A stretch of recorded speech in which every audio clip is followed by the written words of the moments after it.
Behind that curtain by Earl Derr. The man from Scotland. Bill Rankin sat motionless before his typewriter, grimly seeking a lid for the interview he was about to write. A black shadow shot past his elbow and materialized with a soft thud on his desk. Bill's heart leaped into his throat and choked him, but it was only Egbert, the office cat. Pretty lonesome round here, seemed to be Egbert's idea. How about a bit of play? Rankin glared at the cat with deep disgust. Absurd to be so upset by a mere Egbert, but when one has been talking with a great man for over an hour and the subject of the talk has been murder, one is apt to be a trifle jumpy. He reached out and pushed Egbert to the floor. "Go away," he said. "What do you mean, scaring me out of a year's growth? Can't you see I'm busy?" His dignity offended, Egbert stalked off through the desert of typewriter tables and empty chairs. Bill Rankin watched him disappear at last through the door leading into the hallway. The hour was 5:30. The street 10 stories below was filled with homegoing throngs, but up here in the city room of the Globe, a momentary quiet reigned. Alone of all the green-shaded lamps in the room, the one above Rankin's typewriter was alight, shedding a ghastly radiance on the blank sheet of paper in his machine. Even the copy desk was deserted. In his cubbyhole at the rear sat the Globe's city editor, the only other human thing in sight. And he was not, if you believed the young men who worked for him, so very human at that.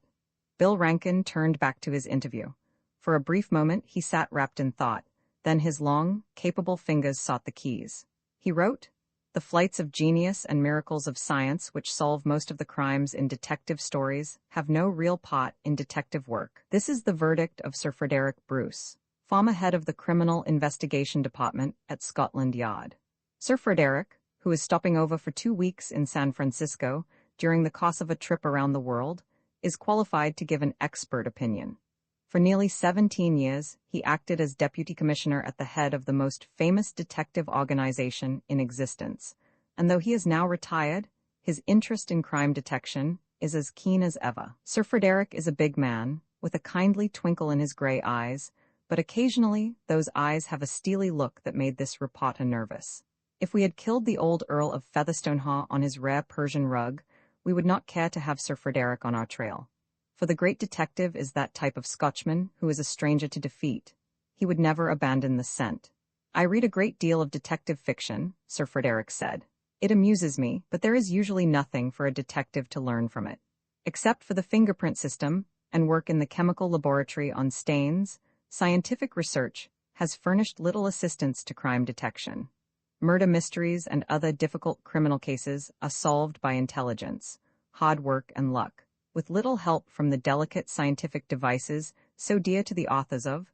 Suddenly, Bill Rankin stopped writing and sat erect in his uncomfortable chair. There was a familiar ring to the ideas he was setting down on paper. He had heard them before, and recently. Opinions identical with these, expressed not in the polished English of Sir Frederick, but in a quite different idiom. Ah, yes. He smiled, recalling that pudgy little man he had interviewed 3 days ago in the lobby of the Stewart Hotel. The reporter rose from his chair and, lighting a cigarette, began to pace the floor. He spoke aloud. "Of course, and I never thought of it. A cocking feature story staring me right in the face, and I was blind. I must be losing my grip." He looked anxiously at the clock, tossed aside his cigarette, and resumed his chair. Completing the sentence which he had interrupted midway, he continued, Sir Frederick was asked what he considered the greatest piece of detective work within his knowledge. "I cannot answer that because of the important part played by chance," he replied. "As I have just said, most criminal cases are solved by varying proportions of hard work, intelligence, and luck, and I am sorry I must add that of these three, luck is the greatest by far. Hard, methodical work, however, has brought results in many instances. For example, it unraveled the famous Crippen mystery. The first intimation we had of something wrong in that case came when we heard that the woman treasurer of a music hall." Bill Rankin wrote on, with lightning speed now, for he was eager to finish. The thing he was doing had suddenly become a minor matter. A far better story was running through his head. His fingers flew over the keys. When he paused, at rare intervals, it was to turn an inquiring gaze on the clock. He ripped the final sheet of paper from his machine, snatched up the story, and hurried toward the city editor's nook. The lone man in charge of the copy desk, just returned from a bitter argument with the composing room foreman, watched him sourly as he passed and grimly sharpened a blue pencil. "Was it?" inquired the city editor as Bill Rankin threw the story down before him. Interview with Sir Frederick Bruce, Bill reminded him. Oh, you found him, did you? We all found him. The room was full of reporters. Where was he? He's putting up at Barry Kirk's bungalow. Kirk knew his son in London. I tried the hotels until my feet ached. The editor snorted.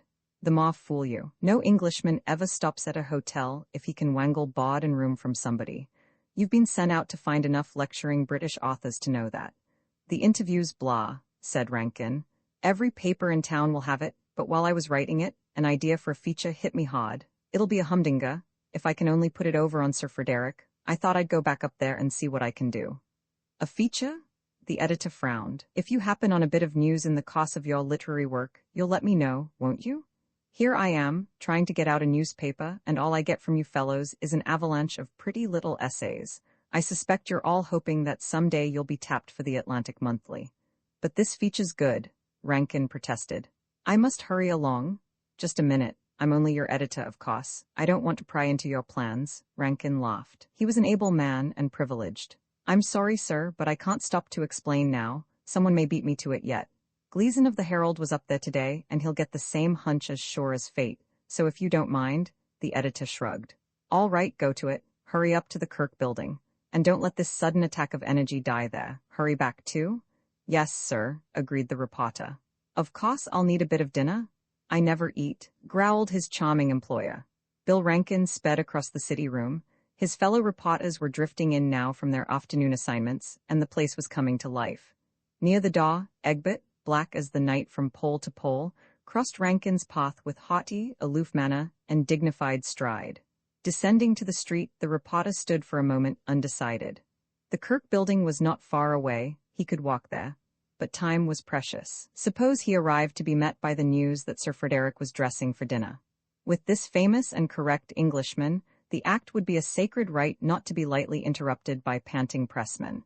No, he must reach Sir Frederick before the detective reached for his black pearl studs. He hailed a passing taxi.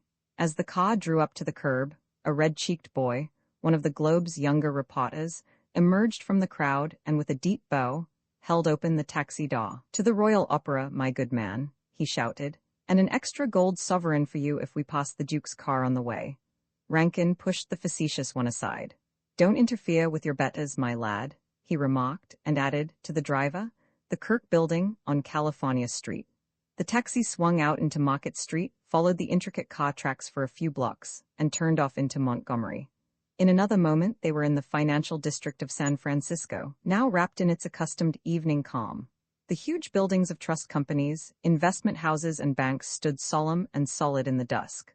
Across the doorways of many forbidding bronze gates were already shut. Gilded signs met Rankin's eye. The Yokohama Bank, on another window, the Shanghai Trading Company. One may not forget the Orient in the city by the gate. Presently the taxi drew up before a 20-story office building, and Rankin alighted. The Kirk building was architecturally perfect, in the excellent taste that had marked the family ever since the first Dawson Kirk had made his millions and gone his way. Now, it was the particular hobby of young Barry Kirk, who lived in bachelor splendor in the spacious but breezy bungalow on its roof. Its pure white lobby was immaculate, its elevator girls trim and pretty in neat uniforms, its elevator starter resplendent as an admiral of the fleet. At this hour the fever of the day was ended, and cleaning women knelt reverently on the marble floor. One elevator was still running, and into this Bill Rankin stepped. All the way, he said to the girl. He alighted at the 20th floor, the final stop. A narrow stair led to Barry Kirk's bungalow, and the reporter ascended 2 steps at a time. Pausing before an imposing door, he rang. The door opened, and Paradise, Kirk's English butler, stood like a bishop barring Rankin's path. I'm back, panted Rankin. So I see, sir. Very like a bishop indeed, with that great shock of snow-white hair. His manner was not cordial. Earlier that day he had admitted many reporters, but with misgivings. I must see Sir Frederick at once. Is he in? Sir Frederick is in the offices on the floor below. I fancy he is busy, but I will announce you. No, please don't trouble, said Rankin quickly. Running down to the 20th floor, he noted a door with Barry Kirk's name on the frosted glass. As he moved toward it, it opened suddenly, and a young woman came out. Rankin stopped in his tracks. A remarkably pretty young woman, that much was obvious even in the dim light on the 20th floor. one of those greatly preferred blondes with a slender figure trim in a green dress of some knitted material. Not precisely tall, but what was this? The young woman was weeping. Silently, without fuss, but indubitably weeping. Tears not alone of grief, but if Rankin was any judge, of anger and exasperation, too. With a startled glance at the reporter, she hastily crossed the hall and disappeared through a door that bore the sign, Calcutta Importers, Inc. Bill Rankin pushed on into Barry Kirk's office. He entered a sort of reception room, but a door beyond stood open, and the newspaper man went confidently forward. In the second room, Sir Frederick Bruce, former head of the CID, sat at a big, flat-topped desk. He swung around, and his gray eyes were stern and dangerous. "Oh," he said, "it's you? I must apologize for intruding on you again, Sir Frederick," Bill Rankin began. "But may I sit down?" "Certainly." The great detective slowly gathered up some papers on the desk. "The fact is," Rankin's confidence was ebbing. An inner voice told him that this was not the genial gentleman of the afternoon interview in the bungalow upstairs, not the gracious visitor to San Francisco, but Sir Frederick Bruce of Scotland Yard, unbending, cold, and awe-inspiring. "The fact is," continued the reporter lamely, "an idea has struck me." "Really?" "Those eyes, they looked right through you. What you told us this afternoon, Sir Frederick, your opinion of the value of scientific devices in the detection of crime, as against luck and hard work." Rankin paused. He seemed unable to finish his sentences. "I was reminded, when I came to write my story, that oddly enough I had heard that same opinion only a few days ago." "Yes, well, I made no claim to originality." Sir Frederick threw his papers into a drawer. "Oh, I haven't come to complain about it," smiled Rankin, regaining a trace of his jaunty spirit. "Under ordinary conditions, it wouldn't mean anything, but I heard your ideas from the lips of a rather unusual man, Sir Frederick. A humble worker in your own field, a detective who has evolved his theories far from Scotland Yard. I heard them from Detective Sergeant Charlie Chan, of the Honolulu Police." Sir Frederick's bushy eyebrows rose. "Really? Then I must applaud the judgment of Sergeant Chan, whoever he may be. Chan is a detective who has done some good work in the islands. He happens to be in San Francisco at the moment, on his way home. Came to the mainland on a simple errand, which developed into quite a case before he had finished with it. I believe he acquitted himself with credit. He's not very impressive to look at, but," Sir Frederick interrupted. "A Chinese, I take it?" "Yes, sir," the great man nodded. "And why not? A Chinese should make an excellent detective. The patience of the East, you know." "Precisely," agreed Bill Rankin. "He's got that, and modesty." Sir Frederick shook his head. "Not such a valuable asset, modesty. Self-assurance, a deep faith in oneself, they help. But Sergeant Chan is modest?" "Is he? Falling hurts least those who fly low," that's the way he put it to me, "and Sergeant Chan flies so low he skims the daisies." Sir Frederick rose and stepped to the window. He gazed down at the spatter of lights flung like a handful of stars over the darkening town. For a moment he said nothing. Then he turned to the reporter. "A modest detective," he said, with a grim smile. "That's a novelty. At any rate, I should like very much to meet this Sergeant Chan." Bill Rankin sighed with relief. His task was unbelievably easy, after all. "That's exactly what I came here to suggest," he said briskly. "I'd like to bring you and Charlie Chan together. Here you go over your methods and experiences. You know, just a real good talk. I was wondering if you would do us the great honor to join Mr. Chan and me at lunch tomorrow." The former head of the CID hesitated. "Thank you very much, but I am more or less in Mr. Kirk's hands. He's giving a dinner tomorrow night, and I believe he said something about luncheon tomorrow too. Much as I should like to accept at once, decidedly we must consult Mr. Kirk." "Well, let's find him. Where is he?" Bill Rankin was all business. "I fancy he is up in the bungalow." Sir Frederick turned and, swinging shut the door of a big wall safe, swiftly twirled the knob. "You did that just like an American businessman, Sir Frederick," Rankin smiled. The detective nodded. "Mr. Kirk has kindly allowed me to use his office while I am his guest." "Ah, then you're not altogether on a pleasure trip," said Bill Rankin quickly. The gray eyes hardened. "Absolutely, a pleasure trip, but there are certain matters, private business. I am writing my memoirs." "Ah yes, of course," apologized the reporter. The door opened, and a cleaning woman entered. Sir Frederick turned to her. "Good evening," he said. "You understand that no papers on this desk or in it ought to be interfered with in any way?" "Oh yes, sir," the woman answered. "Very good. Now Mr.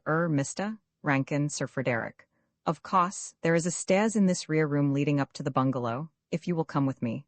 They entered the third and last room of the office suite, and Bill Rankin followed the huge figure of the Englishman aloft. The stairs ended in a dark passageway on the floor above.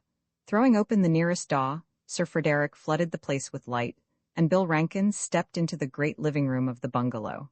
Paradise was alone in the room. He received the reporter with cold disdain.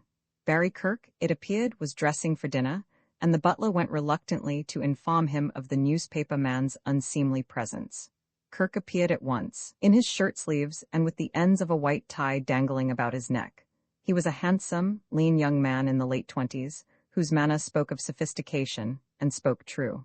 For he had traveled to the far corners of the earth seeking to discover what the Kirk fortune would purchase there, and life held no surprises for him any more. "Ah yes, Mr. Rankin of the Globe," he said pleasantly. "What can I do for you?" Paradise hastened forward to officiate with the tie, and over the servant's shoulder Bill Rankin explained his mission. Kirk nodded. "A bully idea," he remarked. "I have a lot of friends in Honolulu, and I've heard about Charlie Chan. I'd like to meet him myself." "Very happy to have you join us," said the reporter. "Can't be done, you must join me." "But the suggestion of the lunch was mine," began Rankin uncomfortably. Kirk waved a hand in the airy manner of the rich in such a situation. "My dear fellow, I've already arranged a luncheon for tomorrow. Some chap in the district attorney's office wrote me a letter. He's interested in criminology and wants to meet Sir Frederick. As I explained to Sir Frederick, I couldn't very well ignore it. We never know when we'll need a friend in the district attorney's office these days." "One of the deputies?" inquired Rankin. "Yes, a fellow named Morrow, J.V. Morrow. Perhaps you know him?" Rankin nodded. "I do," he said. "Well, that's the scenario," went on Kirk. "We're to meet this lad at the St. Francis tomorrow at 1. The topic of the day will be murder, and I'm sure your friend from Honolulu will fit in admirably. You must pick up Mr. Chan and join us." "Thank you very much," said Rankin. "You're extremely kind. We'll be there. I won't keep you any longer." Paradise came forward with alacrity to let him out. At the foot of the stairs on the 20th floor, he met his old rival, Glazon of the Herald. He chuckled with delight. "Turn right around," he said. "You're too late. I thought of it first." "Thought of what?" asked Glazon with assumed innocence. "I'm getting Sir Frederick and Charlie Chan together, and the idea's copyrighted. Lay off." Gloomily, Mr. Glazon turned about and accompanied Bill Rankin to the elevators. As they waited for the car, the girl in the green dress emerged from the office of the Calcutta importers and joined them. They rode down together. The girl's tears had vanished and had happily left no trace. Blue eyes, that completed the picture. A charming picture. Mr. Glazon was also showing signs of interest. In the street, Glazon spoke. "I never thought of it until dinner," he said sourly. "With me, my career comes first," Rankin responded. "Did you finish your dinner?" "I did, worse luck." "Well, I hope you get a whale of a story, a knockout, a classic." "Thanks, old man, and I hope you can't print one damn word of it." Rankin did not reply as his friend hurried off into the dusk. He was watching the girl in the green dress disappear up California Street. Why had she left the presence of Sir Frederick Bruce to weep outside that office door? What had Sir Frederick said to her? Might ask Sir Frederick about it tomorrow. He laughed mirthlessly. He saw himself, or any other man, prying into the private affairs of Sir Frederick Bruce. The letter from London Captain Flannery got up and took a turn about the room. He was a simple man, and the look on his face suggested that the complexities of his calling were growing irksome. He stopped in front of Eileen Enderby. "So, the elevator girl in the Kirk building was Jenny Jerome? Then you lied a few minutes ago when you told Miss Morrow you hadn't seen her." "You can't hold that against her," Enderby protested. "She's come back of her own free will to tell you the truth." "But why didn't she tell it in the first place?" "One doesn't care to become involved in a matter of this sort. That's only natural." All right. Flannery turned back to Mrs. Enderby. "You say you recognized this girl when you were going down in the elevator, on your way home after the dinner, and you let her see that you recognized her?" "Oh, yes," I cried out in surprise. Jenny Jerome, what are you doing here? You saw what she was doing, didn't you?" "It was just one of those questions. It didn't mean anything." "Yeah, and what did she say?" "She just smiled quietly and said, 'Hello, Eileen. I was wondering if you'd know me.'" "Then what?" "There were 1,000 questions I wanted to ask, of course. Why she ran away that time, where she had been, but she wouldn't answer. She just shook her head, still smiling, and said maybe some other time she'd tell me everything. And then she asked me if I'd do this favor for her." "You mean, keep still about the fact that you'd seen her?" "Yes, she said she'd done nothing wrong, but that if the story about how she left New York came out it might create a lot of suspicion." "According to your husband, you made no promise?" Flannery said. No, I didn't. Under ordinary conditions, of course, I'd have promised at once. But I thought of Sir Frederick's murder, and it seemed to me a very serious thing she was asking. So I just said I'd think it over and let her know when I saw her again. And have you seen her again? No, I haven't. It was all so strange, I hardly knew what to do. Well, you'd better keep away from her, Flannery suggested. I'll keep away from her all right. I feel as though I'd betrayed her. Eileen Enderby glanced accusingly at her husband. You were not in her debt, said Enderby. Lying's a dangerous business in a matter of this kind. You're lucky, Mrs. Enderby, said the captain. You've got a sensible husband, just listen to him and you'll be okay. I guess that's all now. You can go, only keep this to yourself. I'll certainly do that, the woman assured him. She rose. If I want you again, I'll let you know, Flannery added. Chan opened the door for her. May I be permitted respectful inquiry, he ventured. The beautiful garment marked by iron rust stains. It was not ruined beyond reclaim? Oh, not at all, she answered. She paused, as though she felt that the matter called for an explanation. When I saw that man on the fire escape, I became so excited I leaned against the garden railing. It was dripping with fog. Careless of me, wasn't it? In moment of stress, how easy to slip into careless act, returned Chan. Bowing low, he closed the door after the Enderbys. Well, said Flannery, I guess we're getting somewhere at last, though if you ask me where, I can't tell you. Anyhow, we know that Sir Frederick was looking for Jenny Jerome the night he was killed, and that Jenny Jerome was running an elevator just outside his door. By heaven, I've a notion to lock her up right now. But you haven't anything against her, Miss Morrow objected. You know that. No, I haven't. However, the newspapers are howling for an arrest. They always are. I could give 'em Jenny Jerome, a pretty girl, they'd eat it up. Then, if nothing else breaks against her, I could let her off sort of quiet.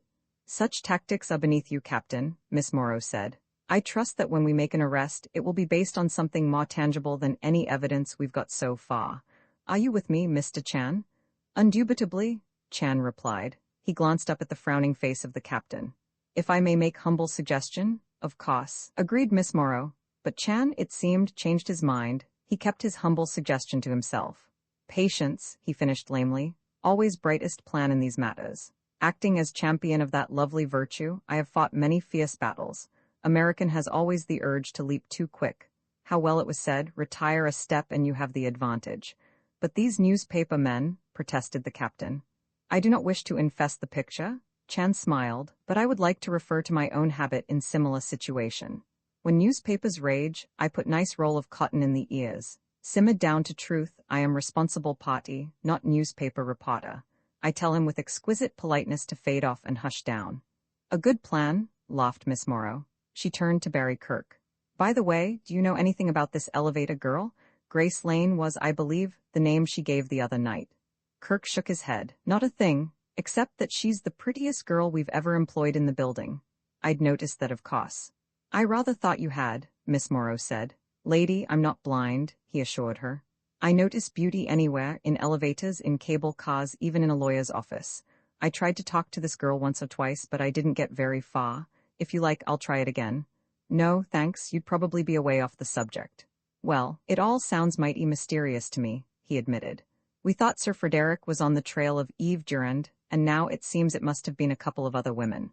The poor chap is gone, but he's left a most appalling puzzle on my doorstep. You're all such nice detectives, I don't want to hurt your feelings, but will you kindly tell me whither we are drifting? Where are we getting? Nowhere, if you ask me. I'm afraid you're right, Miss Morrow sighed. Maybe if I locked this woman up, began Flannery, attached to the idea. No, Miss Morrow told him. We can't do that, but we can shadow her. And since she is one who has some talent for walking off into the night, I suggest that you arrange the matter without delay. Flannery nodded. I'll put the boys on her trail. I guess you're right. We might get onto something that way, but Mr. Kirk has said it. We're not progressing very fast. If there was only some clue I could get my teeth into, Chan cut in. Thanks for recalling my wandering ideas, he said. So much has happened the matter was obscure in my mind. I have something here that might furnish excellent teeth hold. He removed an envelope from his pocket and carefully extracted a folded sheet of paper and a picture postcard. No doubt, Captain, you have more cleverness with fingerprints than stupid man like me. Could you say, are these thumbprints identically the same? Flannery studied the two items. They look the same to me. I could put our expert on them, but say, what's this all about? Blank sheet of paper, Chan explained. Arrive in envelope marked Scotland Yard. Without question, Miss Morrow has told you? Oh, yes, she mentioned that. Somebody tampering with the mail, eh? And this thumbprint on the postcard. Bestowed there last night by Digit of Paradise, Mr. Kirk's butler. Chan informed him. Flannery jumped up. Well, why didn't you say so? Now we're getting on. You've got the makings of a detective after all, Sergeant. Paradise, eh? Fooling with Uncle Sam's mail. That's good enough for me. I'll have him behind the bars in an hour. Chan lifted a protesting hand. Oh no, my humblest apologies. Again you leap too sudden. We must watch and wait. The hell you say? Flannery cried.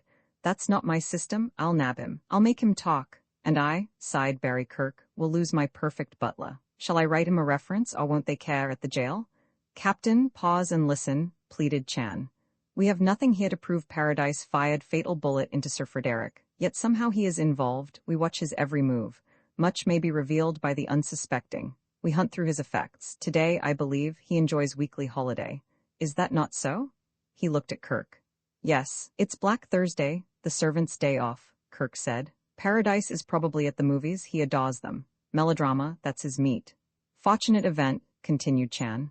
Cook too is out. We return to bungalow and do some despicable prying into private life of Paradise. Is that not better, Captain, than searching through crowded atmosphere of movie theaters to make foolish arrest? Flannery considered.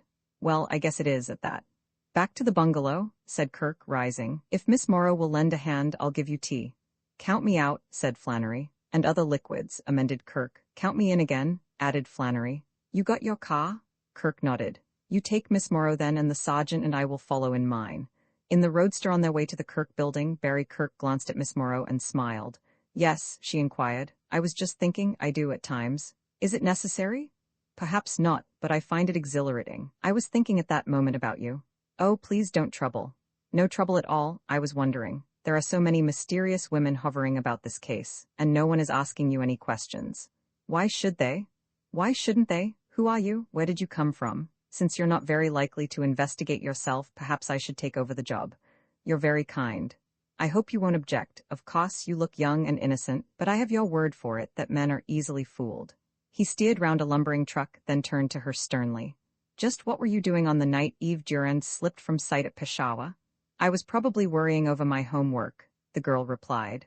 I was always very conscientious, even in the lowest grades. I'll bet you were. And where was this great mental effort taking place? Not in San Francisco?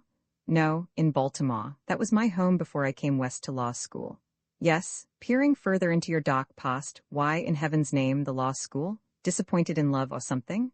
She smiled. Not at all. Father was a judge and it broke his heart that I wasn't a boy.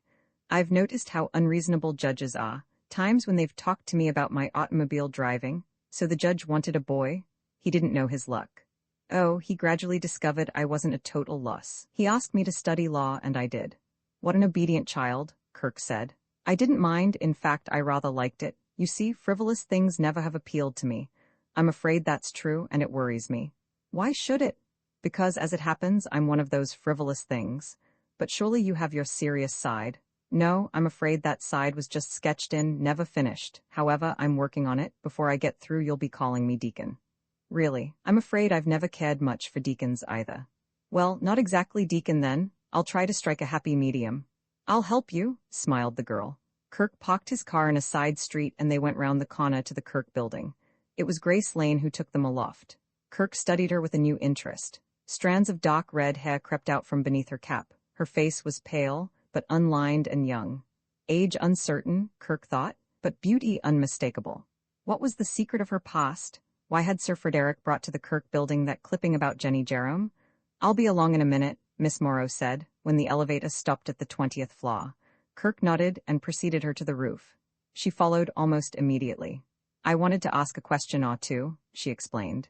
You see, I gave Grace Lane very little attention on the night Sir Frederick was killed. What do you think of her now that you've looked again? She's a lady, if you don't mind an overworked word. This job she has now is beneath her. Think so? Kirk took Miss Morrow's coat. I should have said that most of the time it's over her head. The girl shrugged. That from you, Deacon, she said reproachfully. Chan and Captain Flannery were at the door, and Kirk let them in.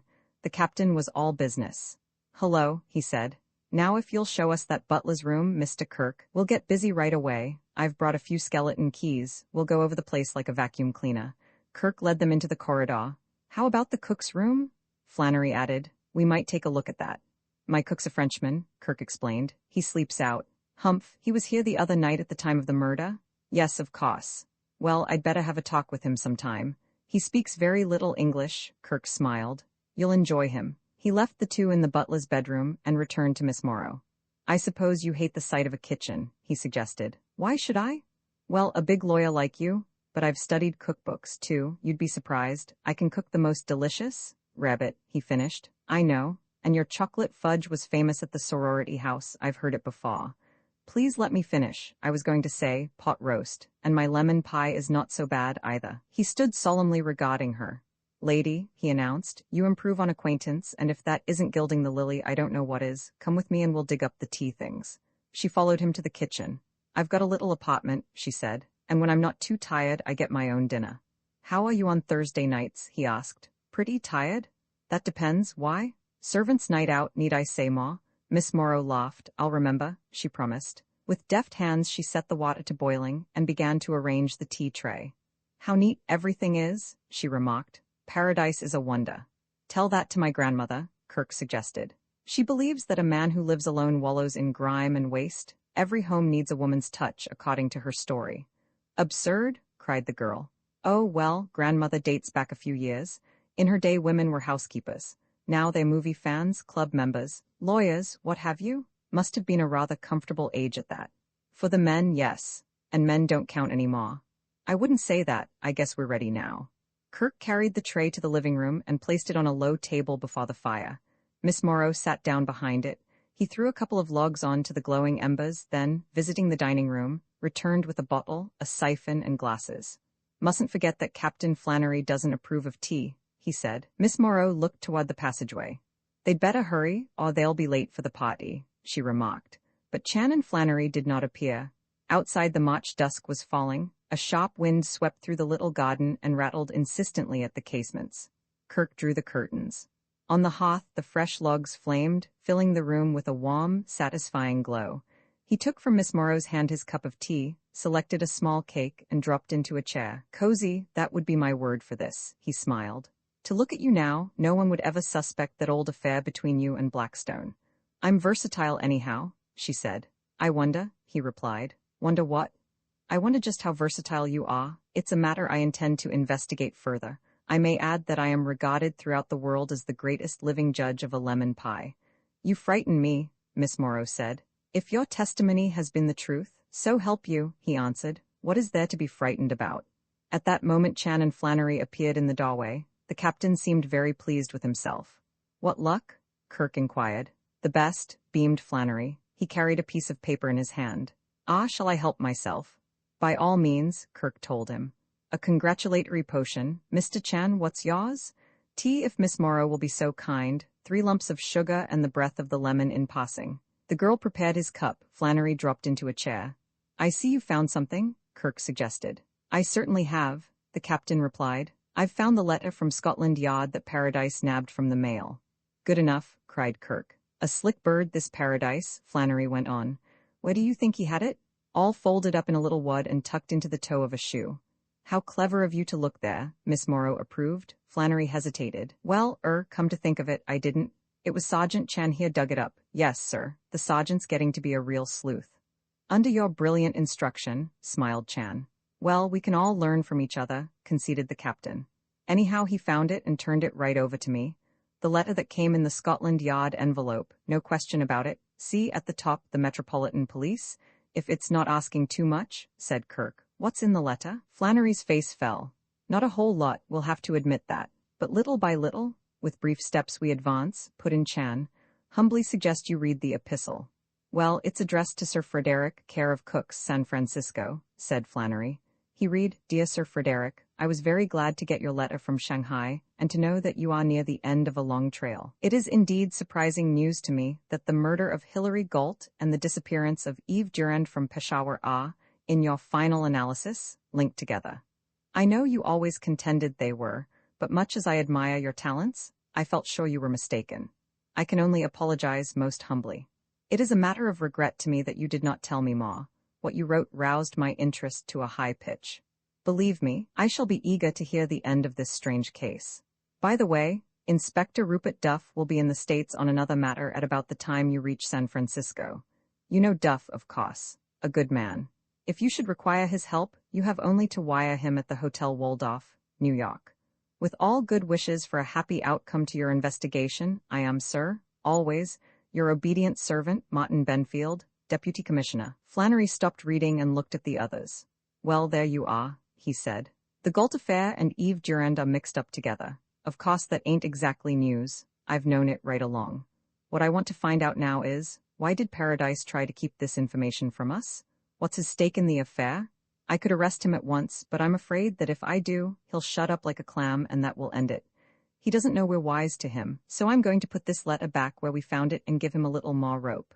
The sergeant here has agreed to keep an eye on him, and I rely on you too, Mr. Kirk, to see that he doesn't get away. Don't worry, said Kirk. I don't want to lose him. Flannery rose. Sir Frederick's mail isn't coming here any more, he inquired of Miss Morrow. No, of course not. I arranged to have it sent to my office. There's been nothing of interest, purely personal matters. I must put this letter back and then I'll have to run along, the captain said. He went into the passageway.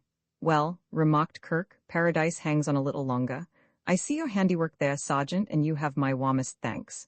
For a brief time at least, Chan said. You will perceive I am no person's fool.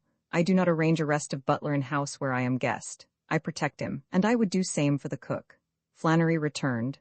I got to get back to the station, he announced. Mr. Kirk, thanks for your, hospitality. Miss Morrow looked up at him. You are going to wire to New York for Inspector Duff? She asked. I am not, the captain said, but he might be of great help. Nix, cut in Flannery stubbornly. I got about all the help I can stand on this case now. Get him here and have him under foot. No, sir, I'm going to find out first who killed Sir Frederick. After that, they can all come. Don't you say so, Sergeant? Chan nodded. You are wise man, the ship with too many steersmen never reaches port. Roman 11 the muddy water clears. Flannery departed, and Miss Morrow picked up her coat. Reluctantly Kirk held it for her. Must you go? He protested. Back to the office, yes, she said. I've oceans of work. The district attorney keeps asking me for results in this investigation, and so far all I have been able to report is further mysteries. I wonder if I'll ever have anything else. It was my hope, remarked Chan, that today we take a 7-league step forward, but it is fated otherwise, not before Monday now. Monday, repeated the girl. What do you mean, Mr. Chan? I mean I experience great yearning to bring Miss Gloria Garland to this building again. I have what my cousin Willie Chan, a vulgar speaker, calls a hunch. But this morning when I call Miss Garland on the telephone, I learn that she is absent in Del Monte and will not return until Sunday night. Miss Garland, what has she to do with it? Remains to be observed. She may have much or nothing. Depends on the authentic value of my hunch. Monday will tell. But Monday, sighed Miss Morrow. This is only Thursday. Chan also sighed. I too resent that with bit of feelings. Do not forget that I have sworn to be on boat departing Wednesday. My little son demands me. Patience, laughed Barry Kirk. The doctor must take his own medicine. I know, shrugged Chan. I am taking same in plenty large doses. Mostly when I talk of patience, I am forcing it on others. Speaking for myself in this event, I do not much enjoy the flavor. You said nothing about your hunch to Captain Flannery, Miss Morrow remarked. Chan smiled. Can you speak of the ocean to a well frog or of ice to a summer insect? The good captain would sneer, until I prove to him I am exceedingly correct. I am praying to do that on Monday. In the meantime we watch and wait, said Miss Morrow. You wait, and I will watch, suggested Chan. Kirk accompanied Miss Morrow to the door. Au revoir, he said, and whatever you do, don't lose that lemon pie recipe. You needn't keep hinting, she replied. I won't forget. Upon Kirk's return, Charlie regarded him keenly.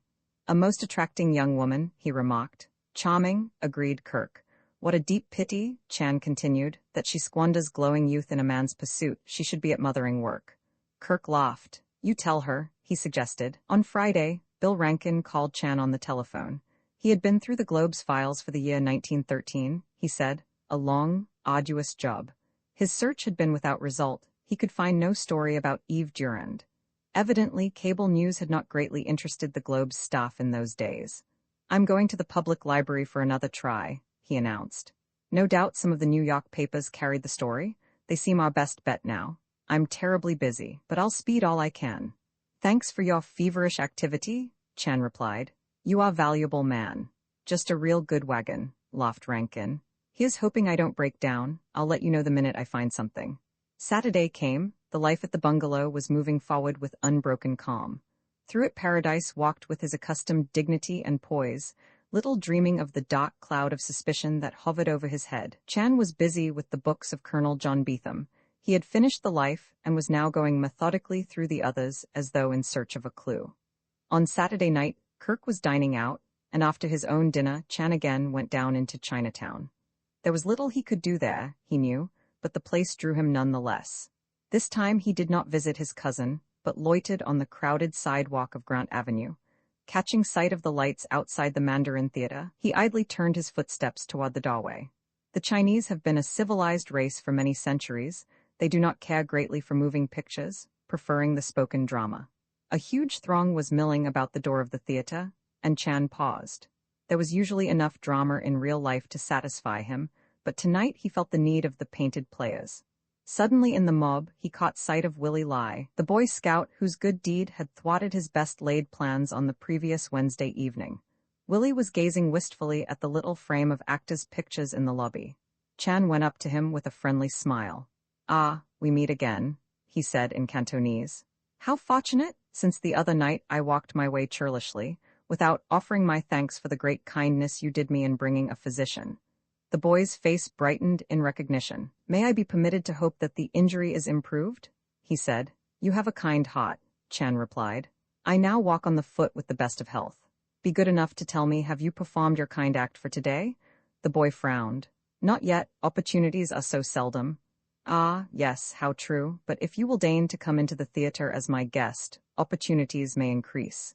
Each of the actors, as you know, receives in addition to his salary a bonus of 25 cents for every round of applause that is showered upon him. Come, and by frequent applauding you may pile up enough kind acts to spread over several days." The boy was only too willing, and buying a couple of tickets, Chan led him inside. The horrible din that greeted them they did not find disconcerting. It was, in fact, music to their ears. Even at this early hour the house was crowded. On the stage, with the casual, offhand manner they affected, the Chinese company was enacting a famous historical play. Chan and the boy were fortunate enough to find seats. Looking about, the detective from Hawaii saw that he was in a gathering of his own race exclusively. The women members of the audience were arrayed in their finest silks. In a stage box sat a slave girl famous in the colony. Little, slant-eyed children played in the aisles. Occasionally, a mother sent out to the refreshment booth in the lobby a bottle of milk, to be heated for the baby in her arms. The clatter of the six-piece orchestra never ceased. It played more softly at dramatic moments, but comedy lines were spoken to the accompaniment of a terrific fusillade. Chan became engrossed in the play, for the actors were finished artists, the women players particularly graceful and accomplished. At 11 o'clock, he suggested that they had better go, lest the boy's family be troubled about him. "My father will not worry," said Willie Lai. "He knows a Boy Scout is trustworthy." Nevertheless, Chan led him to the lobby, and there stood treat to a hot dog and a cup of coffee, for the refreshment booth alone was Americanized. As they climbed the empty street to the Oriental apartments, Charlie looked inquiringly at the boy. "Tell me," he said, still speaking in Cantonese, "of your plans for the future. You are ambitious. What profession calls you?" "I would be an explorer, like my cousin Lai Gung," the boy answered in the same rather stilted tongue. "Ah, yes, he who is attached to Colonel John Beetham," nodded Chan. "You have heard from your cousin stories of Colonel Beetham?" "Many exciting ones," the boy replied. "You admire the colonel? You think him very great character?" "Why not? He is man of iron, stern but just. Discipline is with him important thing, and all Boy Scouts know that is right thinking.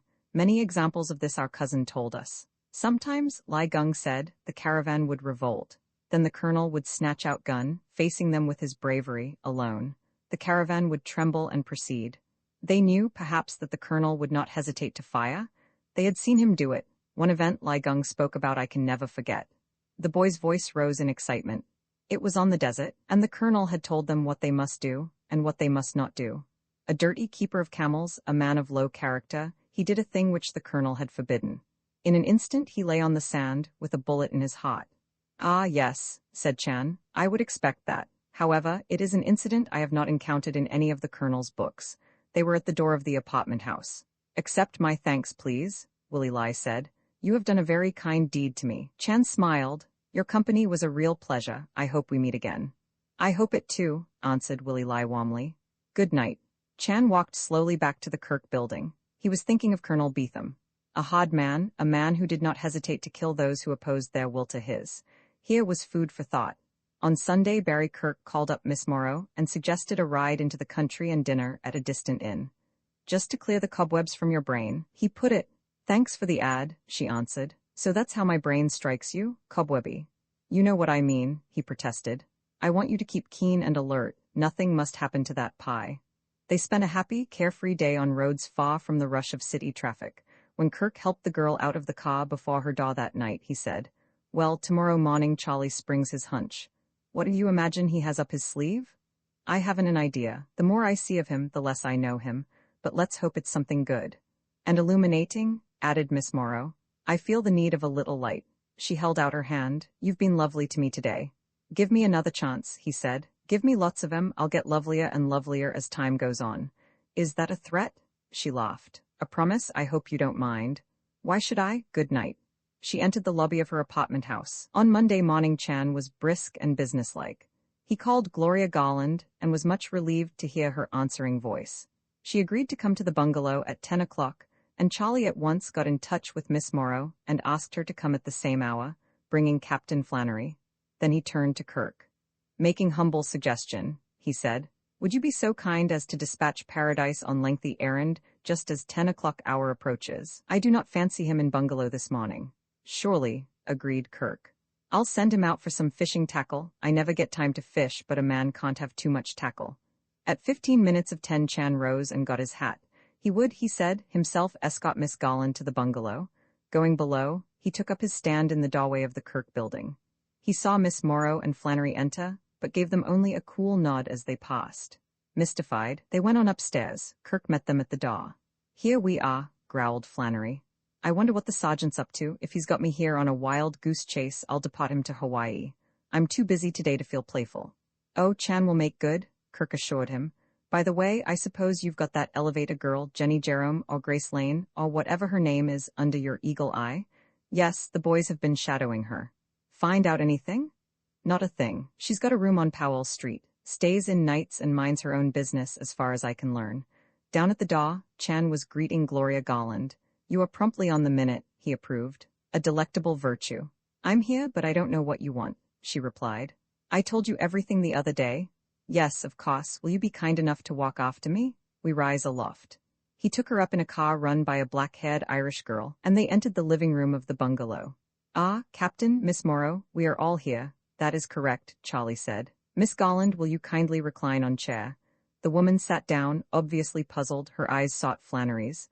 "What do you want with me now?" she asked. The captain shrugged his broad shoulders. "Me? I don't want you. It's Sergeant Chan here. He's had a mysterious hunch." Chan smiled. "Yes, I am guilty party, Miss Garland. I hope I have not rudely inconvenienced you." "Not a bit," she answered. "One day you told us of the girl Marie Lantelmy, who disappeared so oddly out of Nice." Chan continued. "Will you kindly state you have still not encountered her?" "No, of course not," the woman replied. "You are quite sure you would recognize her if you met her?" "Of course, I knew her well." Chan's eyes narrowed. "There would be no reason why you would conceal act of recognition from us. I might humbly remind you this is serious affair." "No, why should I do that? I'll tell you if I see her, but I'm sure I haven't." "Very good. Will you remain in present posture until my return?" Chan went rapidly out to the stairway leading to the floor below. They looked at one another in wonder, but no one spoke. In a moment, Chan returned. With him came Grace Lane, the elevator girl whom Mrs. Enderby had identified as Jenny Jerome. She came serenely into the room and stood there. The sunlight fell full upon her, outlining clearly her delicately modeled face. Gloria Garland started and half rose from her chair. "Marie," she cried. "Marie Lantelmy, what are you doing here?" They gasped. A look of triumph shone in Chan's narrow eyes. The girl's poise did not desert her. "Hello, Gloria," she said softly. "We meet again. But where have you been, my dear?" Miss Garland wanted to know. "Where did you go, and why?" The girl stopped her. "Some other time," she said. In a daze, Flannery rose to his feet. "Look here," he began. "Let me get this straight." He moved forward accusingly. "You are Marie Lantelmy?" "I was once," she nodded. "You were singing in the same troupe as Miss Garland here. 11 years ago at Nice, you disappeared?" "I did." "Why?" "I was tired of it. I found I didn't like the stage. If I had stayed, they would have forced me to go on. So I ran away." Yeah, and 7 years ago you were in New York, a model for a dressmaker. Your name then was Jenny Jerome. You disappeared again. For the same reason, I didn't care for the work. I'm restless, I guess. I'll say you're restless. You kept changing names. I wanted to start all over, a new person. Flannery glared at her. There's something queer about you, my girl. You know who I am, don't you? You appear to be a policeman. Well, that's right, I am. I have never done anything wrong. I am not afraid. Maybe not, but tell me this, what do you know about Sir Frederick Bruce? I know that he was a famous man from Scotland Yard who was killed in Mr. Kirk's office last Tuesday night. Ever see him before he came here? No, sir, I never had. Ever hear of him? I don't believe so. Her even, gentle answers put Flannery at a loss. He stood, considering. His course was far from clear. You were running the elevator here last Tuesday night. He continued. Yes, sir, I was. Have you any idea why Sir Frederick was hunting for you? For Marie Lantelmy, or Jenny Jerome, or whoever you really are? She frowned. Was he hunting for me? How strange. No, sir, I have no idea at all. Well, said Flannery, let me tell you this. You're a pretty important witness in the matter of Sir Frederick's murder, and I don't intend you shall get away. The girl smiled. So I judge. I seem to have been followed rather closely the past few days. Well, you'll be followed even more closely from now on. One false move and I lock you up. You understand that? Perfectly, sir. All right, just tend to your work, and when I want you I'll tell you so. You can go now. Thank you, sir, the girl replied and went out. Flannery turned to Miss Garland. You recognized her the other night, didn't you? He demanded.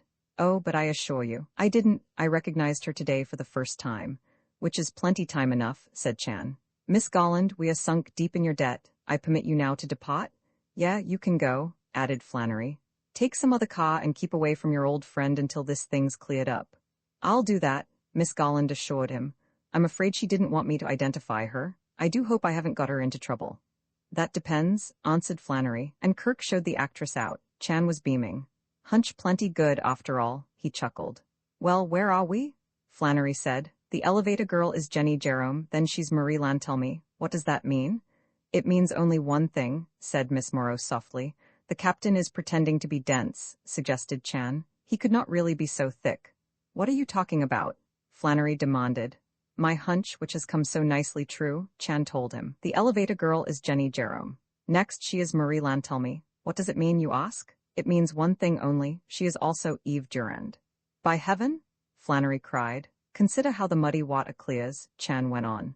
Eve Durand flees from India one dark night 15 years ago. 4 years later she is found in Nice playing in theatre. Something happens, maybe she is seen and recognized. Again she runs away. Another 4 years elapse and we encounter her in New York, walking in model gowns. Again something happens, again she disappears. Where does she go? Eventually to San Francisco. Here opportunities are not so good, she must take more lowly position. And here Sir Frederick comes, always seeking for Eve Durand.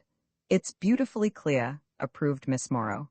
Like lake at evening, nodded Chan. Sir Frederick, though he has looked long for this woman, has never seen her. He can unearth here no one who can identify Eve Durand, but he remembers once she was Marie Lantelmy, once Jenny Jerome.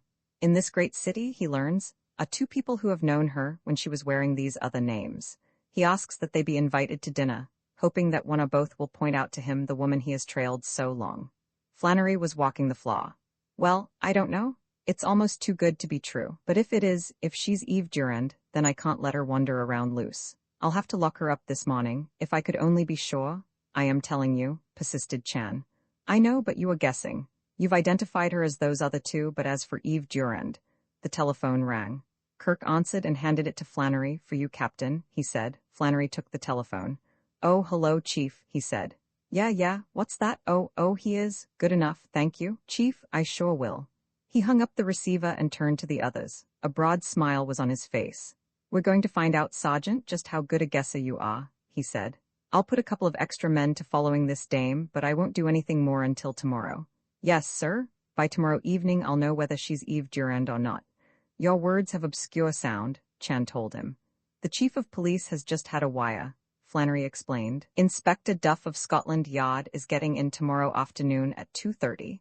And he's bringing with him the one man in all the world who's sure to know Eve Durand when he sees her.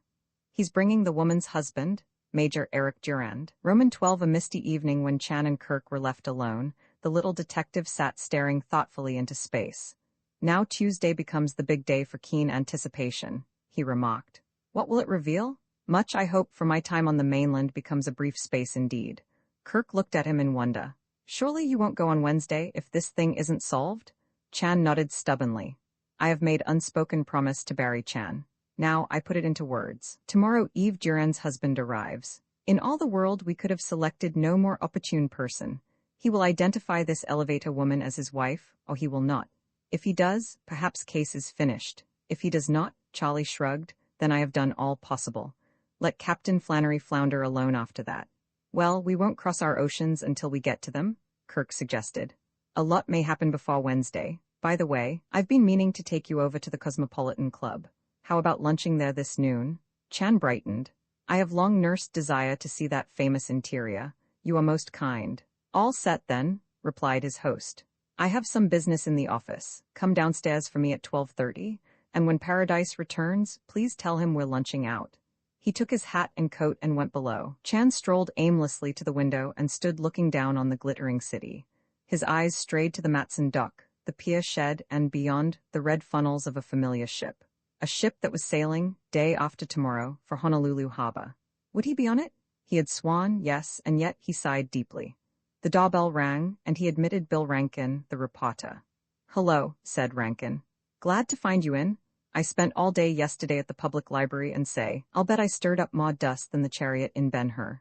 With any luck? Chan inquired. Yes, I finally found the story in the files of the New York Sun, a great newspaper in those days, but I won't talk shop. It was just a brief item with the Peshawar date line. I copied it down. Here it is. Charlie took the sheet of yellow paper and read a short cable story that told him nothing he did not already know. Eve Durand, the young wife of a certain Captain Eric Durand, had disappeared under mysterious circumstances 2 nights previously, while on a picnic party in the hills outside Peshawar. The authorities were greatly alarmed, and parties of British soldiers were scouring the wild countryside. Item has date, May 5th, remarked Chan.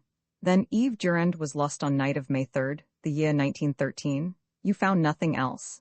There were no follow-up stories, Rankin replied, and no mention of Beetham, as you hoped. Say, what in Sam Hill could he have to do with this? Nothing, said Chan promptly. It was one of my small mistakes. Even great detective sometimes steps off on wrong foot. My wrong foot often weary from too much use. Well, what's going on anyhow? Rankin wanted to know. I've hounded Flannery, and I've tried Miss Morrow, and not a thing do I learn. My city editor is waxing very sarcastic. Can't you give me a tip to help me out? Chan shook his head. It would be plenty poor ethics for me to talk about the case. I am in no authority here, and already Captain Flannery regards me with the same warm feeling he would show pickpocket from Los Angeles. Pursuing the truth further, there is nothing to tell you anyhow. We are not as yet close to anything that might indicate happy success. I'm sorry to hear it, Rankin said. Situation will not continue, Chan assured him. Light will break. For the present we swim with 1 foot on the ground, but in good time we will plunge into center of the stream. Should I be on scene when success is looming, I will be happy to give you little secret hint. If you're on the scene, what are you talking about? Personal affairs call me home with a loud megaphone. On Wednesday I go where the case is solved or not. Yes, like you did last Wednesday, Rankin laughed. You can't kid me. The patient Oriental isn't going to get impatient at the wrong minute. Well, I must run. Remember your promise about the hint. I have lengthy memory, Chan replied. And already I owe you much. Goodbye. When the reporter had gone, Charlie stood staring at the copy of that cable story. May 3rd, 1913, he said aloud. With a surprisingly quick step he went to a table and took from it the life of Colonel John Beetham. He ran hastily through the pages until he found the thing he sought. Then for a long moment he sat in a chair with the book open on his knee, staring into space. At precisely 12:30 he entered Kirk's office. The young man rose and, accepting some papers from his secretary, put them into a leather briefcase. Got to see a lawyer after lunch, he explained. Not a nice lawyer, either, a man this time. They went to the Cosmopolitan Club. When they had checked their hats and coats and returned to the lobby in that imposing building, Chan looked about him with deep interest. The Cosmopolitan's fame was widespread. It was the resort of men active in the arts, in finance, and in journalism. Kirk's popularity, there was proved by many jovial greetings. He introduced Chan to a number of his friends, and the detective was presently the center of a pleasant group. With difficulty they got away to lunch in one corner of the big dining room. It was toward the close of the lunch that Chan, looking up, saw approaching the man who interested him most at the moment. Colonel John Beetham's hard-bitten face was more grim than ever, seen in broad daylight. He paused at their table. "How are you, Kirk?" he said. "And Mr. Chan, I'll sit down a moment if I may." "By all means," Kirk agreed cordially. "How about lunch? What can I order for you?" "Thanks, I've just finished," Beetham replied. "A cigarette, then." Kirk held out his case. "Good of you." The colonel took one and lighted it.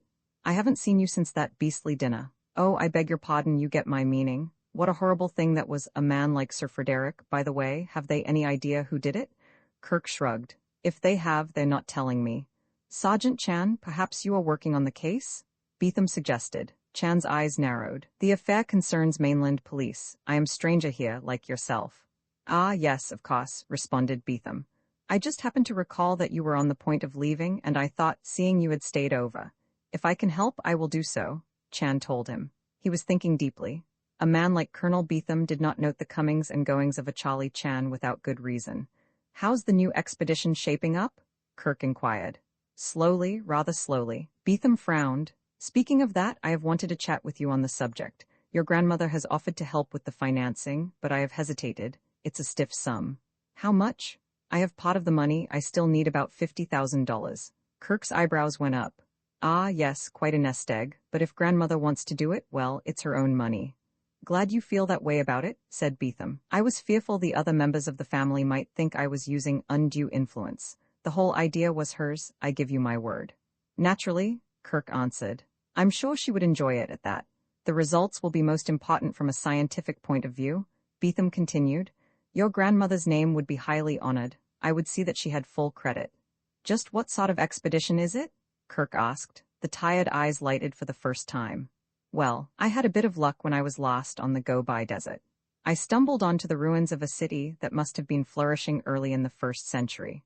Only had time to take a brief look, but I turned up coins that bore the date of 7 AD. I unearthed the oldest papers in existence, papers that bore the scrawl of little children, arithmetic, 7 times 7 and the like. Letters written by the military governor of the city, scraps of old garments, jewelry, amazing mementos of the past. I am keen to go back and make a thorough investigation. Of course, the trouble in China will interfere, rather, but there is always trouble in China. I have waited long enough. I shall get through somehow. I always have." "Well, I don't envy you," Kirk smiled. "The way I've always felt when you've seen one desert, you've seen 'em all, but you have my best wishes." "Thanks, you're frightfully kind," Beetham rose. "I hope to settle the matter in a few days. I am hoping also that before I leave, the murderer of Sir Frederick will be found. Struck me as a good chap, Sir Frederick." Chan looked up quickly. "A great admirer of yours, Colonel Beetham," he said. "Admirer of mine, Sir Frederick, was he really?" The colonel's tone was cool and even. "Undubitable fact. Among his effects we find many books written by you." Beetham threw down his cigarette. That was good of him. "I am quite flattered. If by any chance you are concerned in the hunt for the person who killed him, Sergeant Chan, I wish you the best of luck." He strolled away from the table while Chan looked after him thoughtfully. "Reminds me of the snows of Tibet," Kirk said. "Just as warm and human, except when he spoke of his dead city, that seemed to rouse him. An odd fish, isn't he, Charlie?" "An odd fish from icy waters," Chan agreed. "I am wondering." "Yes, he regrets Sir Frederick's passing. But might it not happen that beneath his weeping eyes are laughing teeth?" They went to the check room, where they retrieved their hats and coats and Kirk's briefcase. As they walked down the street, Kirk looked at Chan. "Just remembered the Cosmopolitan Club yearbook," he said. "You don't imagine it meant anything, do you?" Chan shrugged. "Imagination does not seem to thrive on mainland climate," he replied. Kirk went off to his lawyers, and Charlie returned home to await a more promising tomorrow. On Tuesday afternoon, Miss Morrow was the first to arrive at the bungalow. She came in about 3:30. The day was dark, with gusts of wind and rain, but the girl was glowing. Kirk helped her off with her raincoat. "You seem to be filled with vim and vigor," he said. "Walked all the way," she told him. "I was too excited to sit calmly in a taxi. Just think, in a few minutes we may see the meeting between Major Durand and his long-lost wife." "The Major has arrived?" Chan inquired. "Yes, he and Inspector Duff came half an hour ago. Their train was a trifle late. Captain Flannery went to the station to meet them. He telephoned me they'd be along shortly. It seems that, like a true Englishman, the Major didn't care to talk with anybody until he'd gone to a hotel and had his tub. Don't blame him. After that trip from Chicago," Kirk said. "I believe little Jenny Jerome Marie Lantelmy is on the elevator." Miss Morrow nodded. She is. I saw her when I came up. I wonder if she is really Eve Durand. Won't it be thrilling if she is? She's got to be. She's Charlie's hunch. Do not be too certain, Chan objected. In the past it has often happened I was hoarsely barking up incorrect tree. Kirk stirred the fire and drew up a wide chair for the girl. Here you are, a trifle large for you, but you may grow. I'll give you tea later. These Englishmen probably can't do a thing until they've had their oolong. The girl sat down, and dropping into a chair at her side, Kirk began to talk airily of nothing in particular. He was conscious that at his back Chan was nervously walking the floor. Better sit down, Charlie, he suggested. You act like a man in a dentist's waiting room. Feel that way, Chan told him. Much is at stake now for me. If I have taken wrong turning, I shall have to endure some Flannery sneers. It was 4 o'clock and the dusk was falling outside the lofty windows when the bell rang. Kirk himself went to the door. He admitted Flannery and a thick-set young Englishman. 2 men only. Kirk peered past them down the stairs, but the third man was not in evidence. Hello, Flannery said, striding in. Major Durand not here yet, eh? He is not, Kirk replied. Don't tell me you've mislaid him. Oh no, Flannery answered. I'll explain in a minute, Miss Morrow. Meet Inspector Duff of Scotland Yard. The girl came forward smiling. I'm so glad, she said. Charmed, remarked Duff in a hearty roast beef of Old England voice. He was surprisingly young, with rosy cheeks and the look of a farmer about him. And indeed it had been from a farm in Yorkshire that he had come to London and the Metropolitan Police. The inspector and I went from the train to my office, Flannery explained. I wanted to go over the records of our case with him. The major stopped at the hotel to brush up. He'll be along in a minute. Oh yes, Mr. Kirk, Inspector Duff. And this inspector is Sergeant Charlie Chan of the Honolulu Police. Chan bowed low. A moment that will live forever in my memory, he said. Oh, really? Duff replied. The captains told me of you, Sergeant. We're in the same line, some miles apart. Many miles apart, conceded Charlie gravely. Look here, said Flannery. It will be just as well if the major doesn't meet that girl in the elevator until we're all set for it. Somebody should go below and steer him into a different car. I will be happy to perform that service, Chan offered. No, I know him by sight. I'll do it, Flannery replied. I want to have a word with the men I've got watching her. I saw one of them in front of the building when I came in. Inspector, I'll leave you here. You're in good hands. He went out. Kirk drew up a chair for the English detective. Give you tea when the major comes, he said. You're very kind, I'm sure, Duff answered. You have been all over the case with Captain Flannery? Miss Morrow inquired. I have from the beginning, Duff replied. It's a shocking affair, shocking. Sir Frederick was deeply respected, I might even say loved, by all of us. It appears that he was killed in the line of duty, though he had retired and was, supposedly, out of all that. I can assure you that the murder of one of its men is not taken lightly by Scotland Yard. We shall not rest until we have found the guilty person, and in that task, Sergeant, we shall welcome help from every possible source. Chan bowed. My abilities are of the slightest, but they are lined up beside your very great ones. I had hoped, Inspector, Miss Morrow said, that you would be able to throw considerable light on this affair. Duff shook his head. I'm frightfully sorry. There are so many other men, older men, on our force who would have been of much greater service. Unfortunately, I am the only Scotland Yard man in the States at the moment. You see, I'm a bit young. I'd noticed that, smiled the girl. All these events that appear to be linked up with Sir Frederick's murder happened before my day. I shall do my best, but will you have a cigarette? Kirk suggested. No, thanks, my pipe if the young lady doesn't object. Not at all, said Miss Morrow. It's quite in the Sherlock Holmes tradition. Duff smiled. But the only point of similarity, I fear. As I say, I have been with the Metropolitan Police a comparatively brief time, a mere matter of 7 years. Of course I have heard of the Hilary Galt murder, though it happened many years ago. As a young policeman I was shown, in the Black Museum, the famous velvet slippers they found Galt wearing that disastrous night. Coming to Eve Durand, I am familiar, in a casual way, with the story of her disappearance. In fact, I had once a very slight connection with the case. 5 years ago there was a rumor that she had been seen in Paris, and Sir Frederick sent me across the channel to look into it. It was merely another false alarm, but while making the investigation I chanced to encounter Major Durand, who was also on the ground. Poor chap. That was one of a long series of disappointments for him. I hope he is not to suffer another here tonight. How did the Major happen to come to America at this time? Miss Morrow inquired. He came in answer to a cable from Sir Frederick, Duff explained. Sir Frederick asked his help, and of course he hastened to comply. landing in New York a week ago. When I got off the 20th Century in Chicago, I discovered Durand had been on the same train. We joined forces and hurried on to San Francisco together. Well, he at least can help us, Miss Morrow suggested. I fancy he can. I repeat, I have been over the case carefully, but I have had no inspiration as yet. One angle of it interests me tremendously, those velvet slippers. Why were they taken? Where are they now? They appear to be again the essential clue. What do you say, Sergeant? Chan shrugged. Slippers were exactly that long time ago, he said, on which occasion they led positively no place. I know, smiled Duff, but I'm not superstitious. I shall follow them again. By the way, there is one point on which I may be able to offer some help. He turned suddenly to Kirk. You have a butler named Paradise? He inquired. Kirk's heart sank. Yes, and a very good one, he answered. I have been interested in Paradise, said Duff, and Paradise, I understand, has been interested in Sir Frederick's mail. Where is he now? He's in the kitchen or his room, Kirk replied. Do you want to see him? Before I go, yes, Duff said. Flannery came through the hall, followed by a big, blond man in a dripping Burberry coat. Major Eric Durand, retired, looked to be the sportsman type of Englishman. His cheeks were tanned and weather-beaten, as though from much riding in the open, his blue eyes alert. Indoors, one would picture him sitting in a club with a cigar, a whiskey and soda, and a copy of The Field. Come in, Major, Flannery said. He introduced the Britisher to the company, and Kirk hurried forward to take the Burberry coat. There followed a moment of awkward silence. Major, Flannery began, we haven't told you why we got you here. You have come to San Francisco in response to a cablegram from Sir Frederick Bruce? I have, said Durand quietly. Did he give you any idea of why he wanted you to come? He intimated that he was on the point of finding my wife. I see. Your wife disappeared under unusual circumstances some 15 years ago in India. Precisely. Did you ever hear of her after that?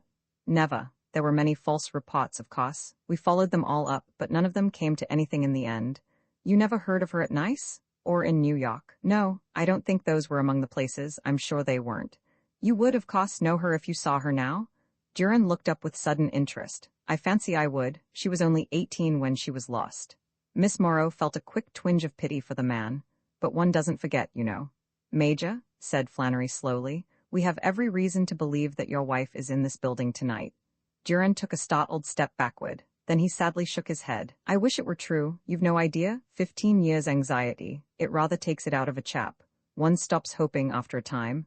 Ah, yes, I wish it were true. But there have been so many disappointments, I cannot hope any more. Please wait just a minute, Flannery said, and went out. A strained silence followed his exit. The ticking of a tall clock in a corner became suddenly like the strokes of a hammer. Durand began to pace the floor.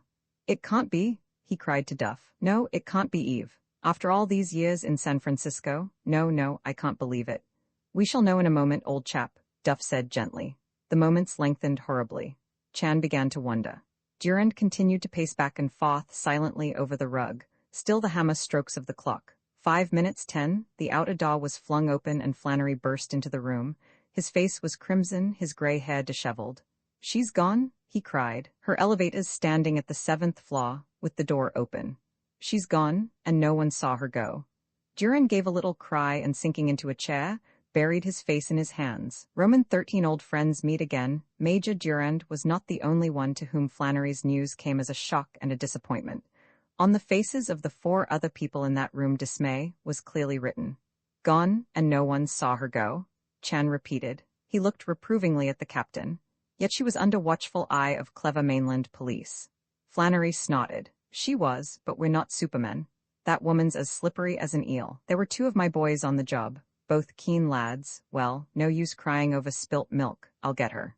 She can't. The door opened and a plain-clothes man entered, bringing with him a little old cleaning woman with straggling gray hair. Hello, Peterson, what is it? Flannery asked. Listen to this, Chief, said Peterson. This woman was working in an office on the 7th floor. He turned to her. Tell the captain what you told me. The woman twisted her apron nervously. In 709 I was, sir. They go home early, and I was alone there at my work. The door opens and this red-headed elevator girl runs in. She's got on a raincoat and a hat. What's the matter? I says, but she just runs on into the back room and sort of wondering I follow her. I'm just in time to see her climb onto the fire escape. Never a word she said, sir. She just disappeared in the night. The fire escape, repeated Flannery. I thought so. Have you looked at it, Peterson? Yes, sir, it's one of those, a person's weight lets down the last flight of steps to the ground. A simple matter to go like that. All right, Flannery answered. Someone must have seen her when she came out of the alley. We'll go down and have a look round. He turned to the cleaning woman. That's all, you can go. The woman passed a second plain-clothes man in the hall. He came quickly into the living room. I've got a lead, Captain, he said. Boy in the cigar store on the corner. He says a girl with a Kirk building uniform under her coat rushed in a few minutes ago and used his telephone. Did he hear the call? No, sir, it's a booth phone. She was there only a few minutes and then she hurried out again. Well, that's something, Flannery said. You boys wait for me, I've got a car. First of all, I'll send out the alarm. I'll have men at the ferries and the railroad stations. She's a marked woman with that uniform. I'll pick her up before midnight. On what charge? Asked Miss Morrow gently. Oh, well, as a witness. I'll take her as a witness. Still, that will mean a lot of publicity I don't want at this time. I have it. I'll take her on a charge of stealing. The uniform is your property, Mr. Kirk? Yes, but I don't like that, protested Kirk. Oh, it's just a fake. We won't press it. I've got to get her on some pretext. Now, if I can use your phone. Flannery talked to some purpose to the station house, and the hue and cry after that elusive woman was once more underway. He rose full of energy. I'll get her, he promised. It's a bad setback to our plans, but it's only for a minute. She can't get away. She is one who has had some success at getting away in the past, Chan reminded him. Yeah, but not this time, answered the captain. She's never had me on her trail before. He blustered out, followed by his two men. Major Durand slumped dejectedly in his chair. Inspector Duff was puffing calmly on his well-seasoned pipe. It's a bit of hard luck, he remarked. But patience, that's what counts in this work, Sergeant Chan? Charlie beamed. At last I meet fellow detective who talks same language with me. Barry Kirk rose and rang the bell. How about a cup of tea? He said. He stepped to the window and looked out. Sods of light marking the streets floated dimly in the mist, far below. The wind howled, rain spattered on the panes, the city was shrouded and lost. It's one of those nights, a little something to warm us up. He was silent. What a night it was made to order for the man or woman who sought to slip away and never be seen again. Paradise entered with calm dignity and stood in the brightly lighted room, his shock of snow-white hair lending him an air of stern respectability. You rang, sir, he said. Yes, Kirk replied. We'll have tea, Paradise. 5 of us here? He stopped. The butler's eyes were on Inspector Duff, and his face was suddenly as white as his hair. There was a moment of silence. Hello, Paradise, Duff said quietly. The butler muttered something and turned as though to go out. Just a moment? The inspector's voice was steely cold. This is a surprise, my man. A surprise for both of us, I fancy. When I last saw you, you were standing in the dock at Old Bailey. Paradise bowed his head. Perhaps I shouldn't have been inclined to give you away, Paradise, if you had behaved yourself. But you've been opening mail, haven't you? You've been tampering with a letter addressed to Sir Frederick Bruce? Yes, sir, I have. The servant's voice was very low. So I understand, Duff continued. He turned to Barry Kirk. I'm sorry to distress you, Mr. Kirk. I believe Paradise has been a good servant. The best I ever had, Kirk told him. He was always a good servant, went on Duff. As I recall, that fact was brought out clearly at the trial. A competent, faithful man, he had many references to prove it. But unfortunately, a few years ago in England, there was some suspicion that he had put hydrocyanic acid in a lady's tea. What an odd place for hydrocyanic acid, said Kirk. But then, of course, I speak without knowing the lady. The lady was his wife. Duff explained. It seemed to some of us that he had rather overstepped a husband's privileges. He was brought to trial. Paradise raised his head. Nothing was ever proved, he said firmly. I was acquitted. Yes, our case collapsed, admitted Inspector Duff. That doesn't often happen, Mr. Kirk, but it did in this instance. Technically, at least, Paradise cannot be adjudged guilty. In the eyes of the law, I mean. And for that reason, I might have been inclined to keep all this to myself, if I had not heard of his queer work with that letter. Tell me, Paradise, do you know anything about Eve Durand? I have never heard the name before, sir. Have you any information in the matter of an old murder in Ely Place? The murder of Hilary Galt? None whatever, sir. But you opened an envelope addressed to Sir Frederick Bruce, and substituted a blank sheet for the letter you found inside. I think you had better explain, my man. Yes, sir, I will do so. The servant turned to Barry Kirk. This is very painful for me, Mr. Kirk. In the 2 years I have been with you, I have done nothing dishonorable before this act. The gentleman has said that I poisoned my wife. I may call attention to the fact that he has some animus in the matter, as he conducted the investigation and was bitterly disappointed when a jury acquitted me. A natural feeling? Never mind that, said Duff sharply. At any rate, sir, the butler continued to Kirk, I was acquitted for the very good reason that I was an innocent man. But I knew that, innocent or not, the fact of my having been tried would not be, pleasant news for you. Anything but, agreed Kirk. I thought it would be best if the matter remained in its former oblivion. I have been happy here, it is an excellent post. The very fact of its height above the ground has inspired me. I was always fond of high places. So I was in a bit of a funk, sir, when you told me Sir Frederick Bruce was coming. I had never had the pleasure of his acquaintance, but I'd had my brief moment in the public eye, and I feared he might do me the honor to remember me. Well, he arrived, and, unfortunately, he recognized me at once. We had a long talk here in this room. I assured him that I had been unjustly accused, that I had never done anything wrong, and that I was living a model life. I begged him to keep my secret. He was a just man. He said he would look into the matter. I presumed he wanted to hear Scotland Yard's opinion of the evidence, and would let me know his decision later. And there the matter stood, sir, on the night Sir Frederick met his unhappy end. Ah, yes, said Kirk. I begin to see. What I did later was done from a misguided wish to retain your respect and confidence, sir. A messenger from Cook's put into my hand that packet of letters, and I saw on the top what I thought was the dreaded missive from Scotland Yard. If I may be allowed to say so, I went a bit balmy then. I believed that Sir Frederick had cabled about me to the Yard, and that this was the answer. It would no doubt fall into the hands of the police. It was too early for any answer yet, Kirk told him. How could I be sure, sir? In this day of the airmail and other time-saving devices, I determined to have a look at that letter, and if it did not concern me, to put it back in place. But it didn't concern you, Paradise, said Kirk. Not directly, sir. However, it mentioned that Inspector Duff was in New York. I had enjoyed the honor of Inspector Duff's personal attention in my ordeal, and I was panic-stricken. The local police, reading the letter, might send for him, with results that are all too apparent now. So in my madness, I slipped a blank sheet of paper into the envelope and resealed it. It was a clumsy subterfuge, sir, and one I deeply regret. Not the clumsiness, but the deceit, sir. That pains me. Everything has always been above the table with us, sir. I should hope it had, said Kirk. I am perhaps going too far when I ask you to overlook my defection, Mr. Kirk. I assure you, however, that it was my fondness for you, my keen desire to remain in your service, that prompted my rash act. If we could only go back to the old basis, sir, of mutual confidence and esteem, Kirk laughed. I don't know. I shall have to think this over. Are you sure you're fond of me, Paradise? Very, sir. Have you analyzed your emotions carefully? No little hidden trace of resentment or disapproval? None whatever, sir, I give you my word. Kirk shrugged. Very well. Then you might go and prepare the tea, in the usual manner, please. Thank you, sir, answered Paradise and departed. The poor old dear, said Miss Morrow. I'm sure he never did it. He was the victim of circumstances. Perhaps, admitted Duff. Personally, however, I thought the evidence very strong, but I was new to the work at that time, and I may have been mistaken. At any rate, I am happy to have been able to eliminate Paradise from our case. It clears the air a bit. He may be eliminated from the case, Barry Kirk remarked, but I'm free to admit that to me he is more important than ever. You don't believe he had anything to do with killing Sir Frederick?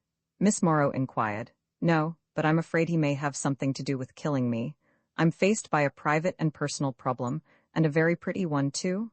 I'd hate to lose Paradise, but I'd hate to lose myself even more. Imagine taking the glass of good old orange juice every morning from a hand that has been up to tricks with hydrocyanic acid.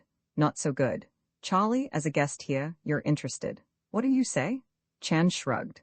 It may be he disliked his wife, he suggested. I should hate to think he was fond of her, Kirk replied. But at that he's a good old soul, and some wives, no doubt, drive a man too far.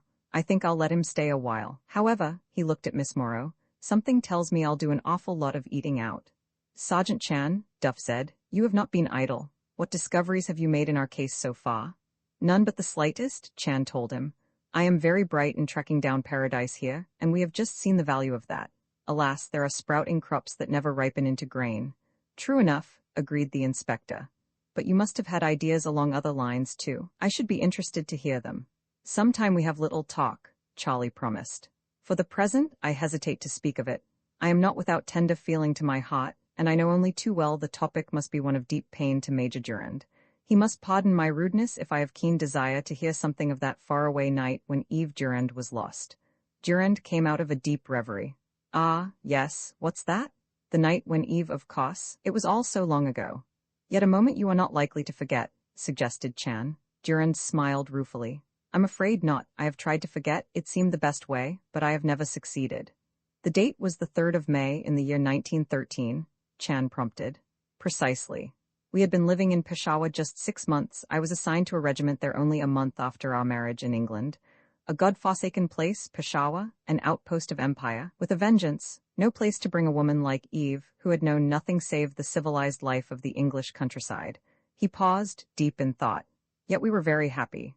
We were young, Eve was 18, I was 24, young and tremendously in love. The discomforts of that far garrison meant nothing, we had each other. And on this night under question, Chan persisted. There was a gay social life at the garrison, and Eve took an important part in it, as was natural. On the evening you ask about, we had arranged a picnic party in the hills. We were to ride our ponies out of the town and up a narrow dirt road to a small plateau from which we could watch the moon rise over the roofs of Peshawar. The plan was rather foolhardy. The hills were full of bandits. I was a bit fearful at the time, but the ladies, they insisted, you know how women are, and there were 5 men in the party, all fully armed. There seemed no real danger. Again he paused. Eve wore her jewels, a pearl necklace her uncle had given her. I remember protesting against it before we set out. She only laughed at me. Sometimes I have thought, but no, I do not like to think that. Was she killed for her necklace, her rings? I have had to face it. At any rate, we packed our supper and rode out of the town. Everything went well until the hour arrived to go home. Then someone suggested a game of hide-and-seek. You recall who suggested that? Asked Chan. Yes, it was Eve, I objected, but, well, one doesn't like to be a spoil sport, and the party was in a gay humor. The women scattered among the tamarisks disappeared into the shadows, laughing and chatting. Within the half-hour we had found them all, save one. We have not found her yet. How terrible, Miss Morrow cried. You can scarcely realize the true horror of it, Durand returned. Those black hills filled with innumerable dangers. Oh, it was a foolish thing, that game. It should never have happened. Of the night that followed, and the long, hot, dreadful days after that, I need not go on, I'm sure. He bowed his head. There were 5 men, said Chan, yourself already counted. 5 men, yes, Durand replied, and 5 charming girls. 5 men, the other 4 officers like yourself? Charlie continued. 3 of them were officers, 1 was not. Chan's face lighted. 1 was not? No, the party was given in his honor in a way, you see. He was a famous man. Everyone was eager to pay tribute to him. He had just been a guest at the viceregal lodge, he'd spoken in the throne room, and they'd pinned medals and things on him. All India was ringing with his praises. He'd recently come back from a beastly perilous journey through Tibet. Chan's eyes narrowed. He was an explorer? One of the best, a brave man. You are referring to Colonel John Beetham? Yes, of course, then you knew. Kirk and Miss Morrow sat up with sudden interest. Chan nodded.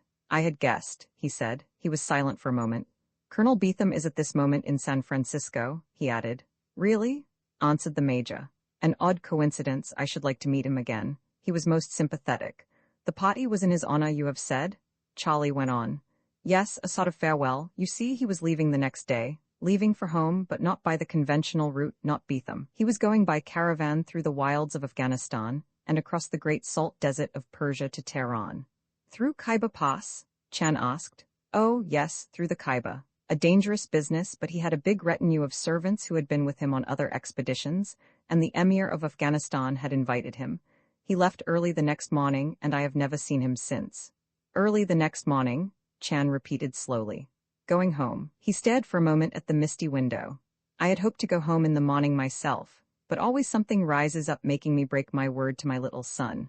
What a despicable father he will think me. However, he shrugged. What is to be will be. Paradise came into the room, pompously wheeling a tea wagon. There was a moment of uncomfortable silence. Tea, sir, said the butler. I hope so, I'm sure, replied Kirk. Paradise served Miss Morrow, and then turned to Inspector Duff. What will you have in yours, sir? He inquired. The inspector looked him firmly in the eye. 1 lump of sugar, he said, and nothing else. Roman 14 dinner for 2 with a grave face. Paradise served the tea, passed sandwiches and cakes, and then silently withdrew. Barry Kirk paused with his cup at his lips, an inquiring look in his eyes. Inspector Duff saw it and smiled. I may tell you, he said, that hydrocyanic acid has a quite distinctive odor, a pungent odor of peach blossoms. That's very good of you, answered Kirk. I shall remember what you say, and you, Charlie, you'd better do the same. At the first intimation that we are in a peach orchard, we call up the employment agency and engage a new butler. I have made a note, Chan told him. At any rate, Kirk continued, life's going to be rather a spotting proposition from now on. To be or not to be, that is the question. We must treat paradise with kindly consideration, Chan suggested. We must bear in mind that a good word has heat enough for 3 winters, while a hard one wounds like 6 months of cold. It is going to improve our characters. I'll say it is, agreed Kirk. He looked at Major Durand and reflected that perhaps the conversation was a bit flippant in view of that gentleman's mission in San Francisco. Poor devil, what a life he must have led. Seeking about to include him in the talk, Kirk was able to hit upon nothing save the aged and obvious bromide. Tell us, Major, he said, what do you think of the States? Ah, yes, replied Durand. My impressions. Well, really, I'm afraid I can't be very original. My sole impression so far is one of bigness. Size, you know, my word, your country is tremendous. Duff nodded. We could talk of little else on the train coming out. You can scarcely imagine the effect of America on the minds of men who hail from a country like England. There, a ride of a few miles in any direction, and you are on the coast. But here, day after day, we looked from the car windows incredulous, amazed. We thought we should never come to the end of our journey. No doubt about it, Kirk returned. There's plenty of the United States. Too much, some people think. We haven't said that, Durand reminded him, smiling faintly. However, the possibilities of such a country seem endless, I may add, he looked at Miss Morrow, that I find your young women charming. How very polite of you, she smiled. Oh, not at all, I really mean it. If you will pardon me, I did not quite catch your connection with this affair. I am in the district attorney's office, she told him. Like our crown prosecutor, the district attorney, Duff explained. This young woman is, I believe, a student of the law. My word, said Durand, just fancy, then it surprises me there is not more respect for law in the States. Thank you, Miss Morrow answered. That's flattering to me, if not to the States. Durand rose. You must forgive me if I run along, he said. I have found the long journey somewhat fatiguing, and added to that is the disappointment I suffered a few moments ago. I pretended, of course, that I had no hope, but it wasn't quite true. As a matter of fact, despite all the false rumors in the past, I still go on hoping. And this time, with the word of a man like Sir Frederick Bruce involved, well, my mind will never be at rest until I have seen the woman who left so suddenly tonight. She may yet be found, Duff suggested. I hope so, I'm sure. Are you coming, old chap? Of course, Duff replied, rising. You and I must have that talk soon, Inspector, Chan said. Duff stopped. Well, I've always thought there's no time like the present. You go ahead, Major, and I'll follow. Very good, Durand answered. I have engaged a room for you at the St. Francis Hotel. I trust you'll approve of my choice. That was thoughtful of you, Duff told him. I'll see you shortly. Durand turned to Barry Kirk. You've been very hospitable to a stranger. Not at all, Kirk said. You must drop in often. I hope you won't be lonely here. I'll send you a card for a club or two, and if you like, we'll have a little party occasionally. Frightfully kind, I'm sure, Durand replied warmly. 1,000 thanks. He added his farewells and went out. Poor man, Miss Morrow said. A nice chap, Duff remarked. He turned briskly to Charlie. But this isn't getting us forward, Sergeant. Where shall we begin?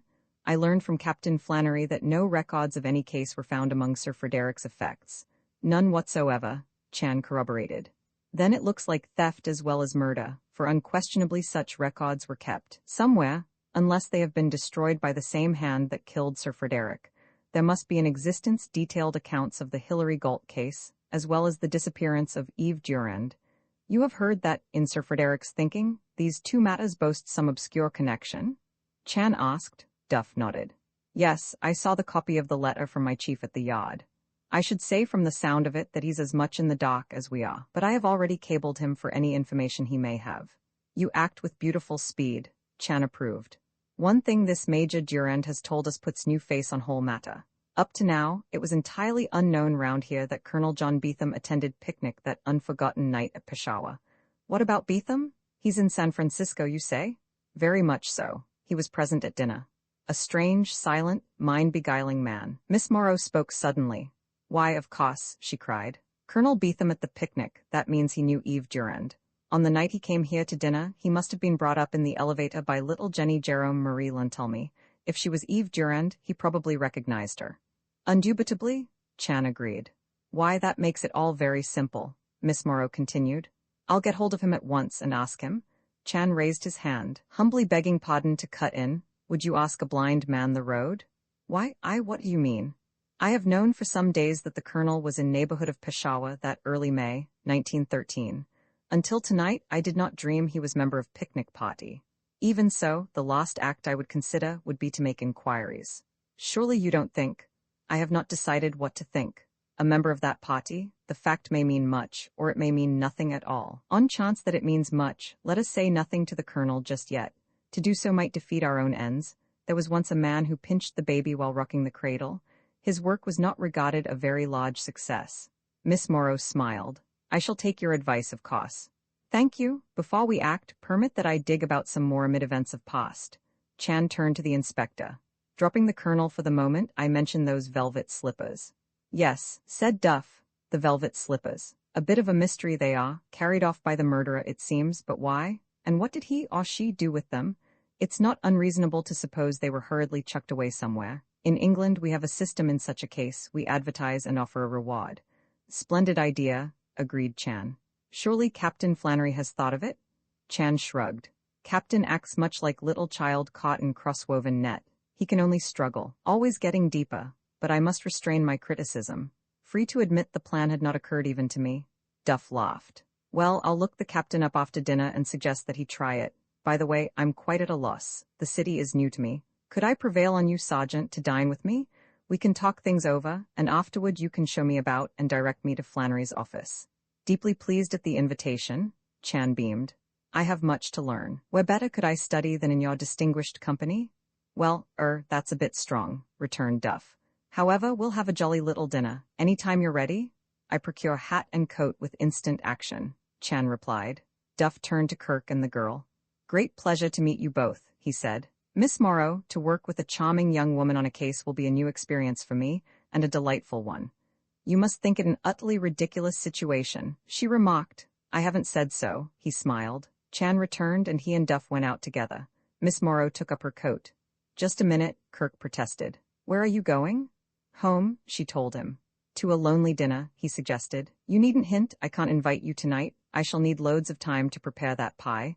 Of course, I wasn't hinting.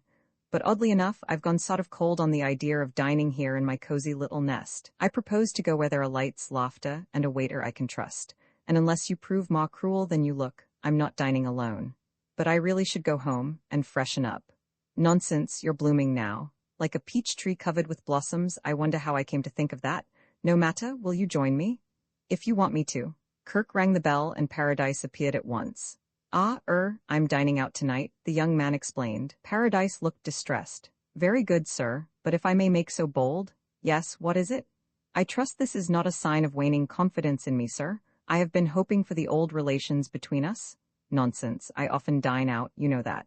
Certainly, sir. The butler made a gloomy exit. Good Lord, sighed Kirk. I'm afraid he's going sensitive on my hands. I suppose that just to show I trust him. I'll have to give a large dinner and invite all the people of whom I'm especially fond. A large dinner? Well, fairly large. My grandmother, and Charlie Chan, and a few old friends from the club.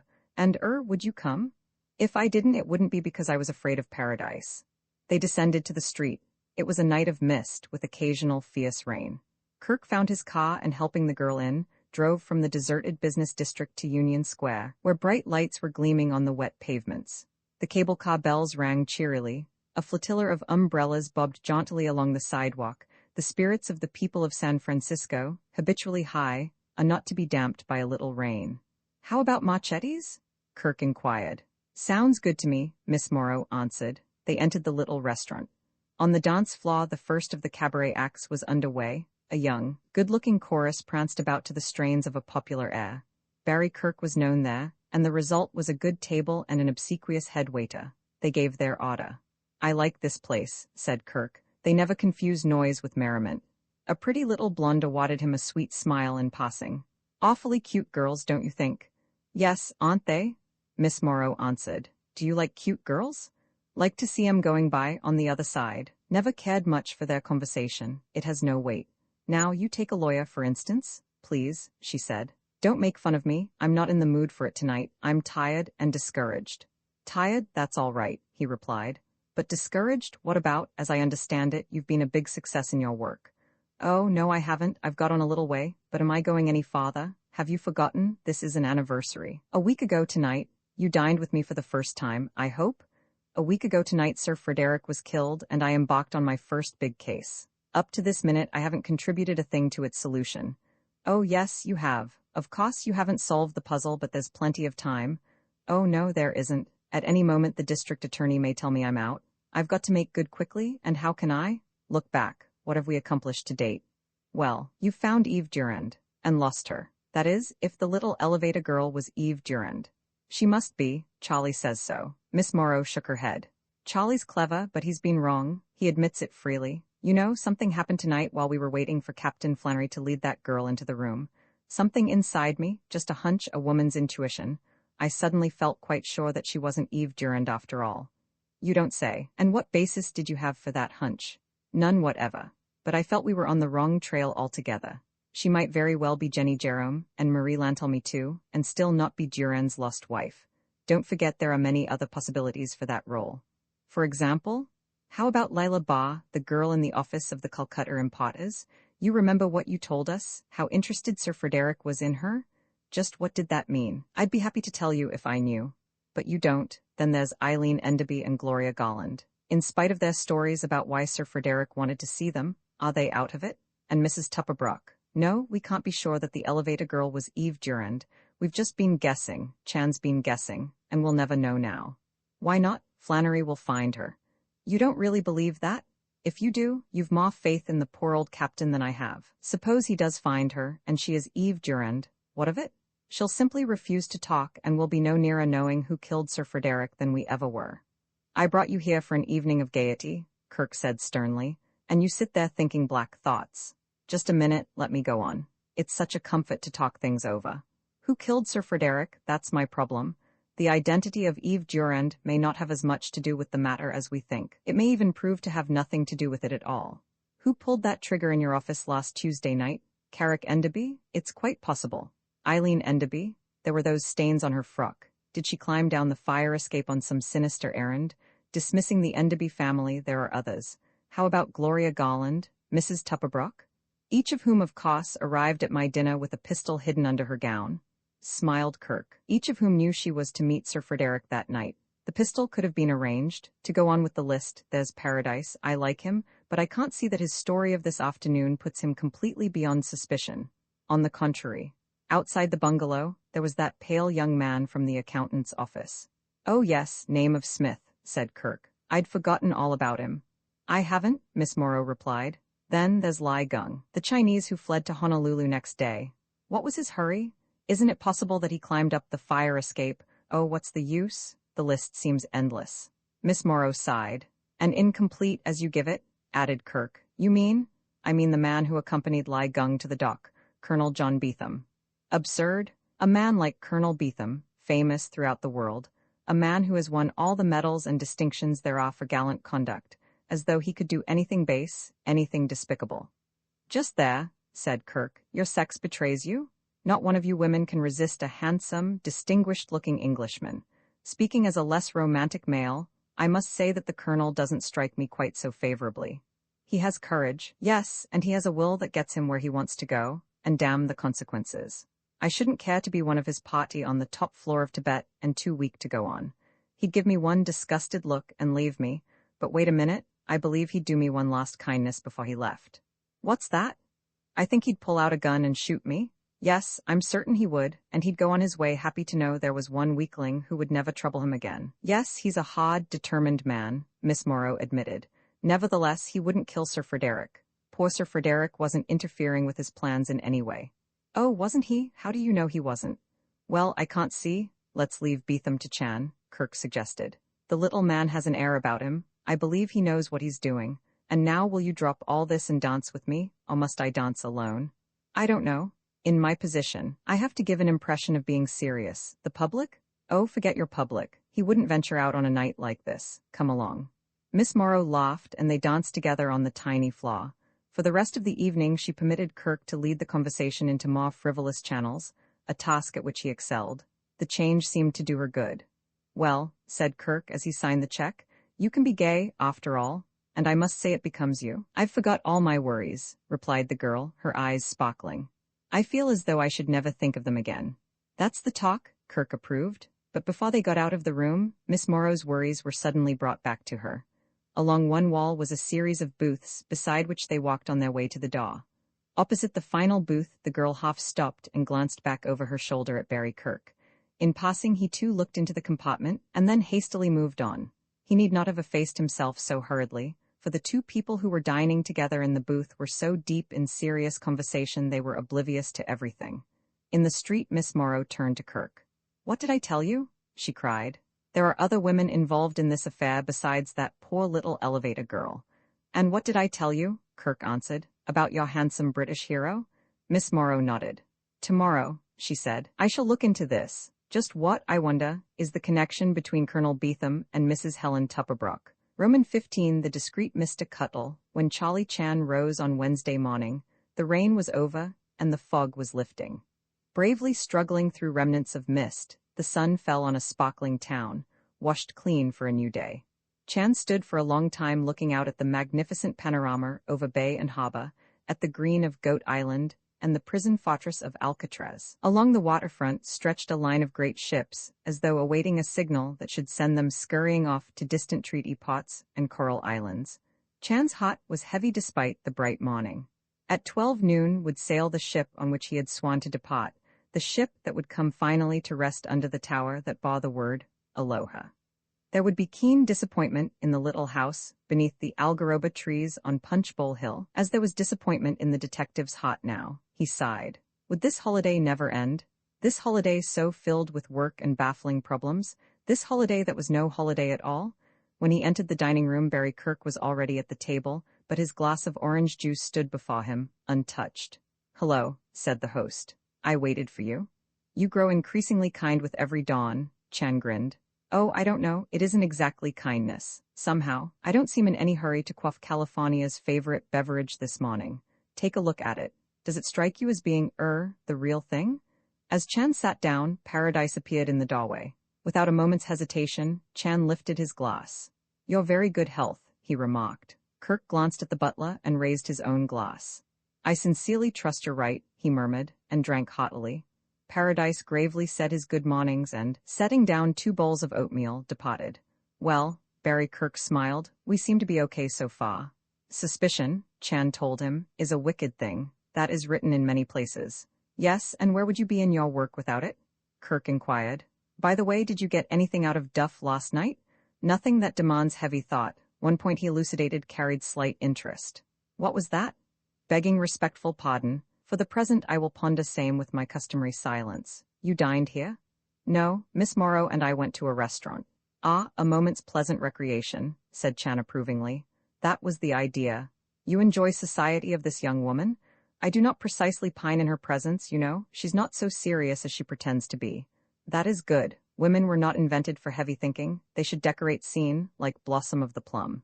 "Yes, but they can't all be movie actresses. I don't mind a girl's having a brain if she doesn't act upstage about it, and Miss Morrow never does. We had a very light-hearted evening, but we weren't blind. As we left the restaurant, we made a little discovery." "Good, what was it?" Kirk shrugged. "Shall I ponder same with my customary silence? No, I won't be as mean as you are, Charlie. We saw your old friend Colonel John Beetham relaxing from the stern realities of life. We saw him dining with a lady." "Ah, yes, which lady?" "A lady we have rather overlooked so far. Mrs. Helen Tupperbrook." "That has interest. Miss Morrow will investigate?" "Yes, I'm going to pick up Mrs. Tupperbrook this morning and take her down to the district attorney's office. I don't look for any brilliant results, however. She's cold and distant like the winter stars. Good Lord, I'm getting poetic. You don't suppose it could be something I've had for breakfast?" "More likely memories of last night," Chan answered. When the meal was finished, Kirk announced that he was going down to the office to attend to a few letters. Chan rose quickly. "I will accompany if I may," he said. "I must produce letter of explanation for my wife, hoping it will yet catch outgoing boat. It will be substitute for me, a smallest substitute." He sighed. "That's right," Kirk remembered. "You were going out on the tide today, weren't you? It's a shame you can't. What will little Barry think of me?" "Oh, he's probably sensible, like his namesake.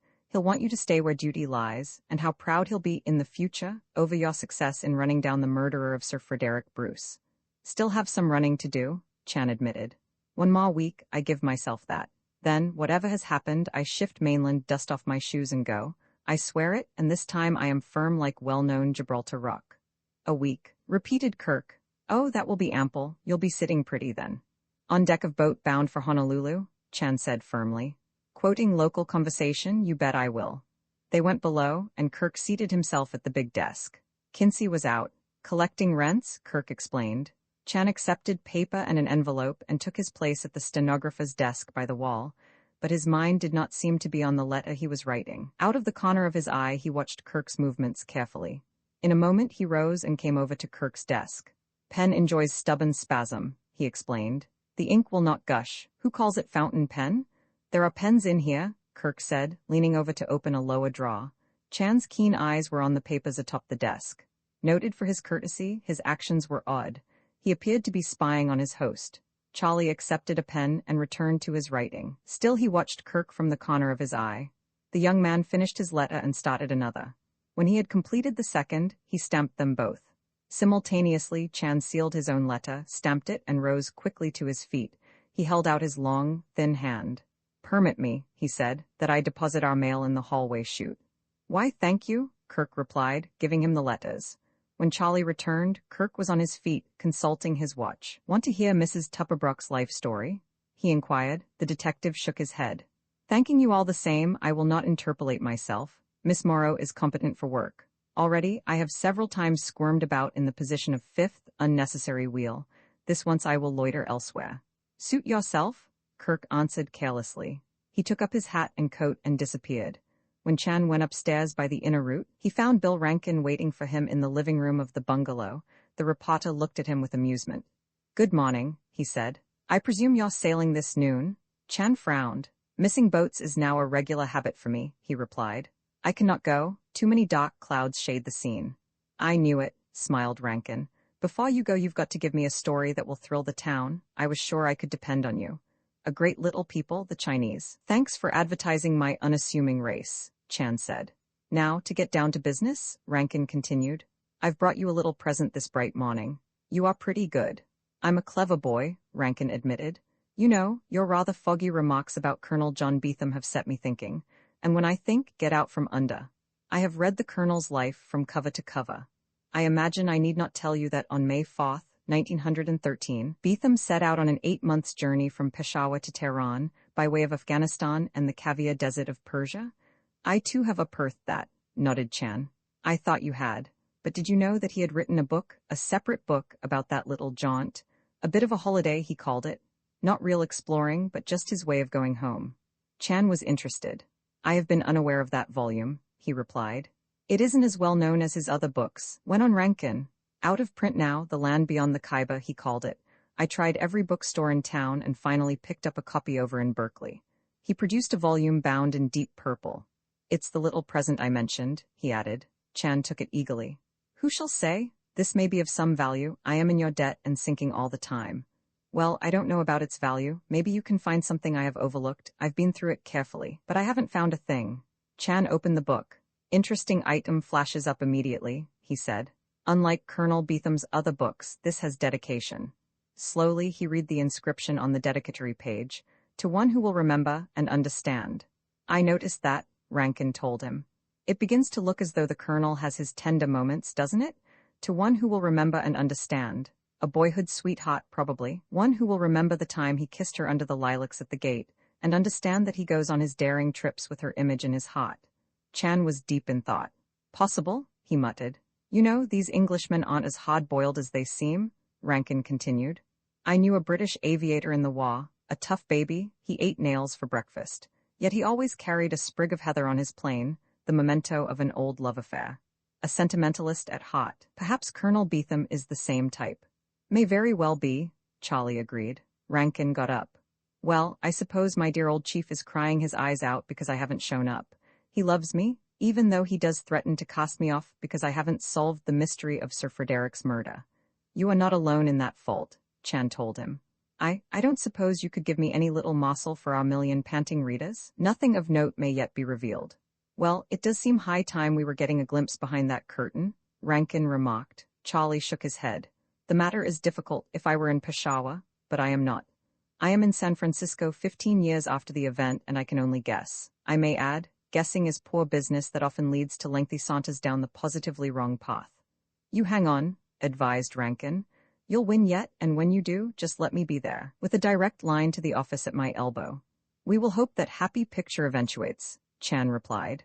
Rankin went out, leaving Charlie to the book. He sat down before the fire and began to read eagerly. This was better than interviewing Mrs. Tupperbrook. At about the same time, Barry Kirk was going blithely up the steps of his grandmother's handsome house on Pacific Heights. The old lady greeted him in the drawing room. "Hello," she said. "How do you happen to be up and about so early? And wide awake, if I can believe my failing eyesight." "Detective work," he laughed. "Good, what can I do for you? I seem to have been left entirely out of things and it annoys me." "Well, you're still out, so don't get up any false hopes," he returned. "I'm not here to consult with you, wise as I know you to be. I'm looking for Mrs. Tupperbrook. Where is she?" "She's upstairs. What do you want with her?" "I want to take her for a little ride down to see Miss Morrow." "Oh, so that young woman is still asking questions? She seems a bit lacking in results so far." "Is that so? Well, give her time.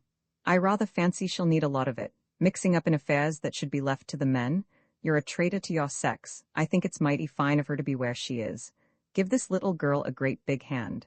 "Oh, I imagine she doesn't lack for applause when you are about. You seem very much taken with her." "I am, and don't forget it. Now, how about calling Mrs. Tupperbrook? Please tell her to come and bring her hyphen." Mrs. Kirk gave him a scornful look and departed. In a few minutes the secretary appeared in the room. Poised and cool as always, she greeted Barry Kirk without enthusiasm. "Good morning," he said. "I'm sorry to disturb you, but Miss Morrow, you met her at my dinner, would like to see you. If you can come now, I'll drive you down in my car." "Why, of course," returned the woman calmly. "I'll be just a moment." She went out and Mrs. Kirk reappeared. "What's the matter with that boy of Sally Jordan's?" she demanded. "I thought he'd have this thing solved long ago. I've been watching the papers like a bargain hunter." "Oh, Charlie's all right," Kirk said. "He's slow, but sure." "He's slow enough," admitted the old lady. "You might tell him that I'm growing impatient. That'll speed him up." Kirk smiled. "I wish something would," his grandmother snapped. "What's all this about Helen? Surely she's not entangled in the case? I'm not free to say one way or another. Tell me, have you given Colonel Beetham that money yet?" "No, but I believe I will. Take my advice and hold off for a few days." "What, he isn't in it, is he? Why, he's a gentleman." "Just take my advice," began Kirk. Mrs. Tupperbrook was in the hall, waiting for him. "Now you've got me all excited," complained Mrs. Kirk. "That's bad at your age," Kirk said. "Calm down." "What do you mean, my age? I read of a woman the other day who is 102. "Well, there's a mark to shoot at," Kirk told her. "So long, see you later." Mrs. Tupperbrook sat at his side in the roadster, stiff and obviously not inclined to talk. A few remarks on the weather yielding no great flood of conversation, Kirk abandoned the effort. They rode on in silence, and finally he ushered her into Miss Morrow's office. The deputy district attorney made a charming picture against that gloomy background. Such was not, however, her aim at the moment. Alert and businesslike, she greeted Mrs. Tupperbrook and indicated a chair beside her desk. "Sit down, please. So good of you to come. I hope I haven't inconvenienced you?" "Not in the least," the woman replied, seating herself. There was a moment's silence. "You know, of course, that we are hunting the murderer of Sir Frederick Bruce," Miss Morrow began. "Naturally," Mrs. Tupperbrook's tone was cool. "Why did you wish to see me?" "I wondered whether you have any information that might help us." "That's hardly likely," responded Mrs. Tupperbrook. She took out a lace-edged handkerchief and began to turn it slowly in her hands. "No, perhaps not," Miss Morrow smiled. "Still, we are not justified in ignoring anyone in this terrible affair. Sir Frederick was a complete stranger to you?" "Yes, quite. I met him for the first time on that Tuesday night." "Did you also meet Colonel Beetham for the first time that night?" The handkerchief was suddenly a tiny ball in her hand. "No, I did not." "You had met him before?" "Yes, at Mrs. Dawson Kirk's. He had been to the house frequently." "Of course. You and the Colonel are quite good friends, I hear. Perhaps you knew him before he came to San Francisco?" "No, I did not." "While the Colonel was showing his pictures, you remained on the Davenport with Miss Garland. You saw nothing of a suspicious nature?" "Nothing whatever." The handkerchief lay in a crumbled heap in her lap. She took it up and once more began to smooth it. "Have you ever lived in India?" "No, I have never been there." "Did you ever hear of a tragic event that happened in India, at Peshawar? The disappearance of a young woman named Eve Durand?" Mrs. Tupperbrook considered. "I may have read about it in the newspapers," she admitted. It has a dimly familiar sound. Tell me, did you by any chance notice the elevator girl who took you up to the bungalow the night of Mr. Kirk's dinner? Again the handkerchief was crushed in the woman's hand. I did not. Why should I? She was, then, quite unknown to you? I fancy she was. Of course one doesn't study, that sort of person. Ah, yes. Miss Morrow sought an inconsequential ending for the interview. You are English, Mrs. Tupperbrook? English, yes. A Londoner? No, I was born in Devonshire. I stayed there until my marriage. Then my husband took me to York, where he had a living. He was a clergyman, you know. Thank you so much. I'm afraid I have been of very little help. Oh, but I hardly looked for anything else, Miss Morrow smiled. These questions are a mere formality. Everyone at the dinner, you understand. It was good of you to come. She rose. Mrs. Tupperbrook restored the handkerchief to her bag and also stood up. That is all, I take it? Oh, quite. It's a lovely day after the rain. Beautiful, murmured the woman and moved toward the door. Kirk came from the corner where he had been lolling. Any other little service I can do? He asked. Not at present, thanks. You're immensely valuable. Mrs. Tupperbrook had reached the outer room. Kirk spoke in a low voice. No word of the elevator girl? Not a trace. Miss Morrow sighed. The same old story, but just what I expected. Kirk looked toward the other room. And the lady who has just left, he whispered. A complete dud, wasn't she? I'm awfully sorry she told you nothing. The girl came very close, fragrant, young, smiling. Kirk felt a bit dizzy. You are wrong, she said softly. The lady who has just left told me a great deal. You mean? I mean she's a liar if I ever met one, a liar and a poor one. I'm going to prove it too. Bright girl, Kirk smiled, and hurrying out, caught up with Mrs. Tupperbrook in the hall. The return ride to Mrs. Dawson Kirk's house was another strained, silent affair, and Kirk parted from the dark, mysterious lady with a distinct feeling of relief. He drove back to the Kirk building and ascended to the 20th floor. As he got out of the elevator, he saw Mr. Cuttle trying his office door. Cuttle was not only the night watchman, but was also assistant superintendent of the building, a title in which he took great pride. Hello, Cuttle, Kirk said. Want to see me? I do, sir, Cuttle answered. Something that may be important. Kirk unlocked the office and they went in. It's about that girl, Grace Lane, sir, Cuttle explained when they reached the inner room. The one who disappeared last night. Oh, yes. Kirk looked at him with sudden interest. What about her? The police asked me a lot of questions. Where did I get her and all that? There was one point on which I was silent. I thought I had better speak to you first, Mr. Kirk. Well, I don't know, Cuttle. It isn't wise to try to conceal things from the police. But on this point, sir? What point? The matter of how I came to hire her, the letter she brought to me from a certain person. From what person? From your grandmother, sir, from Mrs. Dawson Kirk. Good Lord. Grace Lane came to you with a letter from my grandmother. She did. I still have the letter. Perhaps you would like to see it?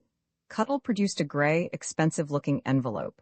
Kirk took out the enclosure and saw that the message was written in his grandmother's cramped, old-fashioned hand.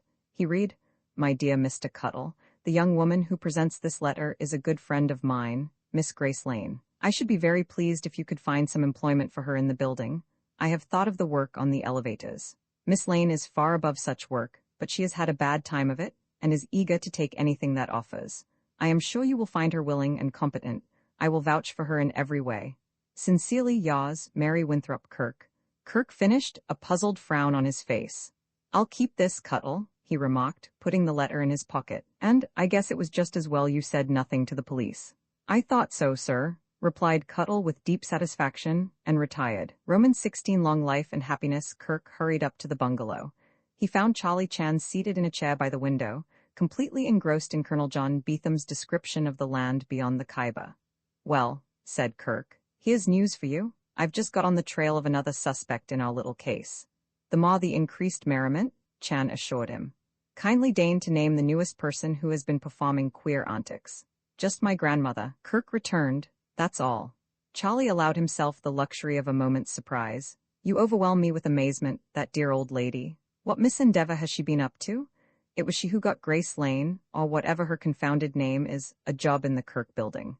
The young man repeated his talk with Cuttle and showed Chan the letter.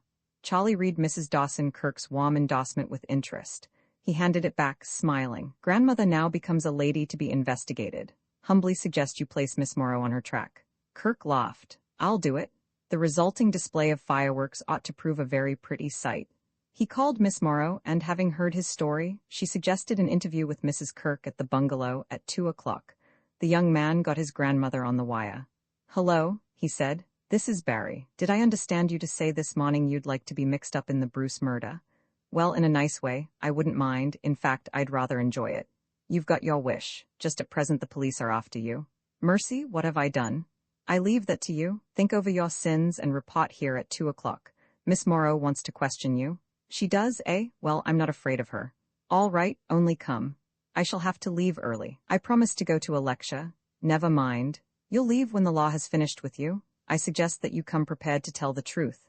If you do, I may yet be able to keep you out of jail. You can't frighten me. I'll come, but only from curiosity. I should like to see that young woman in action. I haven't a doubt in the world but what I can hold my own. I heard different, replied Kirk. Remember 2 o'clock, sharp? He hung up the receiver and waited impatiently for the hour of the conflict. At 2:15, Miss Morrow arrived on the scene. This is a strange turn, she said, when Kirk had taken her coat. So your grandmother knows Jenny Jerome Marie Lantelmy? Knows her? Replied Kirk. They're great friends. He handed over the letter. Read that, vouches for her in every way, good old grandmother. Miss Morrow smiled. I must handle her gently, she remarked. Somehow, I don't believe she approves of me. She's reached the age where she doesn't approve of anybody, Kirk explained. Not even of me. A fine, noble character, as you well know, yet she discovers flaws. Can you imagine?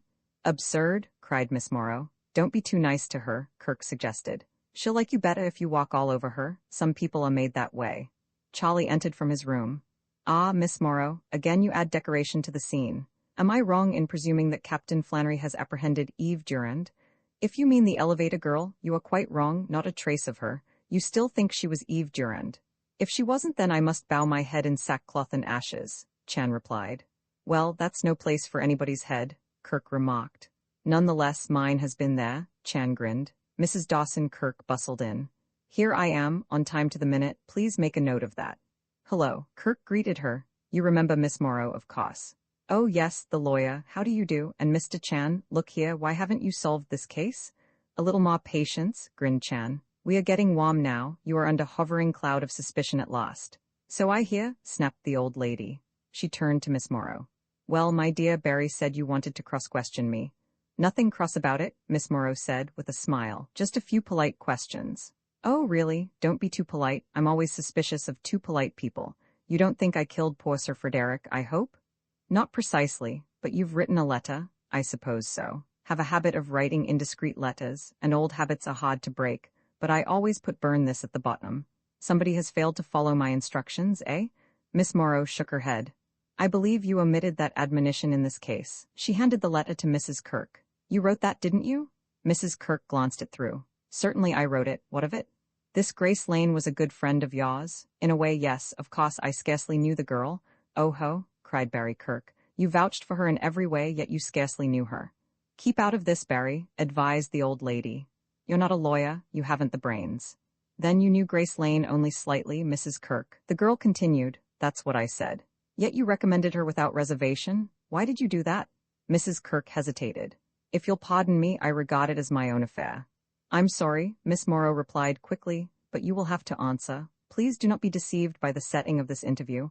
It is not a social function. I am acting for the district attorney's office, and I mean business. Mrs. Kirk's eyes flashed. I understand, but now, if you don't mind, I'd like to ask a few questions. You may do so, and when you have finished, I will resume. What has this girl, Grace Lane, to do with the murder of Sir Frederick Bruce? That is what we are trying to determine. You mean she had something to do with it? We believe she had, and that is why your recommendation of her is no longer your own affair, Mrs. Kirk. The old lady sat firmly on the edge of her chair. I shan't say a word until I know where all this is leading us. It'll lead you to jail if you don't stop being stubborn, suggested Barry Kirk. Indeed? Well, I have friends among the lawyers too. Miss Morrow, I want to know Grace Lane's connection with Sir Frederick. I have no objection to telling you, if you will keep the matter to yourself. She's the most indiscreet woman on the West Coast, Kirk warned. Hush up, Barry. I can keep still if I have to, Miss Morrow. When Sir Frederick came here, Miss Morrow explained, he was seeking a woman named Eve Durand, who disappeared from India 15 years ago. We suspect Grace Lane was that woman. Well, why don't you ask her? We'd be glad to, but we can't. You see, she's disappeared again. What, she's gone? Yes, now I have answered your questions, and I expect you to do as much for me. Miss Morrow became again very businesslike. Grace Lane was undoubtedly brought to you by a third person, a person you trusted. Who was it? Mrs. Kirk shook her head. I'm sorry, I can't tell you. You realize, of course, the seriousness of your refusal? Good heavens, what have I got mixed up in, anyhow? A respectable woman like me? Precisely, said Miss Morrow sternly. A woman honored throughout the city, a woman prominent in every forward-looking movement. I must say I am surprised, Mrs. Kirk, to find you obstructing the cause of justice, and all because this person who brought Grace Lane to you is now asking you to keep the matter secret. I didn't say that. But I did. It's true, isn't it? Well, yes, it is, and I must say I think she's asking a good deal of me. Then Grace Lane was brought to you by a woman? What? Oh, yes, of course, I'll admit that. You have admitted it? Chuckled Barry Kirk. Tell me this, Miss Morrow went on. Before you left to come down here, did you let Mrs. Tupperbrook know where you were going? I did. Did you tell her you expected to be questioned by me when you got here? Why, yes. And was it then that she asked you not to reveal the fact that she was the person who brought Grace Lane to you with a request that you help the girl? Mrs. Kirk was silent. You needn't answer, Miss Morrow smiled. As a matter of fact, you have answered. Your face, you know. Mrs. Kirk shrugged. You're a clever young woman, she complained. Since that is settled, and I now know that it was Mrs. Tupperbrook who introduced the Lane girl to you, Miss Morrow continued, there is no real reason why you shouldn't give me the details. How long ago did it happen? Mrs. Kirk hesitated and then surrendered. Several months ago, she said. Helen brought the girl to the house. She told me she had met her on a ferry, that they were old friends, had known each other in Devonshire, a great many years back. In Devonshire, please go on. Helen said this girl had been through a lot. What? I didn't ask, I have some delicacy. Also, that she was destitute and in desperate need of work. She was such a pretty, modest, feminine little thing. I took an immediate fancy to her, so I got her the job in this building. Without consulting me, Kirk suggested. Why should I? It was a matter requiring instant action. You were off somewhere as usual. And that's all you know about Grace Lane? Inquired Miss Morrow. Yes, I made inquiries and found she was doing well and was, apparently, happy.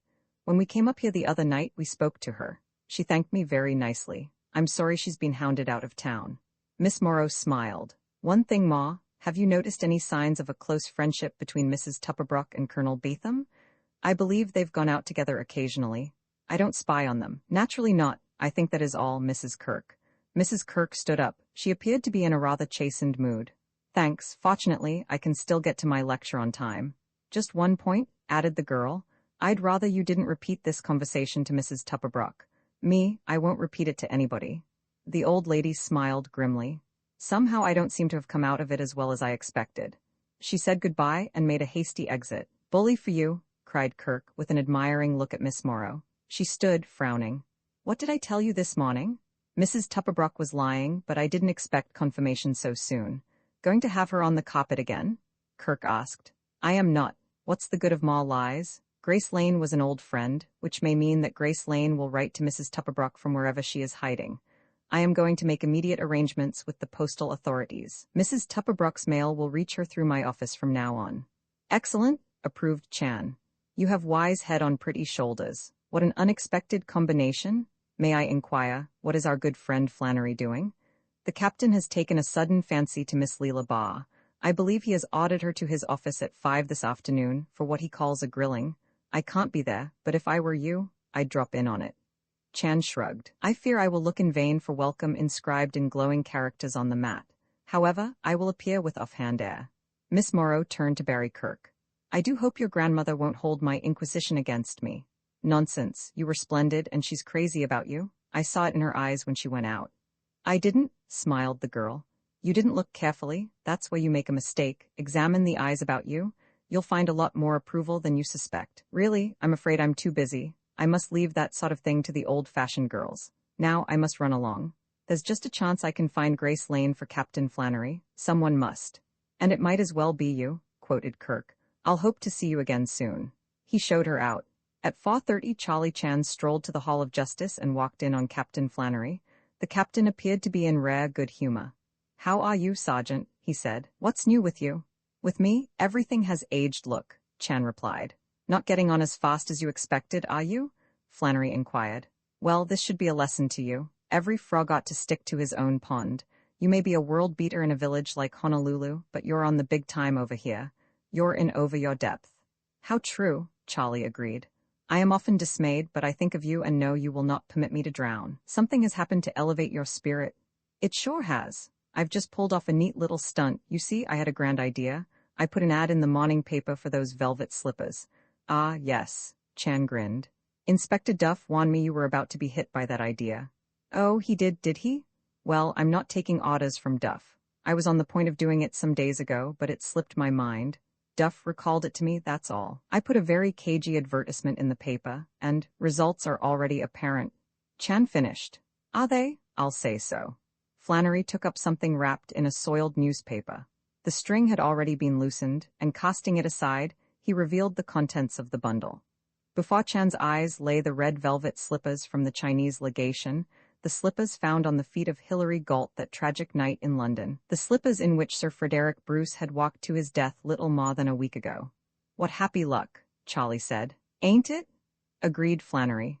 A soldier from out at the Presidio brought them in less than an hour ago. It seems he was crossing to Oakland to visit his girl last Wednesday noon, and he picked this package up from one of the benches on the ferryboat. There was nobody about to claim it, so he took it along. Of course, he should have turned it over to the ferry people, but he didn't. I told him that was all right with me. On ferryboat to Oakland? Chan repeated. Yes, this guy'd been wondering what to do with his find, and he was mighty pleased when I slipped him a 5-spot. Charlie turned the slippers slowly about in his hands. Again, he was interested by the Chinese character which promised long life and happiness. A lying promise that the slippers had not brought long life and happiness to Hilary Galt, nor to Sir Frederick Bruce. Just where, Chan mused, do we arrive at now? Well, I'll have to admit that we are still a long ways from home, Flannery replied. But we're getting on. Last Wednesday, the day after the murder, somebody left these slippers on an Oakland ferryboat. Left them intentionally, I'll bet, glad enough to be rid of them. In same identical paper? Charlie inquired. They were always wrapped. Yes, that's the paper this fellow found them in. An evening paper dated last Wednesday night. A first edition issued about 10 in the morning. Chan spread out the newspaper and studied it. You have been carefully over this journal, I suspect. Why, I haven't had time, Flannery told him. Nothing of note catches the eye, Chan remarked. Except, yes, here on margin of first page, a few figures, carelessly inscribed in pencil. Paper is torn in that locality, and they are almost obliterated. Flannery came closer, and Charlie pointed. A small sum in addition had evidently been worked out. 103, Flannery read. That's wrong. 79 and 23 don't add up to 103. Then we must seek one who is poor scholar of arithmetic, Chan replied. If you have no inclination for objecting, I will jot figures down. Go ahead, put your big brain on it, but don't forget, I produced the slippers. And the newspaper, Charlie added. The brightest act you have performed to date. The door opened, and a man in uniform entered. That dame's outside, Captain, he announced. She's brought her fellow with her. Shall I fetch him in? Sure, Flannery nodded. It's Miss Lila Ba, he explained to Chan. I got to thinking about her, and she don't sound so good to me. I'm going to have another talk with her. You can stay if you want to. Overwhelmed by your courtesy, Chan responded. Miss Lila Ba came timidly through the door. After her came Kinsey, Kirk's secretary. The girl seemed very much worried. You wanted me, Captain Flannery? Yeah, come in, sit down. He looked at Kinsey. Who's this? Mr. Kinsey, a friend of mine, the girl explained. I thought you wouldn't mind. Your fellow, eh? Well, I suppose, the guy you was crying about that night you came out of the office where you saw Sir Frederick.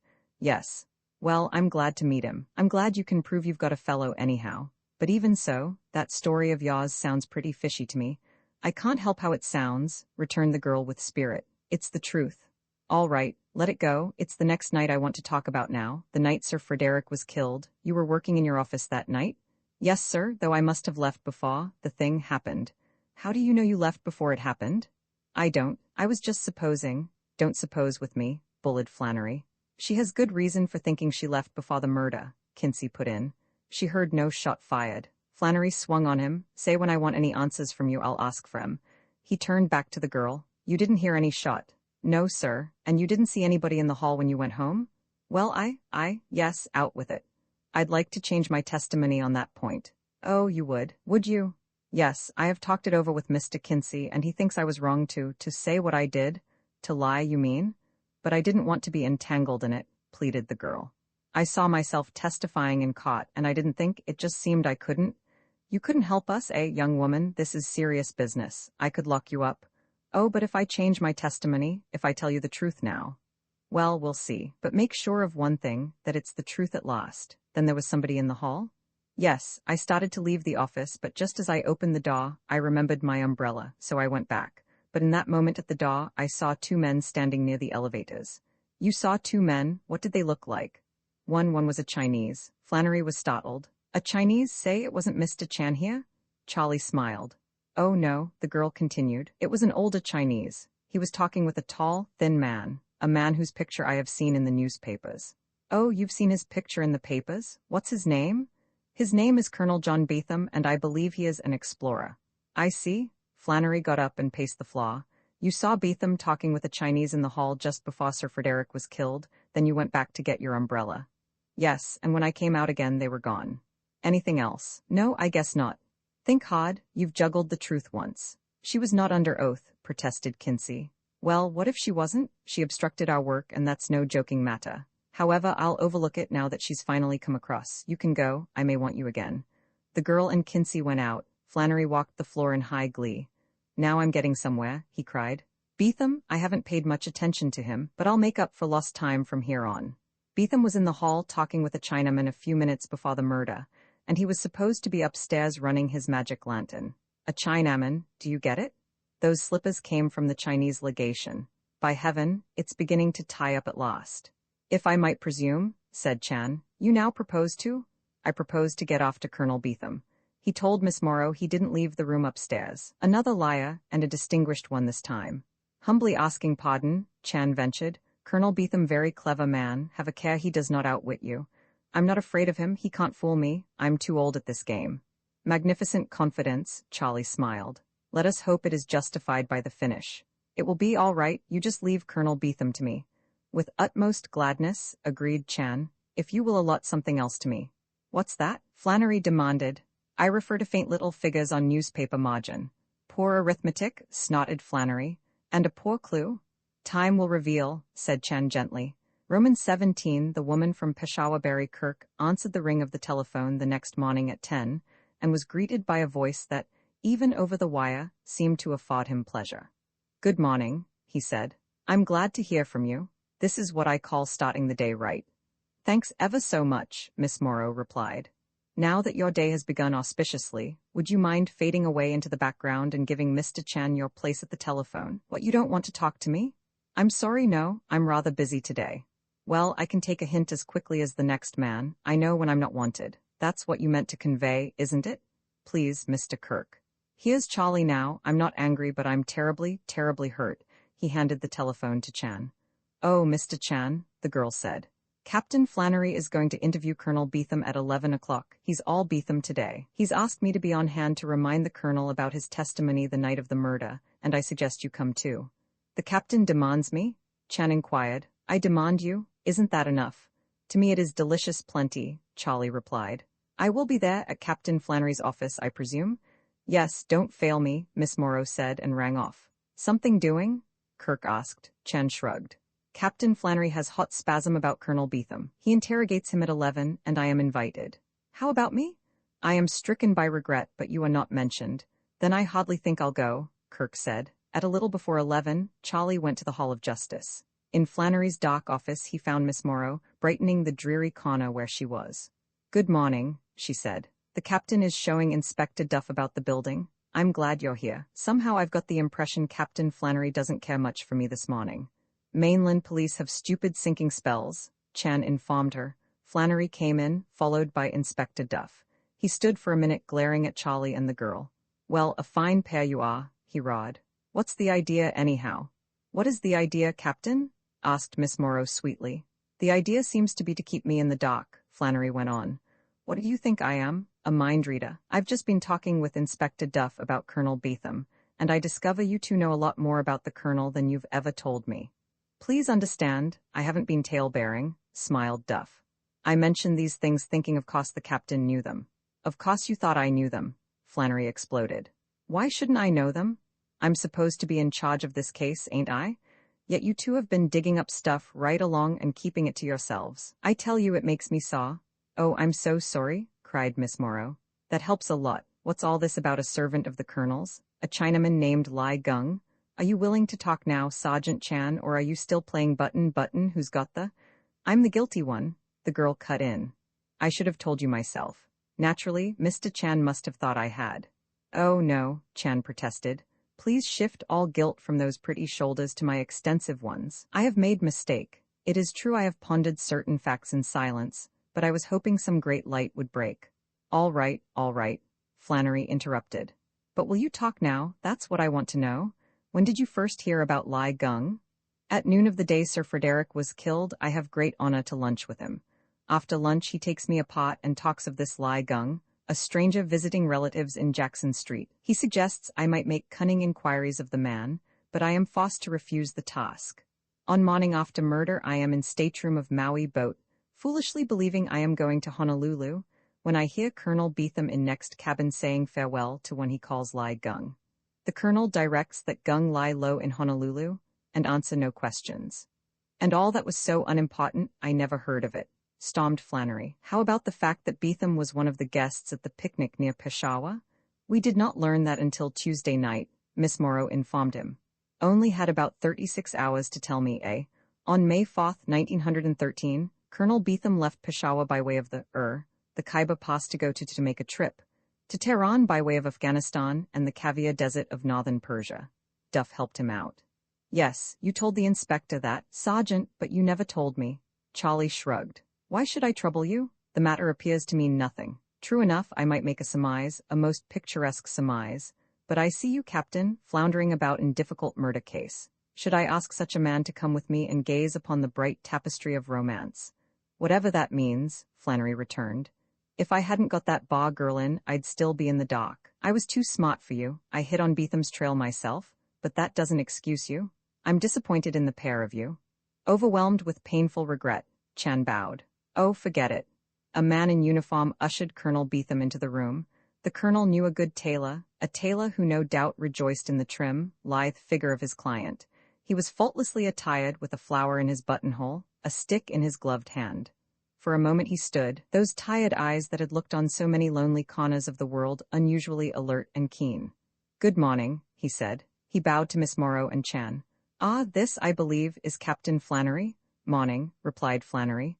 Meet Inspector Duff of Scotland Yard. Delighted, Beetham answered. I am very happy to see a man from the yard. No doubt the search for Sir Frederick's murderer will get forward now. I guess it will, growled Flannery, if you answer a few questions for us and tell the truth. The colonel raised his eyebrows very slightly. The truth, of course, he remarked with a wan smile. I shall do my best. May I sit down? Sure, replied Flannery, indicating a dusty chair. On the night Sir Frederick was killed, you were giving a magic lantern show on the floor above. I should hardly have called it that. Motion pictures, you know, of Tibet? Yes, you did a lecture with these lantern slides, but toward the end you dropped out and let the performance run itself. Later Miss Morrow here asked you, what was it you asked him, Miss Morrow? I referred to that moment when he left the machine, the girl said. He assured me that he had not been absent from the room during the interval. The captain looked at Beetham. Is that right, Colonel? Yes, I fancy that is what I told her. Why, what do you mean? Why did you tell her that when you knew damn well you had been down on the 20th floor talking with a Chinaman? Beetham laughed softly. Have you never done anything that you later regretted, Captain? The matter struck me as of no importance. I had seen nothing of note on my brief jaunt below. I had a sort of inborn diffidence about being involved in the scandal, so I very foolishly made a slight, misstatement.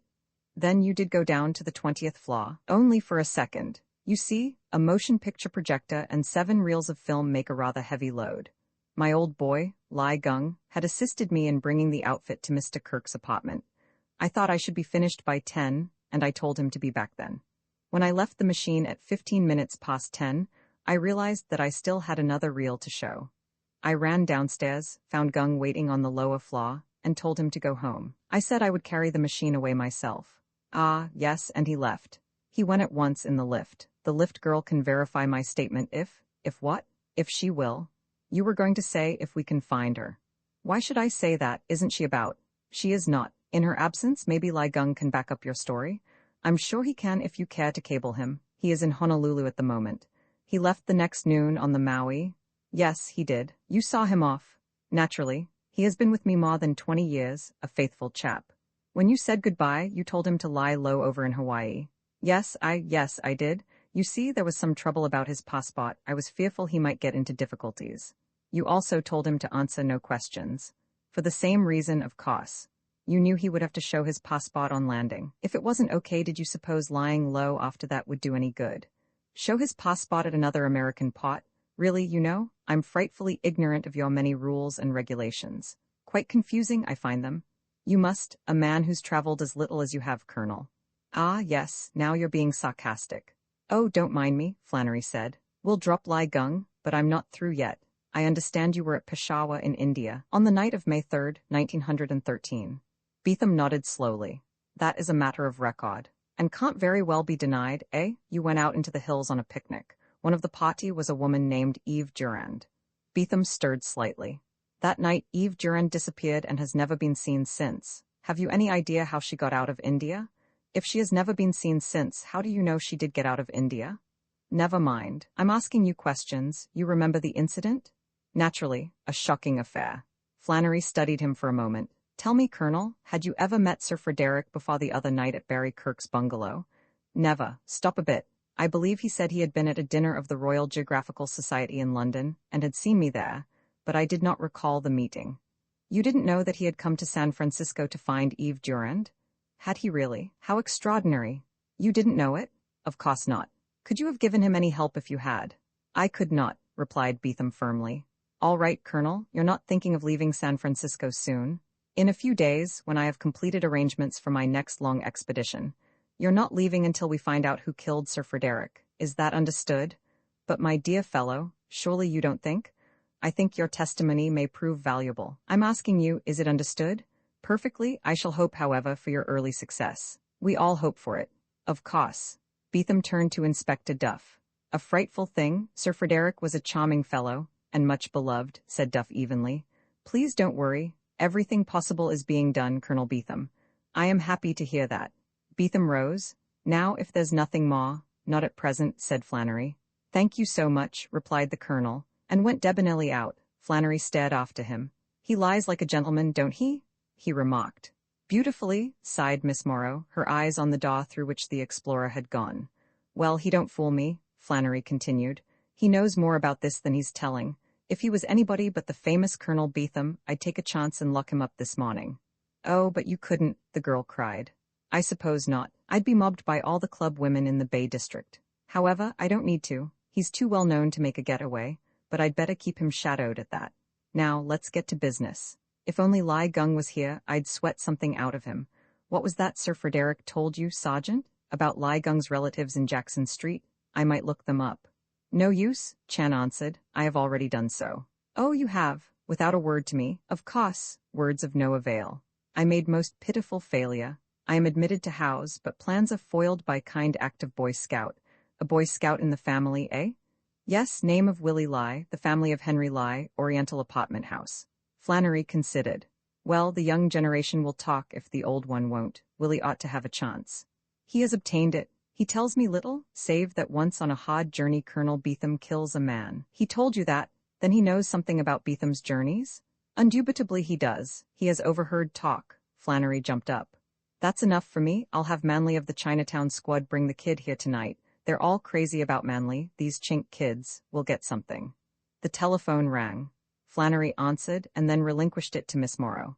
As she listened to the news coming over the wire, her eyes brightened with excitement. She hung up the receiver and turned to the others. That was the district attorney, she announced. We've got hold of a letter mailed to Mrs. Tupperbrook from Santa Barbara. It was written by Grace Lane, and it gives her present address. Fine business, Flannery cried. I told you she couldn't get away from me. I'll get a couple of men off in a car right away. He looked at Miss Morrow. They can stop at your office for the address. She nodded. I'm going right back. I'll give it to them. Flannery rubbed his hands. Things are looking up at last. Make it 7 tonight. I'll have the kid here then. Sergeant, you're coming. I may want your help. And you can look in if you like, Inspector. Thanks, Duff said. How about me? Asked Miss Morrow. He frowned at her.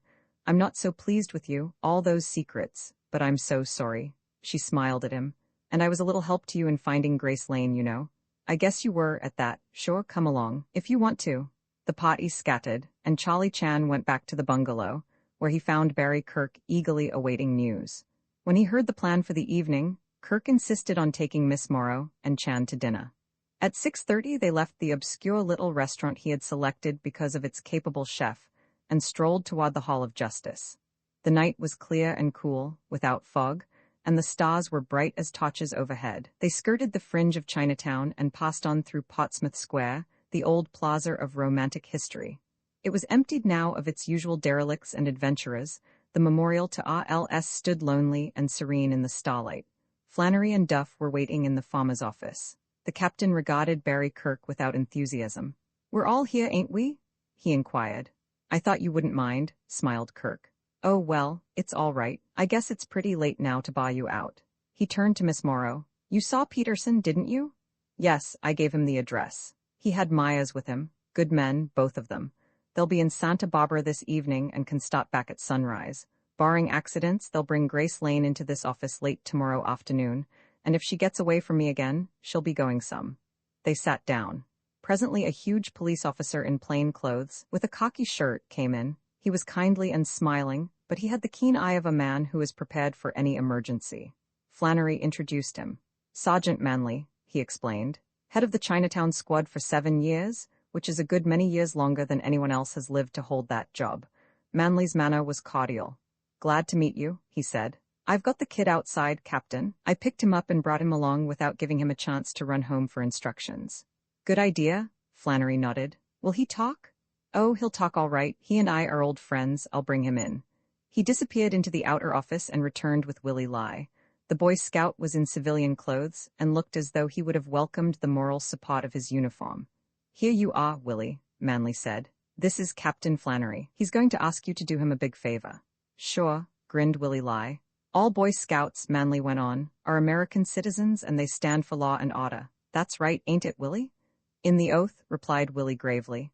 "I've explained to him," Manley continued, "that none of his family is mixed up in this in any way. They won't be harmed by anything he tells you."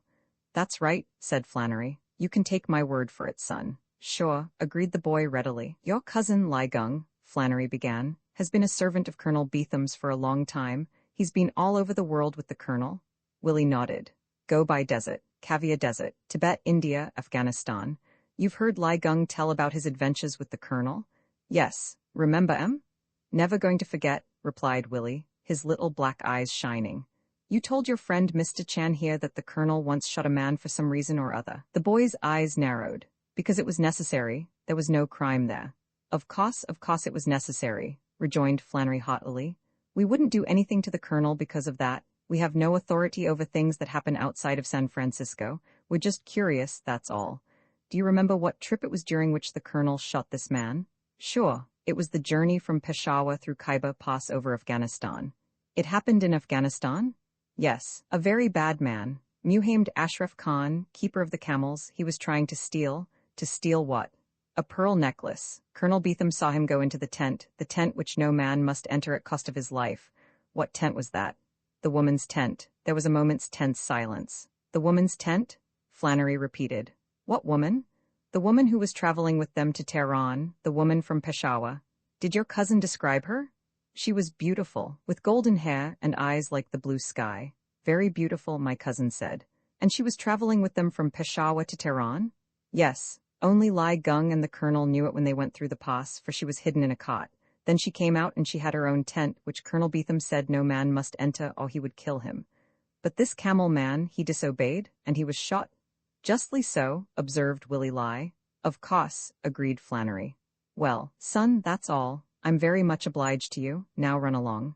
If I had anything to say in the Scouts, you'd get a merit badge for this." "I have 22 already," grinned Willie Lai. "I am Eagle Scout." He and Manley went out. Flannery got up and paced the floor. "Well, what do you know?" he cried. "This is too good to be true. Eve Durand disappears in the night. Her poor husband is frantic with grief. The whole of India is turned upside down in the search for her. And all the time she's moving on through Afghanistan in the caravan of Colonel John Beetham, the great explorer everyone is crazy about, the brave, fine man no one would dream of suspecting." Flannery turned to Chan. "I see now what you meant. Romance, you called it. Well, I've got a different name for it. I call it running away with another man's wife. A pretty scandal in the colonel's past, a lovely blot on his record. By heaven, wonderful. Do you see what it means?" Chan shrugged. I see you are flying high tonight. I certainly am, high, wide, and handsome. I've got my man, and I've got the motive too. Sir Frederick comes to San Francisco hunting Eve Durand. And here is Colonel John Beetham, honored and respected by all, riding the top of the wave. Beetham learns why Sir Frederick has come, and he wonders. He hears the detective has been in India. Has he found out how Eve Durand left that country? If he has, and springs it, the career of John Beetham is smashed. He'll be done for, finished. He won't collect any more money for his big expeditions. Is he the sort to stand by and watch that happen? He is not. What does he do? The question is for mere effect, suggested Chan. First of all, he wants to learn how much Sir Frederick really knows. At dinner, he hears that about the safe being open. He's crazy to get down there and look around. At the first opportunity, he creeps downstairs, enters Mr. Kirk's office, through a locked door, inquired Chan.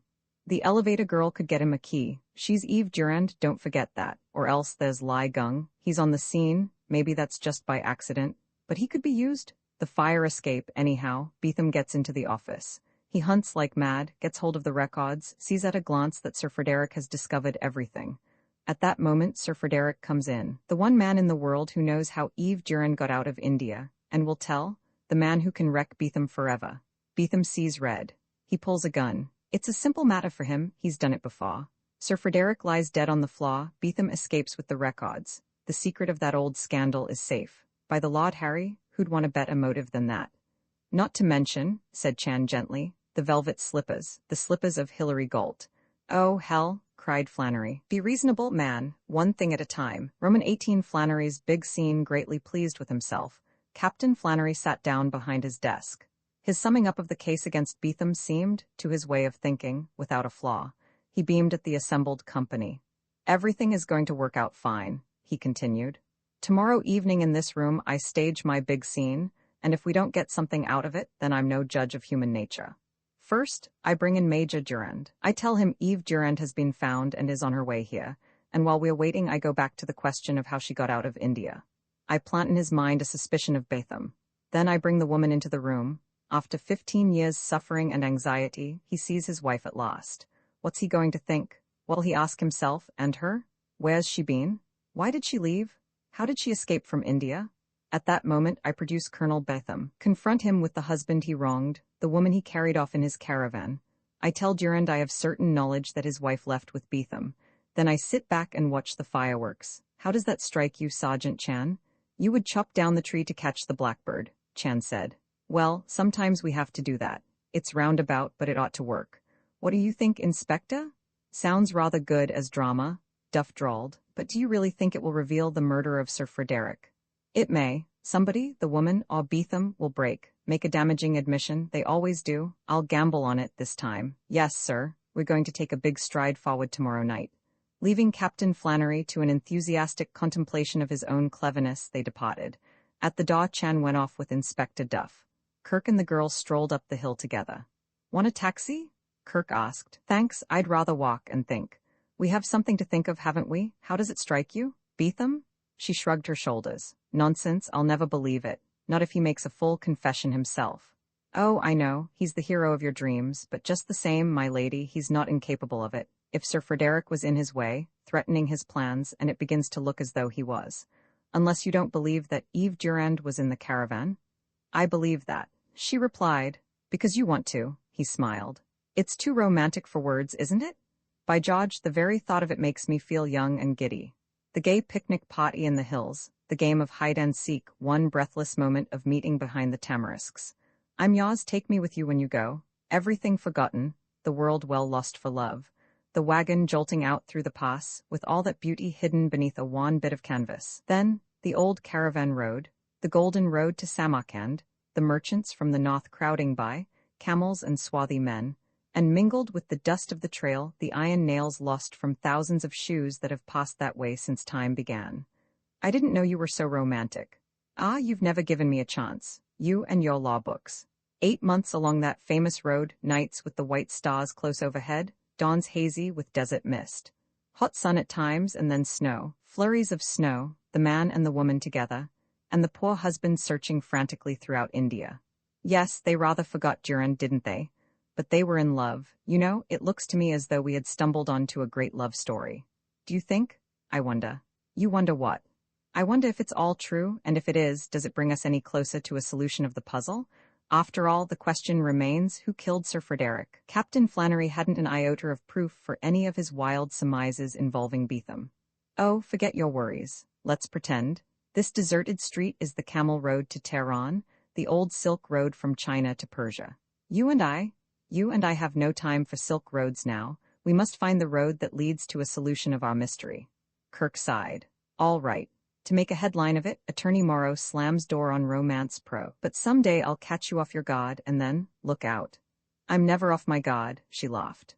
On Friday morning, after breakfast, Chen hesitated a moment, and then followed Barry Kirk into his bedroom. If you will pardon the imposition, I have bold request to make. Certainly, Charlie. What is it? I wish you to take me to Cosmopolitan Club and introduce me past Eagle-Eyed Doorman. After that, I have unlimited yearning to meet old employee of club. An old employee? Well, there's Peter Lee. He's been in charge of the check room for 30 years. Would he do? An excellent choice. I would have you suggest to this Lee that he show me about clubhouse, roof to cellar. Is that possible? Of course. Kirk looked at him keenly. You're still thinking about that club yearbook we found beside Sir Frederick. I have never ceased to think of it, Chan returned. Whenever you are ready, please. Deeply mystified, Kirk took him to the Cosmopolitan and turned him over to Peter Lee.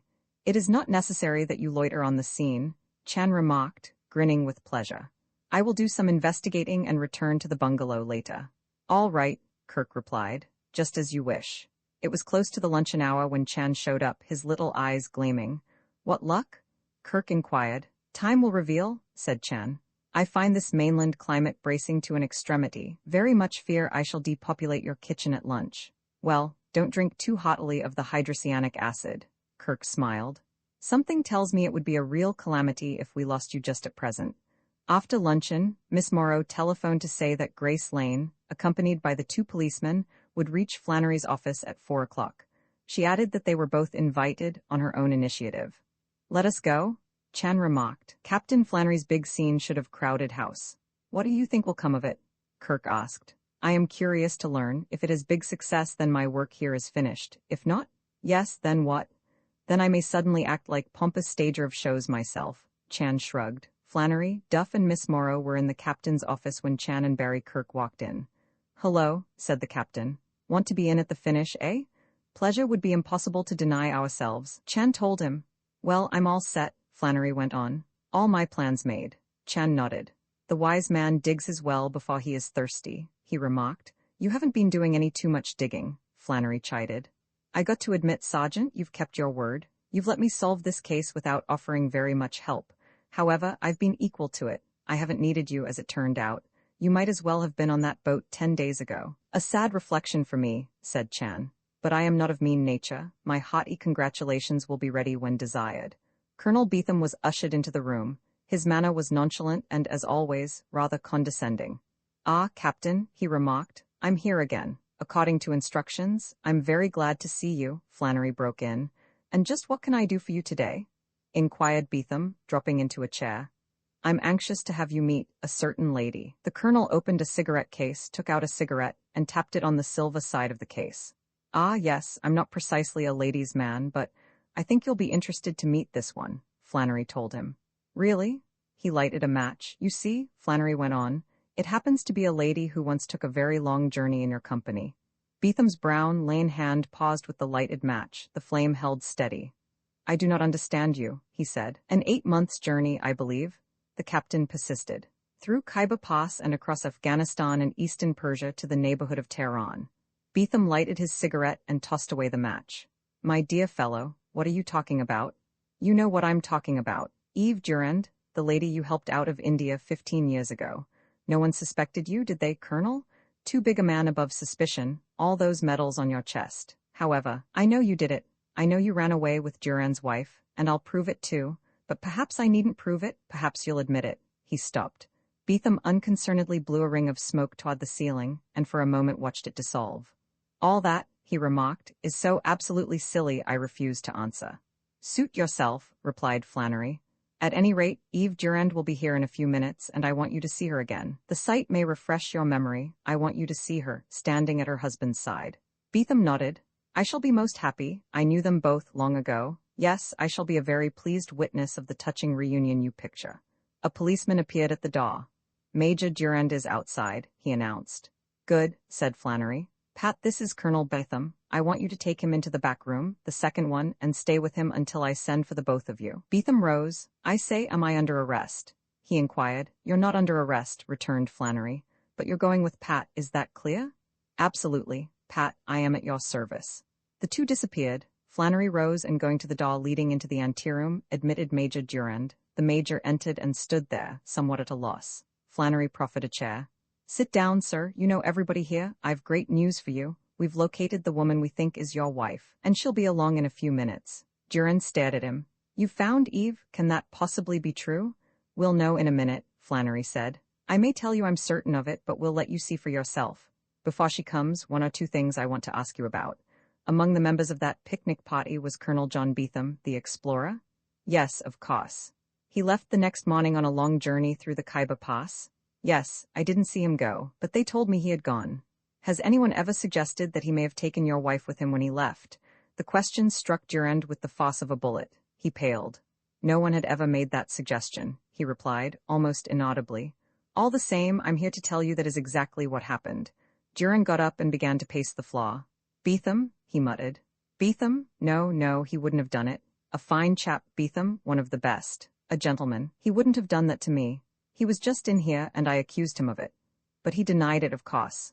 Yes, he did, but my evidence? Damn your evidence, cried Durand.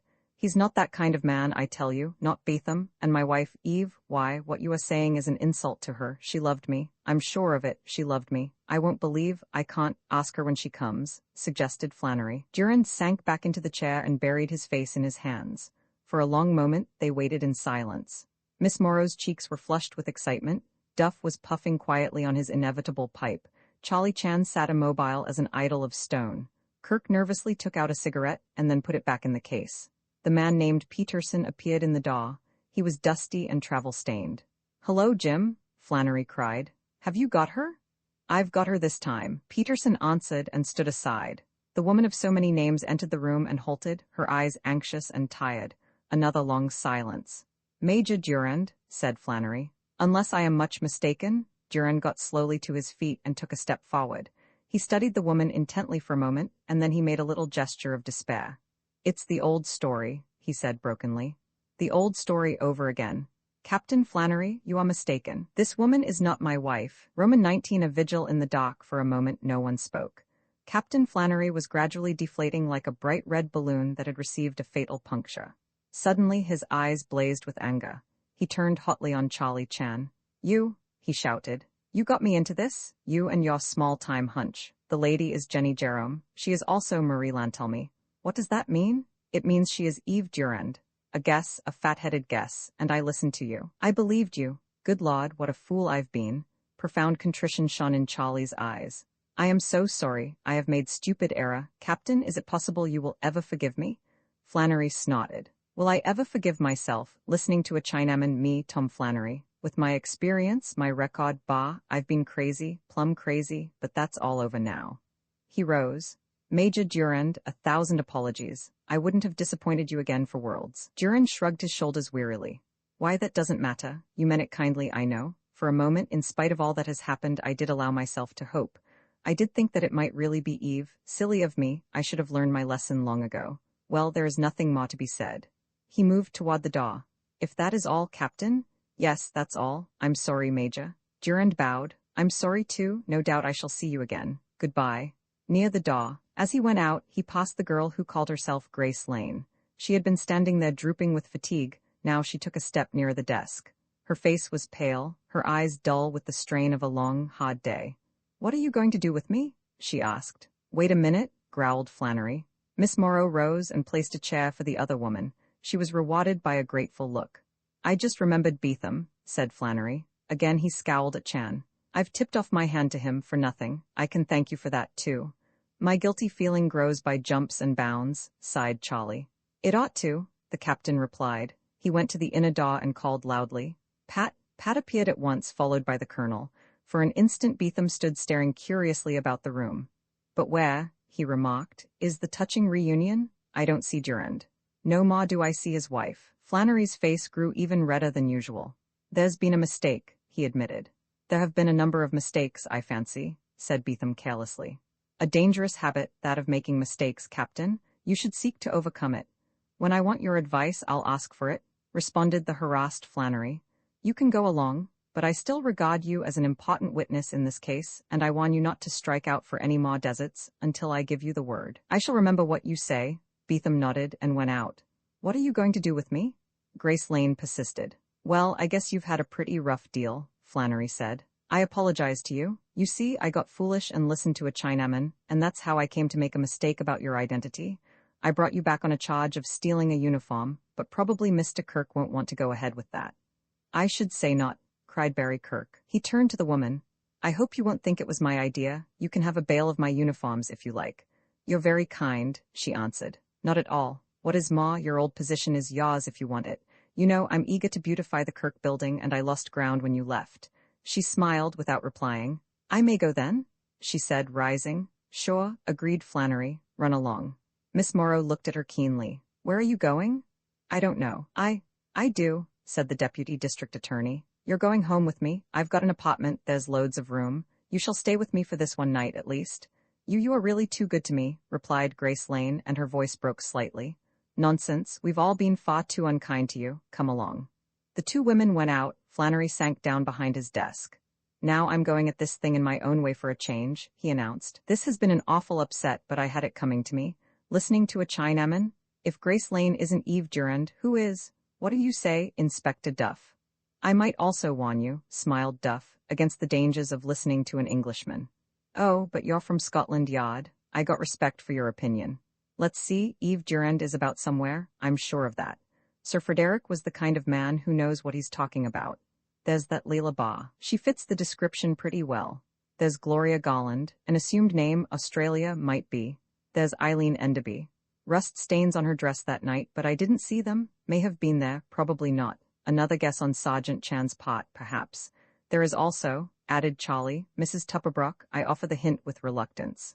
And well you may, sneered Flannery. No, if you fancy Mrs. Tupperbrook, then right there she's out with me. Which of these women? I'll have to start all over again. I feel humble and contrite, said Chan. In spite of which, suggestions keep crowding to my tongue. Have you heard old Chinese saying, Captain? It is always darkest underneath the lamp? I'm fed up on Chinese sayings, replied the captain. The one I have named means what? That just above our heads the light is blazing. Such is the fact, Captain Flannery. Take my advice and worry no more about Eve Durand. Why not? Asked Flannery in spite of himself.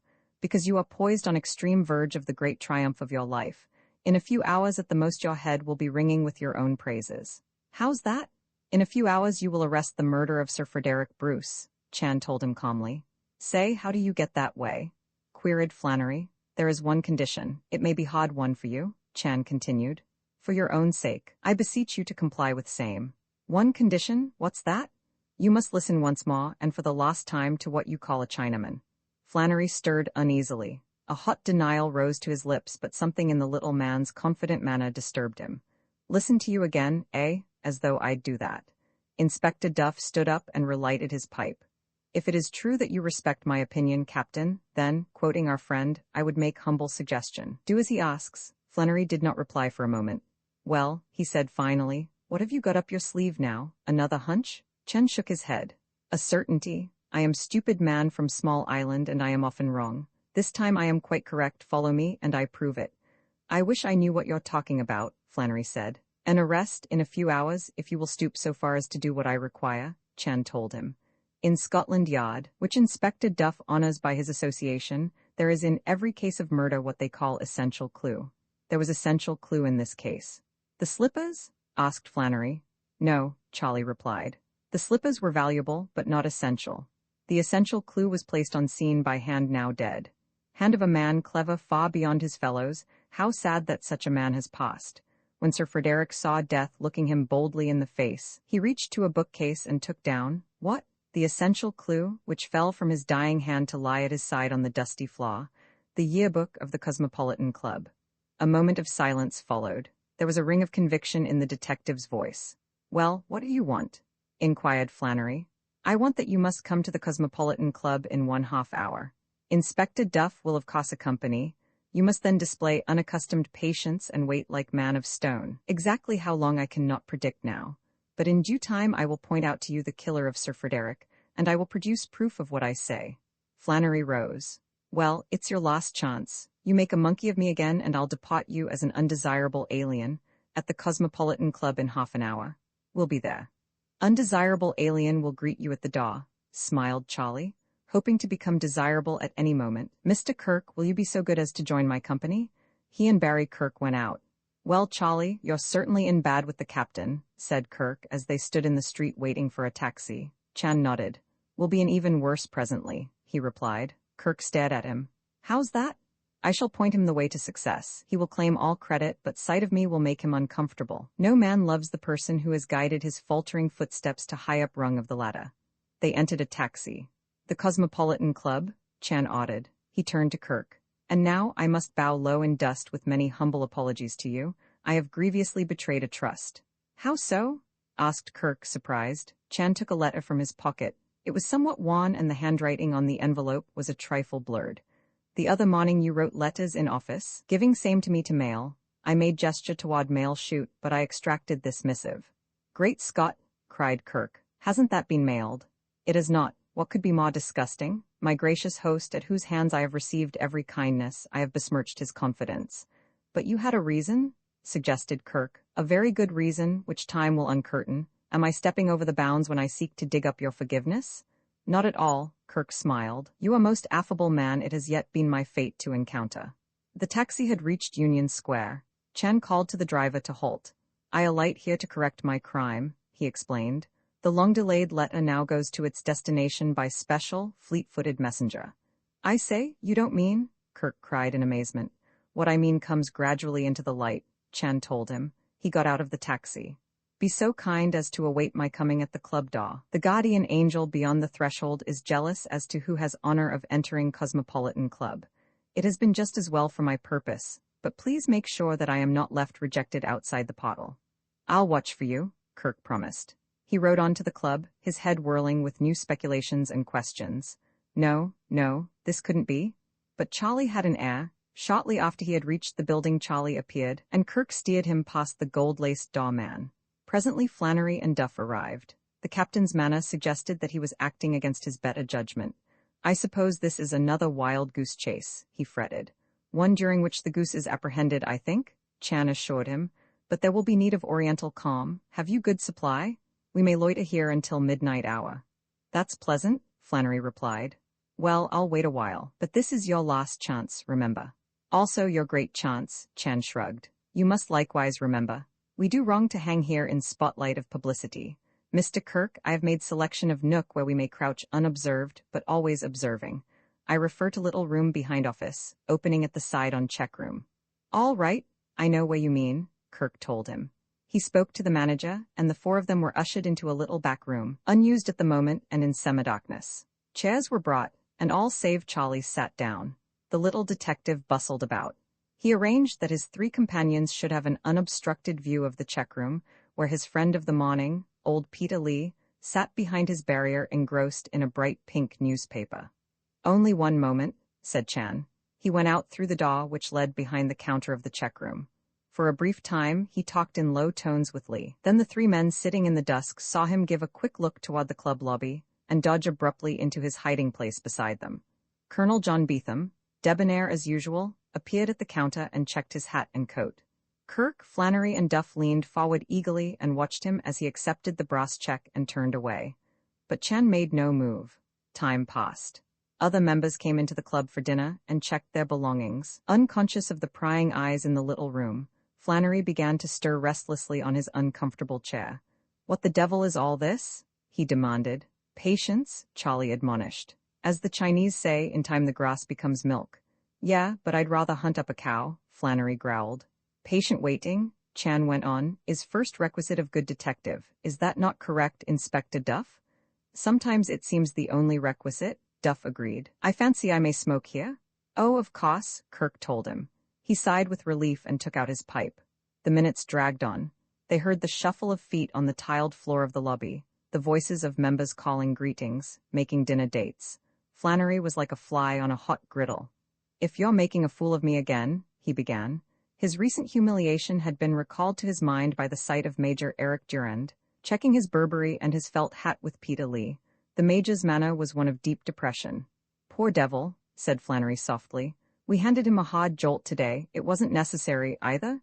His accusing eyes sought Chan. The detective was huddled up on his chair like some fat, oblivious Buddha. A half-hour passed. Flannery was in constant touch with the figures on the face of his watch. "Missing my dinner," he complained. "And this chair, it's like a barrel top." "There was no time to procure a velvet couch," Chan suggested gently.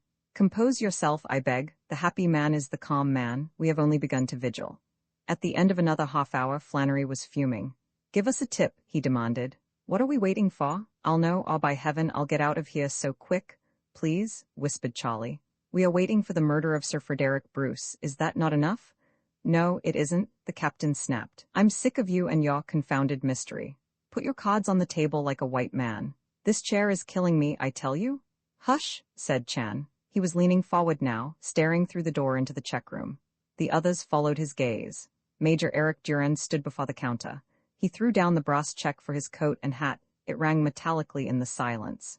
Peter Lee brought them for him. He leaned across the barrier and helped Durand on with his coat. The major was fumbling in his pockets. He produced a small bit of cardboard, which he gave to Peter Lee. The old man studied his treasures for a moment, and then handed over a black leather briefcase. Chan had seized Flannery's arm and was dragging the astonished captain toward the club lobby. Kirk and Duff followed. They lined up before the huge front door. Durand appeared, walking briskly. He stopped as he saw the group barring his way. "Ah, we meet again," he said. "Mr. Kirk, it was thoughtful of you to send me that guest card to your club. I deeply appreciate it. It arrived only a short time ago. I shall enjoy dropping in here frequently." Charlie Chan came of a race that likes its drama, and his fat face was shining with joy. He raised his arm with the gesture of a Booth or a Salvini. "Captain Flannery," he cried, "arrest this man." "Why, I don't," sputtered Flannery. "Arrest this man Durand," Chan went on. "Arrest him at same moment, while he holds beneath his arm a briefcase containing much useful information. The briefcase Sir Frederick Bruce checked in this club on the afternoon of the day he died. II. What happened to Eve Durand. The next day at 1 Sir Frederick Bruce stood in the lobby of the St. Francis, a commanding figure in a grey tweed suit. By his side, as immaculate as his guest, stood Barry Kirk, looking out on the busy scene with the amused tolerance befitting a young man of vast leisure and not a care in the world. Kirk hung his stick on his arm and took a letter from his pocket. "By the way, I had this note from J.V. Morrow in the morning's mail," he said. "Thanks me very politely for my invitation, and says that I'll know him when he shows up because he'll be wearing a green hat. One of those green plush hats, I suppose. Hardly the sort of thing I'd put on my head if I were a deputy district attorney." Sir Frederick did not reply. He was watching Bill Rankin approach rapidly across the floor. At the reporter's side walked, surprisingly light of step, an unimpressive little man with a bulging waistband and a very earnest expression on his chubby face. "Here we are," Rankin said. "Sir Frederick Bruce. May I present Detective Sergeant Chan of the Honolulu Police?" Charlie Chan bent quickly like a jackknife. "The honor," he said, "is unbelievably immense. In Sir Frederick's reflected glory I am happy to bask. The tiger has condescended to the fly." Somewhat at a loss, the Englishman caressed his mustache and smiled down on the detective from Hawaii. As a keen judge of men, already he saw something in those black restless eyes that held his attention. "I'm happy to know you, Sergeant Chan," he said. "It seems we think alike on certain important points. We should get on well together." Rankin introduced Chan to the host, who greeted the little Chinese with obvious approval. "Good of you to come," he said. "A four-horse chariot could not have dragged me in an opposite direction," Chan assured him. Kirk looked at his watch. "All here but J.V. Morrow," he remarked. "He wrote me this morning that he's coming in at the Post Street entrance. If you'll excuse me, I'll have a look around." He strolled down the corridor toward Post Street. Near the door, on a velvet davenport, sat a strikingly attractive young woman. No other seat was available, and with an interested glance at the girl, Kirk also dropped down on the davenport. "If you don't mind," he murmured. "Not at all," she replied in a voice that somehow suited her. They sat in silence. Presently Kirk was aware that she was looking at him. He glanced up to meet her smile. "People are always late," he ventured. "Aren't they?" "No reason for it, usually. Just too inefficient to make the grade. Nothing annoys me more." "I feel the same way," The girl nodded. Another silence. The girl was still smiling at him. Go out of your way to invite somebody you don't know to lunch, Kirk continued, and he isn't even courteous enough to arrive on time. Abominable, she agreed. You have all my sympathy, Mr. Kirk. He started. Oh, you know me? She nodded. Somebody once pointed you out to me at a charity bazaar, she explained. Well, he sighed, the charity didn't extend to me. Nobody pointed you out. He looked at his watch. This person you're expecting, began the girl. A lawyer, he answered. I hate all lawyers. They're always telling you something you'd rather not know. Yes, aren't they? Messing around with other people's troubles, what a life. Frightful. Another silence. You say you don't know this lawyer? A rather unkempt young man came in and hurried past. How do you expect to recognize him? He wrote me he'd be wearing a green hat. Imagine. Why not a rose behind his ear? A green hat. The girl's smile grew even brighter. Charming, thought Kirk. Suddenly he stared at her in amazement. Good Lord, you're wearing a green hat, he cried. I'm afraid I am. Don't tell me. Yes, it's true, I'm the lawyer, and you hate all lawyers, what a pity. But I didn't dream, J.V. Morrow, she went on. The first name is June. And I thought it was Jim, he cried. Please forgive me. You'd never have invited me if you'd known, would you? On the contrary, I wouldn't have invited anybody else, but come along. There are a lot of murder experts in the lobby dying to meet you. They rose and walked rapidly down the corridor. You're interested in murder? Kirk inquired. Among other things, she smiled. Must take it up myself, Kirk murmured. Men turned to look at her a second time, he noticed. There was an alertness in her dark eyes that resembled the look in Chan's. Her manner was brisk and businesslike, but for all that she was feminine, alluring. He introduced her to the surprised Sir Frederick, then to Charlie Chan.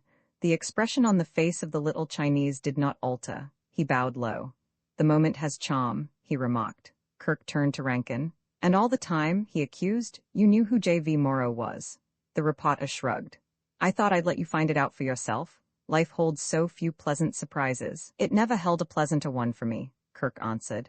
They went into the table he had engaged, which stood in a secluded corner. When they were seated, the girl turned to her host.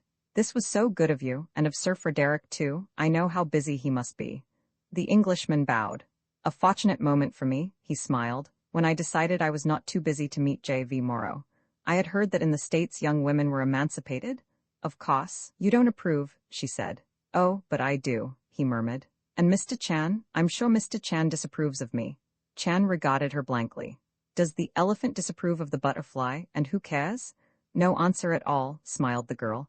You are returning to Honolulu soon, Mr. Chan? A delighted expression appeared on the blank face. Tomorrow at noon the Maui receives my humble person. We churn over to Hawaii together. I see you are eager to go, said the girl.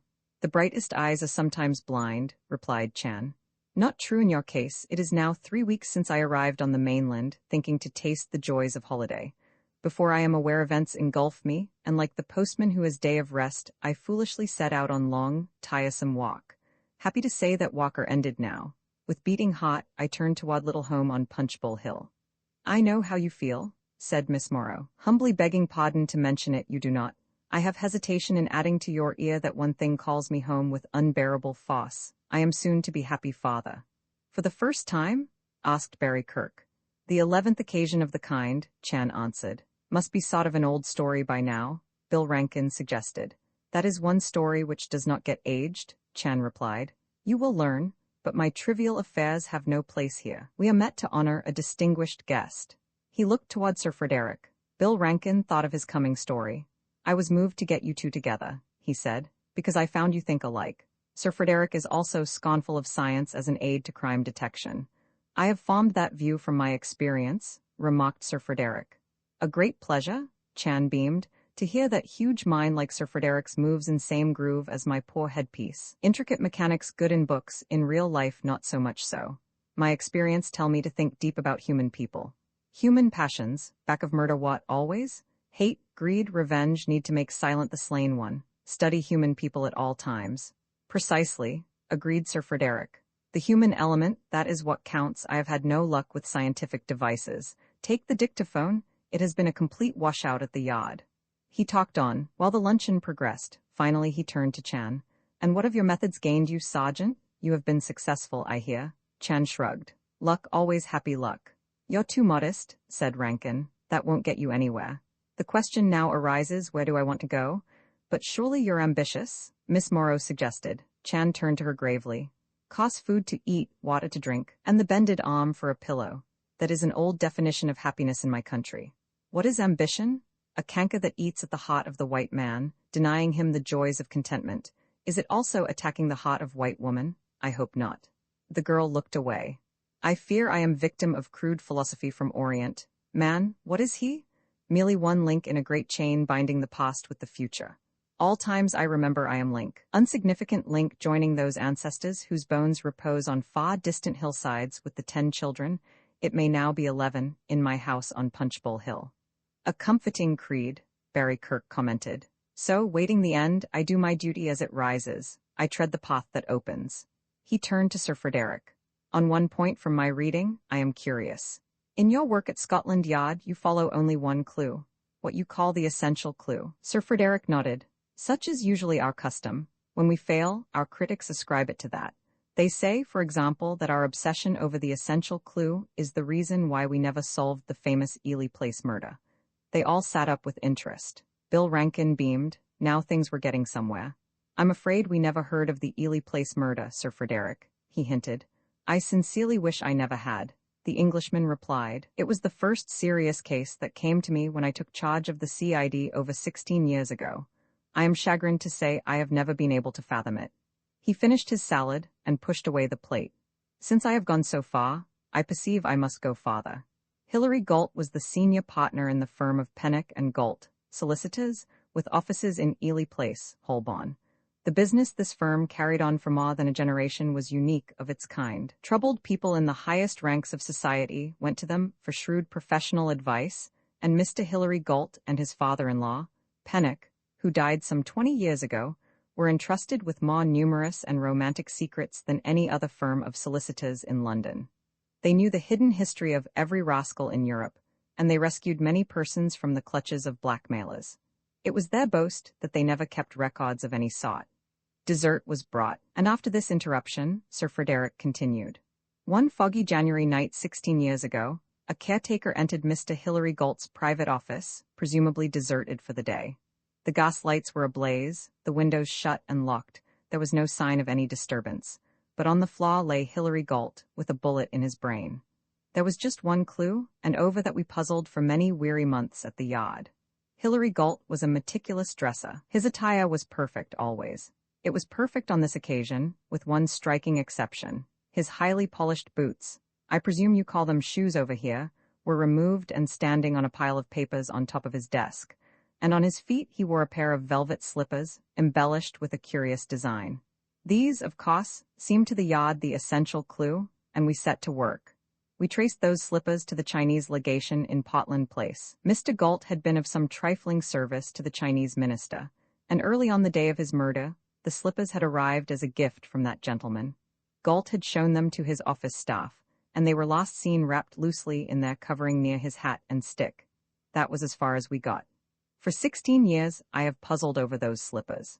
Why did Mr. Hilary Galt remove his boots, don the slippers, and prepare himself as though for some extraordinary adventure? I don't know to this day. The slippers still haunt me. When I resigned from the Yard, I rescued them from the Black Museum and took them with me as a souvenir of my first case, an unhappy souvenir of failure. I should like to show them to you, Miss Morrow. Thrilling, said the girl. Annoying, corrected Sir Frederick grimly. Bill Rankin looked at Charlie Chan. What's your reaction to that case, Sergeant? He inquired. Chan's eyes narrowed in thought. Humbly begging pardon to inquire, he said. Have you the custom, Sir Frederick, to put yourself in place of murderer? It's a good idea, the Englishman answered, if you can do it. You mean? A man who has killed a very clever man. He knows that Scotland Yard has fiercely fixed idea about essential clue. His wits accompany him. He furnishes gladly one essential clue which has no meaning and leads no place at all. Sir Frederick regarded him keenly. Excellent, he remarked, and it has one great virtue from your point of view. It completely exonerates your countrymen at the Chinese legation. It might do more than that, suggested Barry Kirk. Sir Frederick thoughtfully ate his dessert. No one spoke for some moments, but Bill Rankin was eager for more material. A very interesting case, Sir Frederick, he remarked. You must have a lot like it up your sleeve. Murders that ended more successfully for Scotland Yard? Hundreds, nodded the detective. but none that still holds its interest for me like the crime in Ely Place. As a matter of fact, I have never found murder so fascinating as some other things. The murder case came and went, and with a rare exception such as this I have mentioned, was quickly forgotten, but there is one mystery that to me has always been the most exciting in the world. And what is that? Asked Rankin, while they waited with deep interest. The mystery of the missing, Sir Frederick replied. The man or woman who steps quietly out of the picture and is never seen again. Hilary Galt, dead in his office, presents a puzzle of course. Still, there is something to get hold of, something tangible, a body on the floor. But if Hilary Galt had disappeared into the fog that gloomy night, leaving no trace, that would have been another story. For years I have been enthralled by the stories of the missing, the detective went on. Even when they were outside my province, I followed many of them. Often the solution was simple or sordid, but that could never detract from the thrill of the ones that remained unsolved. And of all those unsolved cases, there is one that I have never ceased to think about. Sometimes in the night I wake up and ask myself, what happened to Eve Durand? Eve Durand, repeated Rankin eagerly. That was her name. As a matter of fact, I had nothing to do with the case. It happened outside my bailiwick, very far outside, but I followed it with intense interest from the first. There are others, too, who have never forgotten. Just before I left England, I clipped from a British periodical a brief reference to the matter. I have it here. He removed a bit of paper from his purse. Miss Morrow, will you be kind enough to read this aloud? The girl took the clipping. She began to read in a low, clear voice. A gay crowd of Anglo-Indians gathered one night 15 years ago on a hill outside Peshawar to watch the moon rise over that isolated frontier town. Among the company were Captain Eric Durand and his wife, just out from home. Eve Durand was young, pretty and well-born, a Miss Mannering of Devonshire. Someone proposed a game of hide-and-seek before the ride back to Peshawar. The game was never finished. They are still looking for Eve Durand. Eventually, all India was enlisted in the game. Jungle and bazaar, walled city and teak forest were fine-combed for her. Through all the subterranean channels of that no white man's land of native life, the search was carried by the famous Secret Service. After 5 years, her husband retired to a life of seclusion in England, and Eve Durand became a legend, a horror tale to be told by ayahs to naughty children, along with the ghost stories of that north country. The girl ceased reading and looked at Sir Frederick, wide-eyed. There followed a moment of tense silence. Bill Rankin broke the spell. Some little game of hide-and-seek, he said.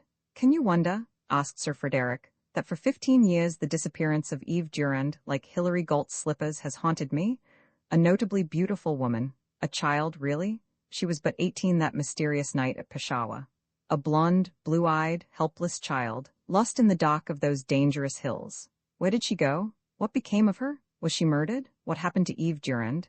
I'd rather like to know myself, remarked Barry Kirk softly. All India, as the clipping says, was enlisted in the game. By telegraph and by messenger, inquiries went forward. Her heartbroken, frantic husband was given leave, and at the risk of his life he scoured that wild country. The Secret Service did its utmost. Nothing happened. No word ever came back to Peshawar. It was like looking for a needle in a haystack, and in time, for most people, the game lost its thrill. The hue and cry died down. All save a few forgot. When I retired from the yard and set out on this trip around the world, India was of course on my itinerary. Though it was far off my track, I resolved to visit Peshawar. I went down to Ripple Cot in Devonshire and had a chat with Sir George Mannering, the uncle of Eve Durand. Poor man, he is old before his time. He gave me what information he could. It was pitifully meager. I promised I would try to take up the threads of this old mystery when I reached India. And you did? Rankin inquired.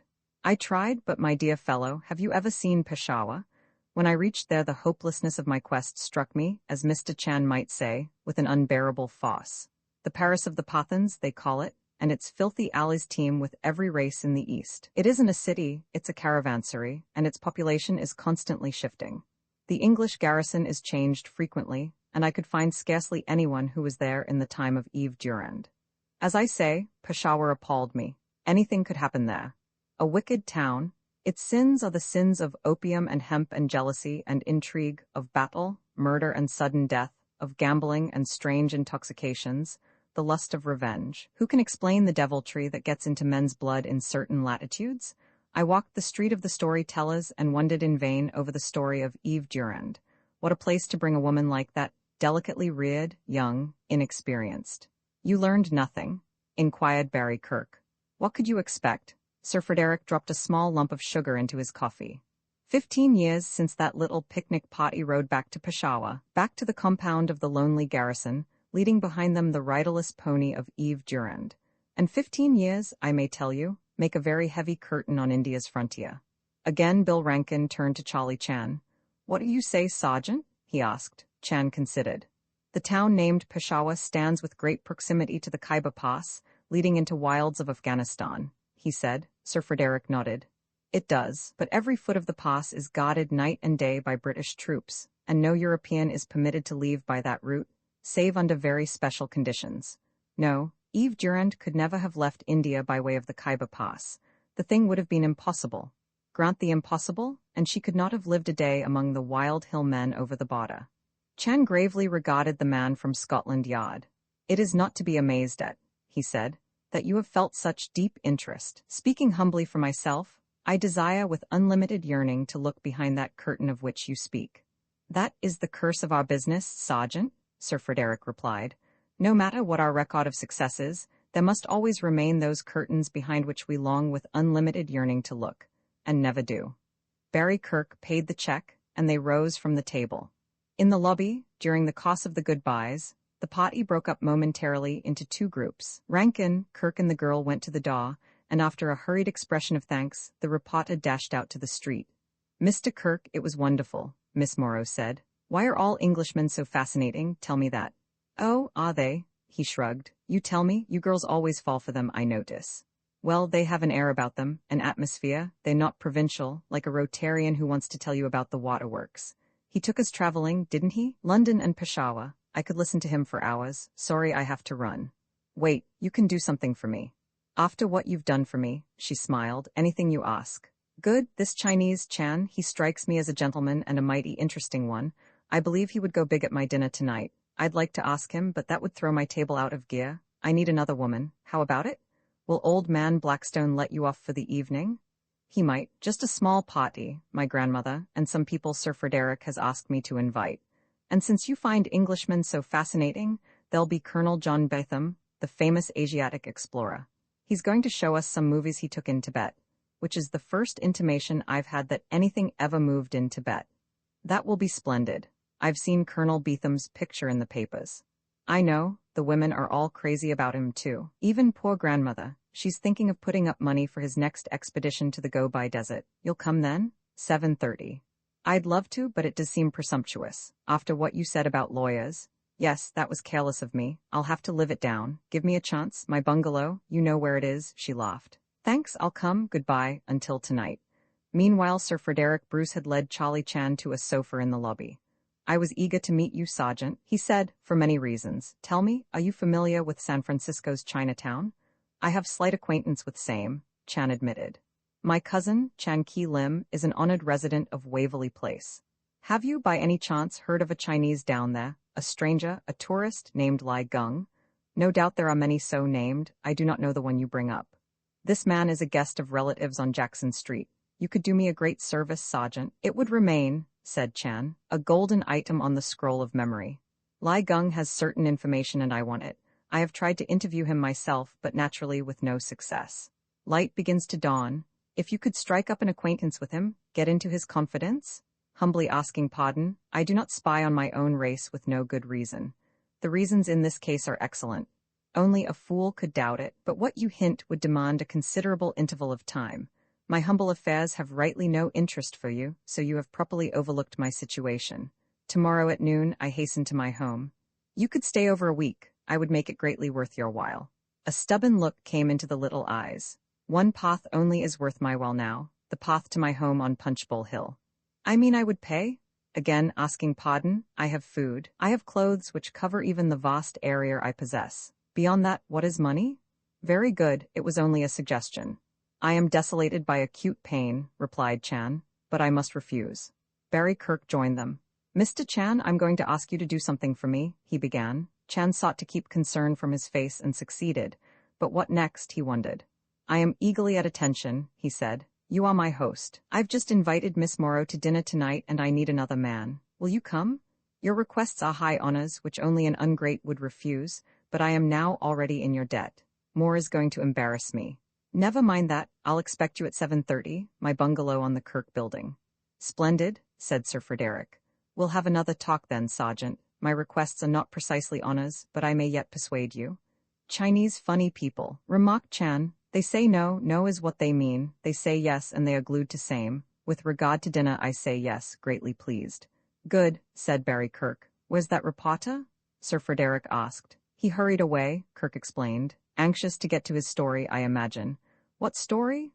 Asked the Englishman blankly. Why, the story of our luncheon, your meeting with Sergeant Chan.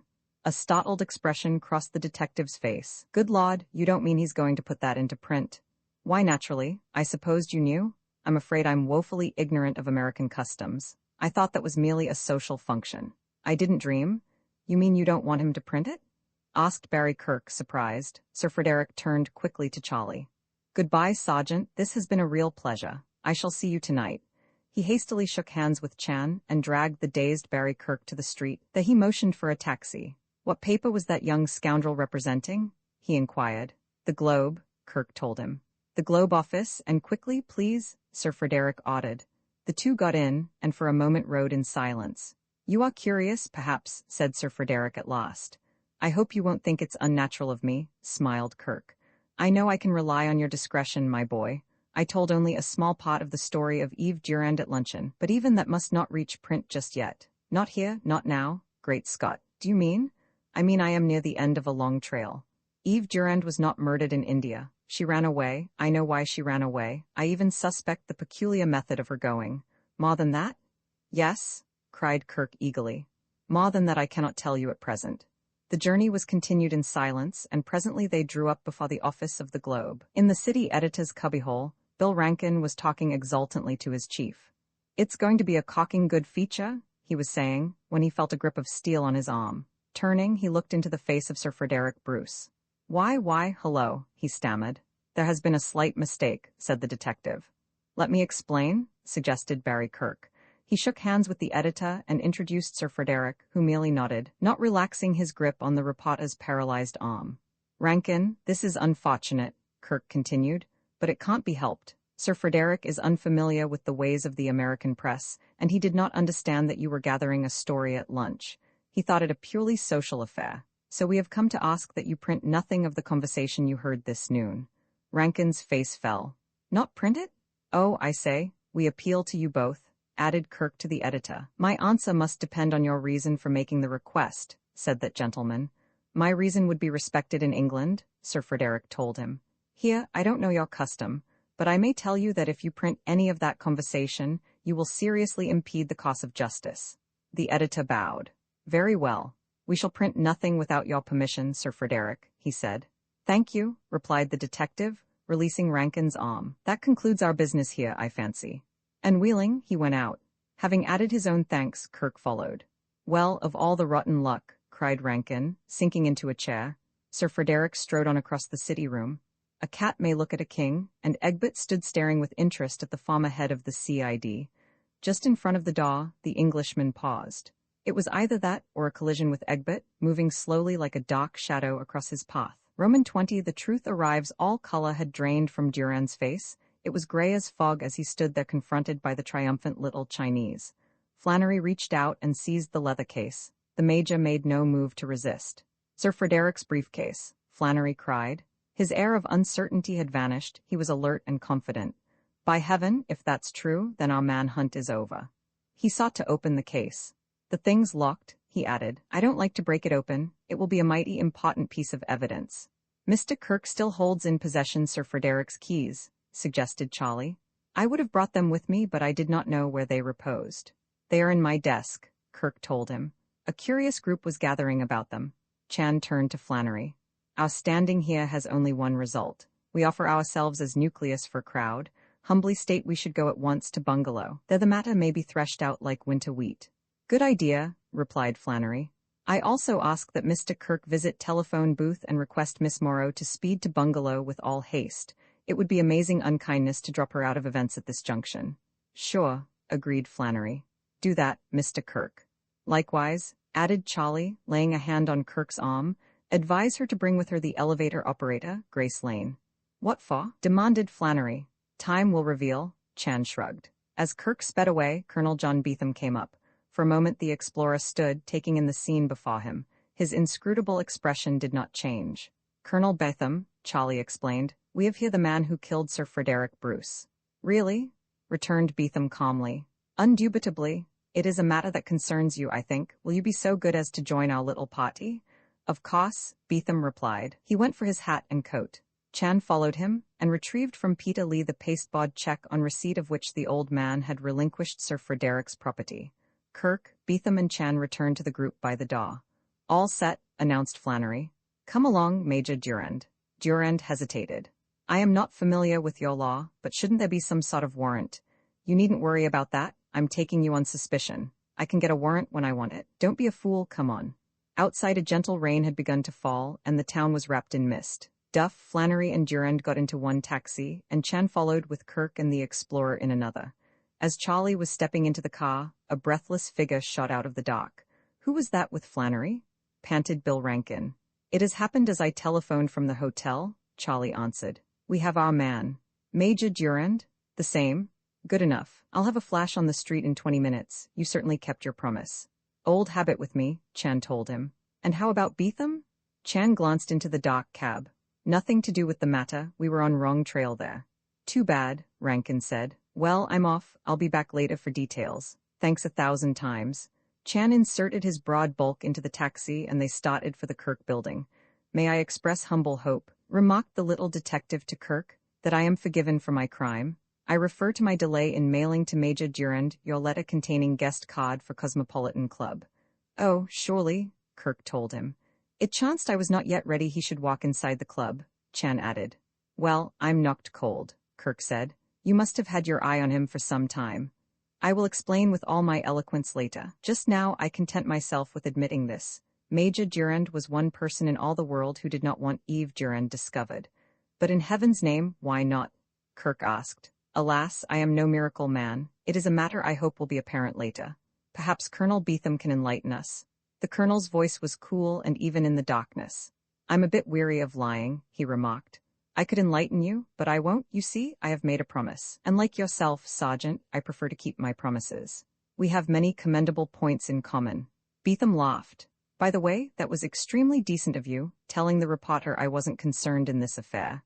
Only hope, responded Chan, that events will justify my very magnanimous act. They alighted before the Kirk building and rode up to the bungalow. Paradise had admitted Flannery and Duff with their prisoner. Here you are, said Flannery briskly. Now, Mr. Kirk, let's have that key. Kirk stepped to his desk and produced Sir Frederick's keys.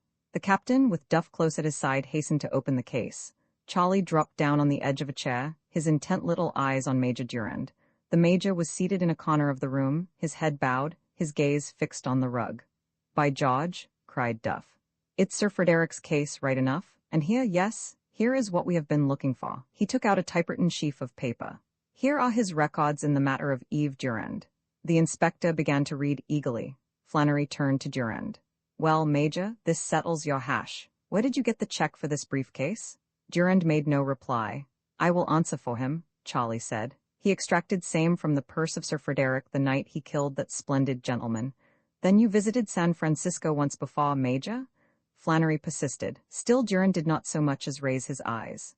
Naturally he did, Chan grinned. Captain Flannery, at any moment reporters will burst upon you desiring to learn how you captured this dangerous man. Would it not be better if I told you so you will be able to make intelligent reply? Flannery glared at him. The matter will demand your close attention. I search about, wondering where to begin. Duff looked up. I suggest you start with the moment when you first suspected Durand, he said, and returned to his perusal of the records. Chan nodded. It was here in this room, same night when Durand arrived. Have you ever heard, Captain, do not fear, it is not old saying this time. Have you ever heard Chinese are psychic people? It is true. A look, a gesture, a tone of voice, something goes click inside. I hear Mr. Kirk say to the Major he will send guest card for club or two, and from the sudden warmth of the Major's reply, I obtain my psychic spasm of warning. At once I ask myself, has the Major special interest in San Francisco clubs? It would seem so. Is he then the man we seek? No, he cannot be. Not if he came entire distance from New York with good Inspector Duff. But, I advise myself, pause here and ponder, what has Inspector Duff said on this point?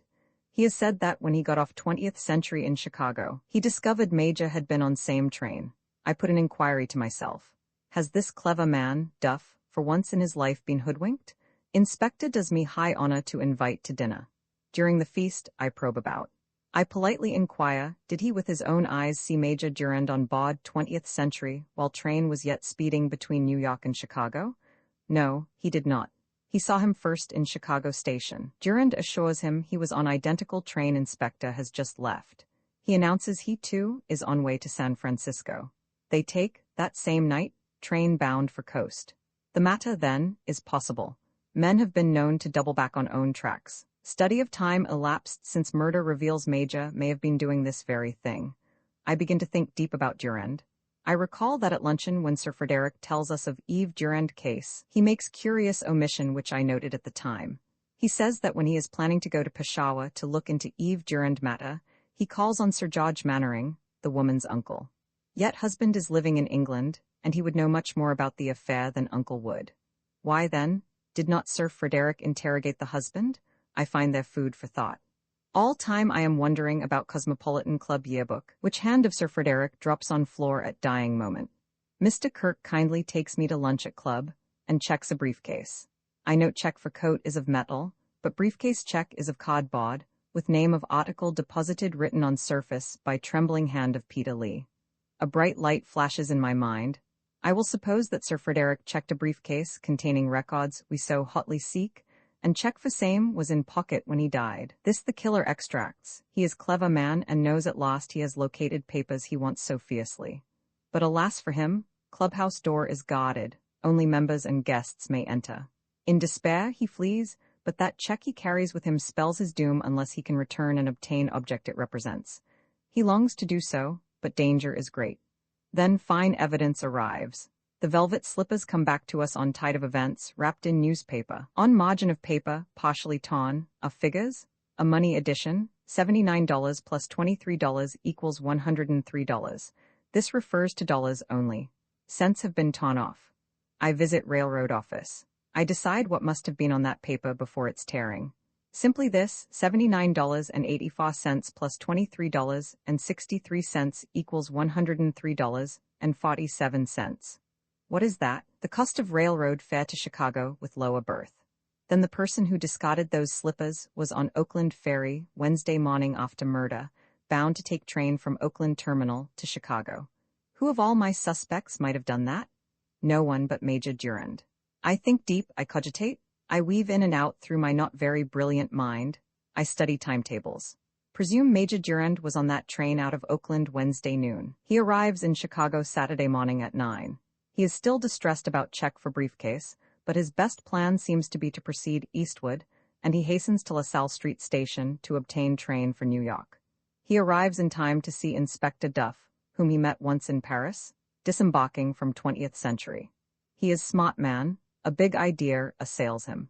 First he will give impression he is alighting from same train, and then he will return to California in company of Scotland Yard Inspector. Who would suspect him then? So the innocent Inspector Duff himself escorts the killer back to the scene of the crime.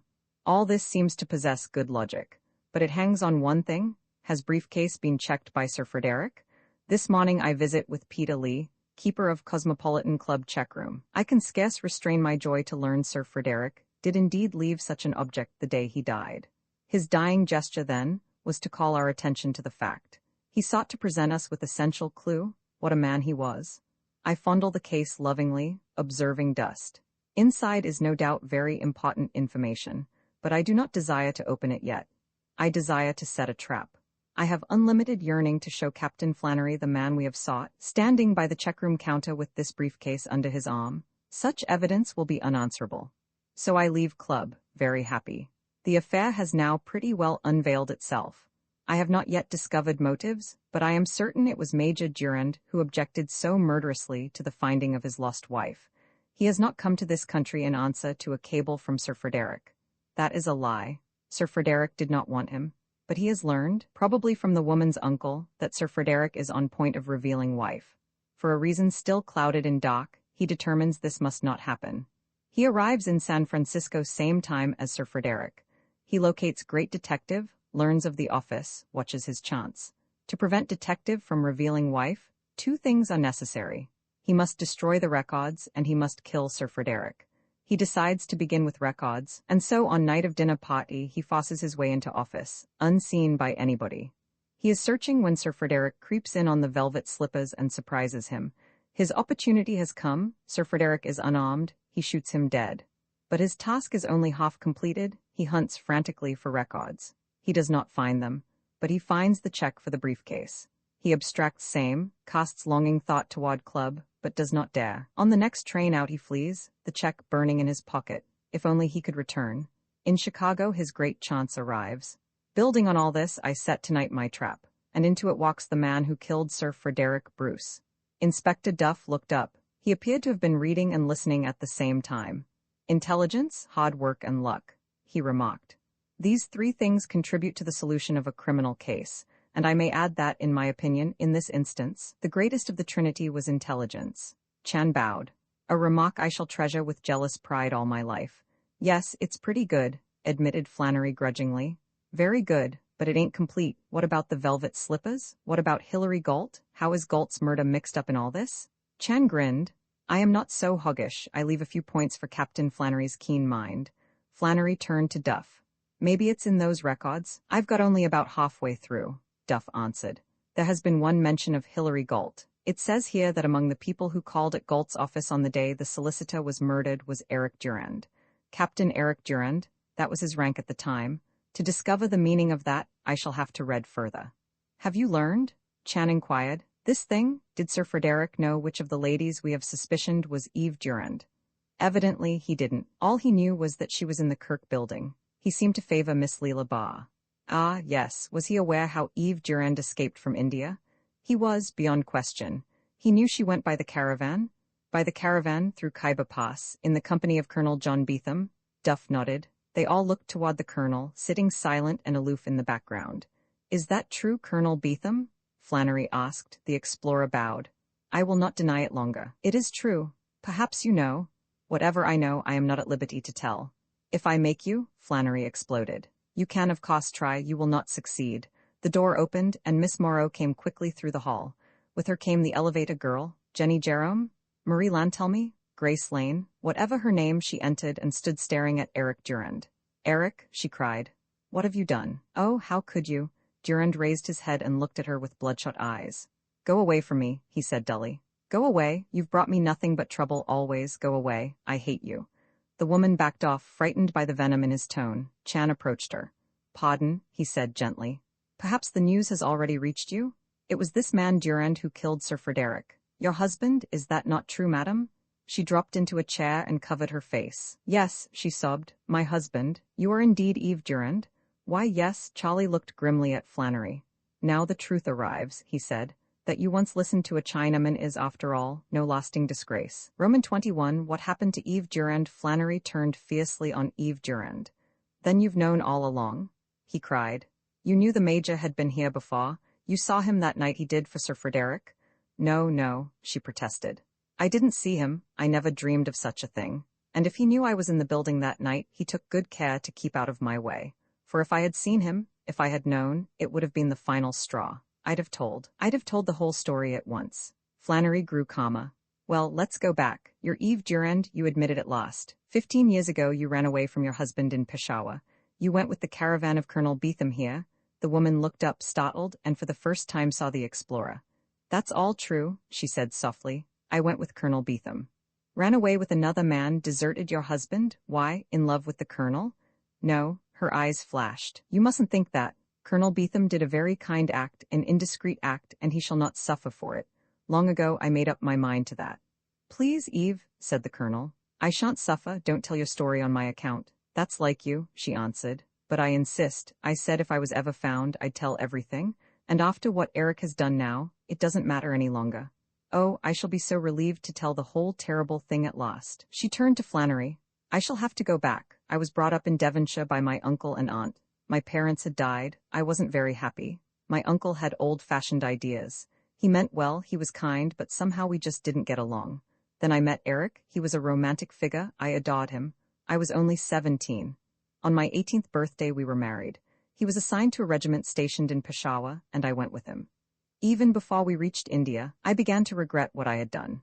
I was sorry I hadn't listened to my uncle. He never approved of the match. Under his dashing manner I found that Eric was mean and cheap. He was a gambler. He drank too much.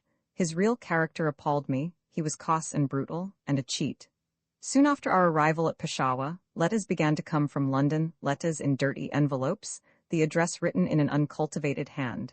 They seemed to enrage my husband. He wasn't fit to associate with after their appearance. I was puzzled and alarmed. On a certain day, the day of the picnic, one of those letters was put in my hand during Eric's absence. By that time I was desperate. I knew only too well the outburst that would come when he saw it. I hesitated for a while. Finally, I tore it open and read it. What I read wrecked my life forever. It was from a potter in an office building in London. It said he must have more money, at once. It didn't hint, it spoke openly. Everything was all too plain. Eric, my husband, was being blackmailed by the potter. He was paying money to keep the man quiet. If he didn't, the potter threatened to reveal the fact that he had seen Eric leaving a London office one night a year previously, leaving an office on the floor of which lay Hilary Galt, the solicitor, with a bullet in his head. Eve Durand paused and continued with an effort.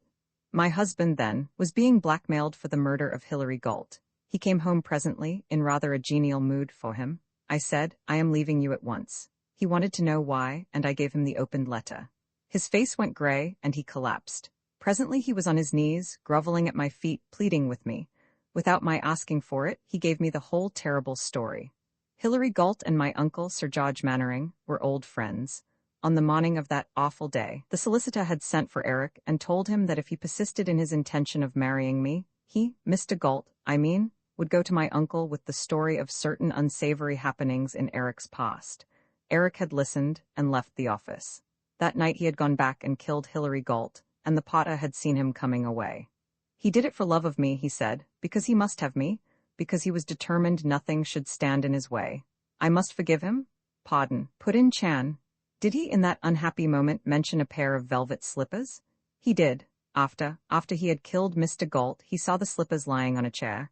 He knew that Scotland Yard always looks for an essential clue, and he resolved to furnish one. One that meant nothing, one that would point away from him.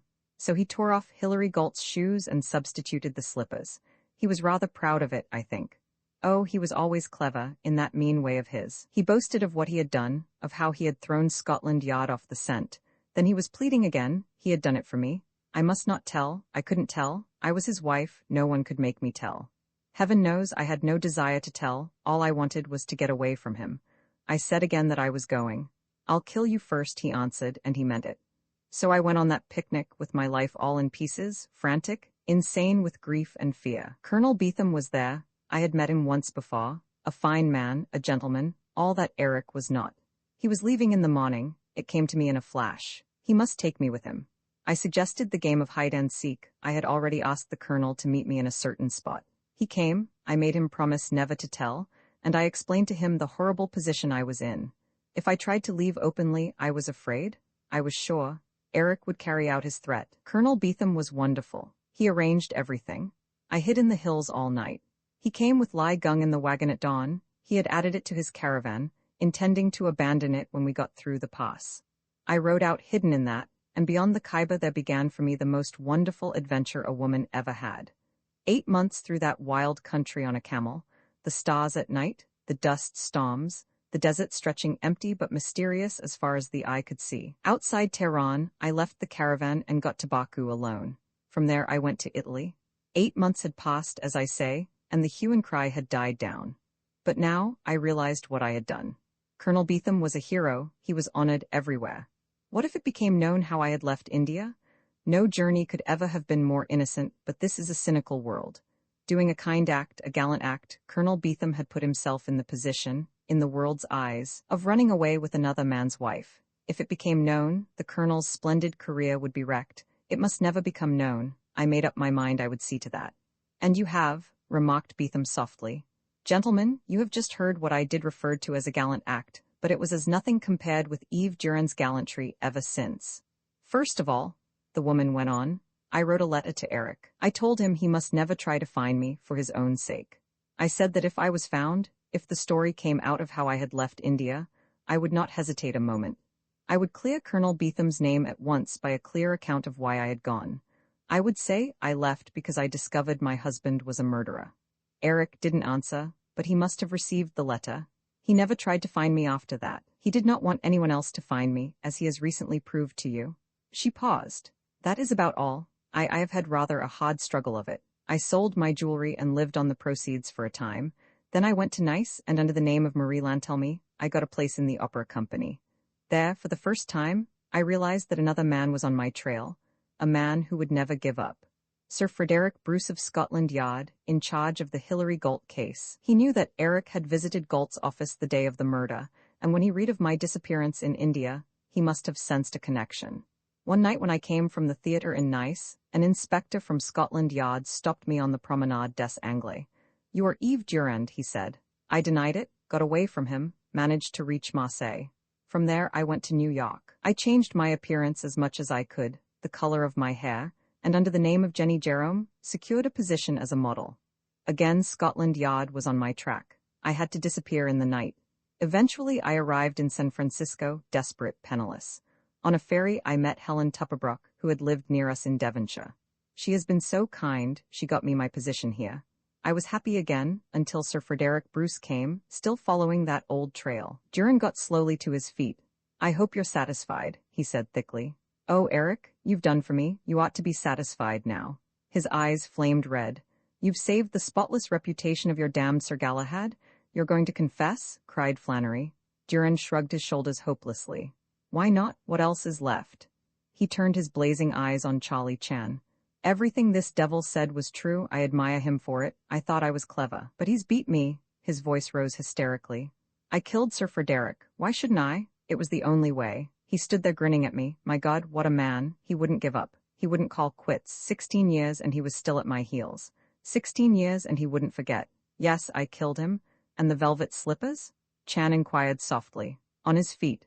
The same old velvet slippers I'd left in that office long ago. I saw them just after I fired, and then my nerve went. It was like a judgment, my trademark, on the feet of Sir Frederick, pointing to me. I snatched them off, took them with me. I didn't know what to do with them. My nerve was gone, but I'd killed him first. Yes, I killed him, and I'm ready to pay, but not in the way you think. Suddenly he wheeled about and crashed through the French window into the garden of the bungalow. The fire escape, Flannery shouted. Head him off, the captain. Duff and Chan were close behind.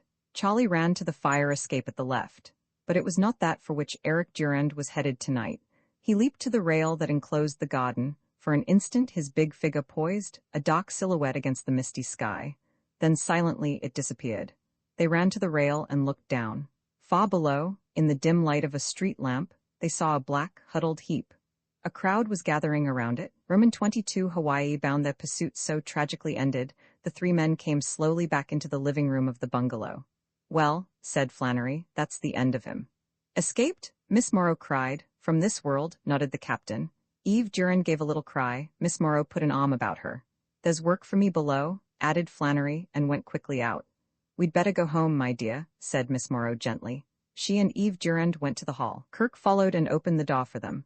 There was much he wanted to say, but under the circumstances silence seemed the only possible course. I can get my car, he suggested. No, thanks, answered Miss Morrow. We'll find a taxi. Good night, he said gravely. I shall hope to see you soon. When he returned to the living room, Colonel Beetham was speaking. Nothing in his life became him like believing it. What a washout that life was. Poor Major. Duff was calmly filling his pipe, unperturbed as a Chinese. By the way, he drawled, I had a cable about him this morning. He was dishonorably discharged from the British Army 10 years ago, so his right to the title may be questioned, but no doubt you knew that, Colonel Beetham? I did, Beetham replied. You knew so much, Duff continued. So much you weren't telling. What were you doing on the floor below that Tuesday night? Precisely what I told Flannery I was doing. I ran down to inform Lai Gung that he needn't wait. I didn't know but what you'd gone down for a chat with Yves Durand. The colonel shook his head. No, I'd had my chat with Yves. You see, I'd located her several days before the dinner party. After losing track of her for 10 years, I came to San Francisco on a rumor she was here. My errand on the floor below was with Lai Gung, as I said it was. And the next day you shipped him off to Honolulu? I did, yes, at Eve's request. I'd arranged that 2 days before. She heard Sir Frederick was interested in him, and she was afraid something might happen to wreck my next expedition. The thing was unnecessary. Lai Gung would never have told, but to set her mind at rest, I did as she asked. Duff looked at him with open disapproval. You knew that Durand had committed one murder, yet you said nothing to the police. Was that playing the game, Colonel Betham? Betham shrugged. Yes, I think it was, I'm sure of it. I did not dream that Durand had been in San Francisco the night of Sir Frederick's murder. Even if I had known he was here, well, you see? I'm afraid I don't, snapped Duff. There is really no reason why I need explain to you, Betham went on.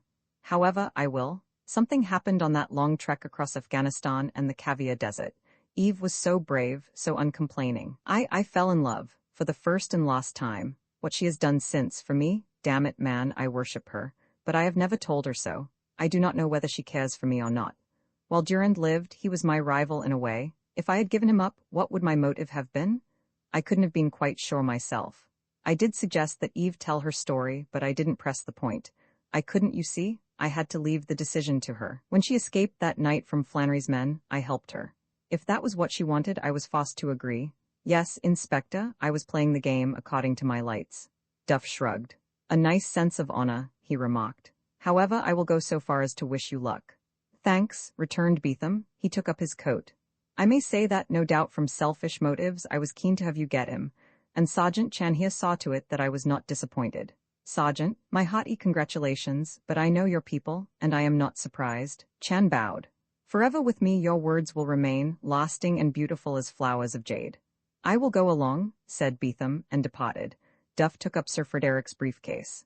Perhaps you would like to look at these records, Sergeant, he remarked. Chan came to with a start. Pardon my stupidity. I said, maybe you want to glance at Sir Frederick's records? Charlie shook his head. Curiosity is all quenched like fire in pouring rain. We have looked at last behind that curtain Sir Frederick pictured, and I am content. At the moment, I was indulging in bitter thought. There is no boat to Honolulu until next Wednesday. 5 terrible days. Duff laughed. Well, I've been through the records hastily, he went on. Sir Frederick had talked with certain friends of that Potter in London, but the man himself had died before the Yard heard about him, and the evidence of his associates was hazy, hardly the sort to stand up in the courts. It needed the corroboration of Eve Durand, and that was what Sir Frederick was determined to get at any cost. How did Sir Frederick know that Eve Durand was in San Francisco? Barry Kirk inquired. He got that information from a letter written by Mrs. Tupperbrook to an aunt in Shanghai. There is a copy of the letter here. In it, Mrs. Tupperbrook mentioned that Eve Durand was in this city, employed in the Kirk building. All of which explains his eagerness to make his headquarters with you, Mr. Kirk. But he hadn't located her. He died without that satisfaction, poor chap. His choice was Miss Leela Barr. He didn't dare say anything to Mrs. Tupperbrook, for fear Eve Durand would slip through his fingers again. On the night of the dinner, he was setting a trap, the desk unlocked, the safe open. He rather hoped someone would creep in for a look around. That and the chance of identifying Jenny Jerome, or Marie Lantelmy, on these things he placed his reliance. He would have won if he had lived, Chan remarked. No doubt of it. In Peshawar he established to his own satisfaction the manner in which Eve had left India. When he found her, he would have told her what he knew, and she would have related her story, just as she did here tonight. His long search for the murderer of Hilary Galt would have ended then and there. Poor Sir Frederick. Duff picked up his coat and Kirk helped him. I'll take the briefcase, the inspector continued. It will be useful at the Yard. He held out his hand. Sergeant Chan, meeting you would alone have repaid me for my long journey. Come to London someday. I'll show you how we work over there. Chan smiled. You are too kind, but the postman on his holiday has walked until feet are aching. Free to remark that if he ever takes another vacation, same will be forced on him at point of plenty big gun. I don't wonder, replied Duff. Mr. Kirk, a pleasure to know you too. Goodbye and good luck to you both. Kirk let him out. When he returned, Charlie was standing at the window, staring down on the roofs of the city. He swung about. Now I go and pack. But you've 5 days for that, Kirk protested. Charlie shook his head. The guest who lingers too long deteriorates like unused fish. You have been so good. Ma would make me uncomfortable. I remove my presence at once. Oh no, Kirk cried. Good old Paradise will serve dinner in a few minutes. Please, Chan said, permit me the luxury of at last beginning to mean what I say. He went into his bedroom and in a surprisingly brief time returned. Luggage was pretty much ready, he explained. He glanced toward the window. Bright moon shines tonight in Honolulu. I am thinking of those home nights, long ones with long talks, long sipping of tea, long sleep and long peaceful dreams. He went to the hall where he had left his coat and hat. I am wondering how to make words of the deep thanks I feel, he said, returning. Faced with kindness such as yours, the doorbell rang, a sharp, insistent peal. Charlie stepped into the bedroom. Kirk opened the door, and Bill Rankin, the reporter, rushed in. "Where's Charlie Chan?" he demanded breathlessly. "He's gone into his room," Kirk answered. "He'll be out in a minute." "I want to thank him," Rankin continued loudly. "He sure treated me like a prince. I beat the town, and I've news for him. A woman has just been murdered over in Oakland under the most peculiar circumstances. There are all sorts of bully clues, and since he can't leave until next week," Kirk laughed. "You tell him," he suggested. They waited a moment, then Kirk went into the bedroom. He cried out in surprise. The room was empty. A door leading to the passageway stood open. He stepped through it and discovered that the door at the top of the stairs leading to the offices was also ajar. "Rankin," he called. "Come here, please." Rankin came. "Why, where is he?" Kirk preceded the reporter downstairs. The offices were in darkness. In the middle room, Kirk switched on the light.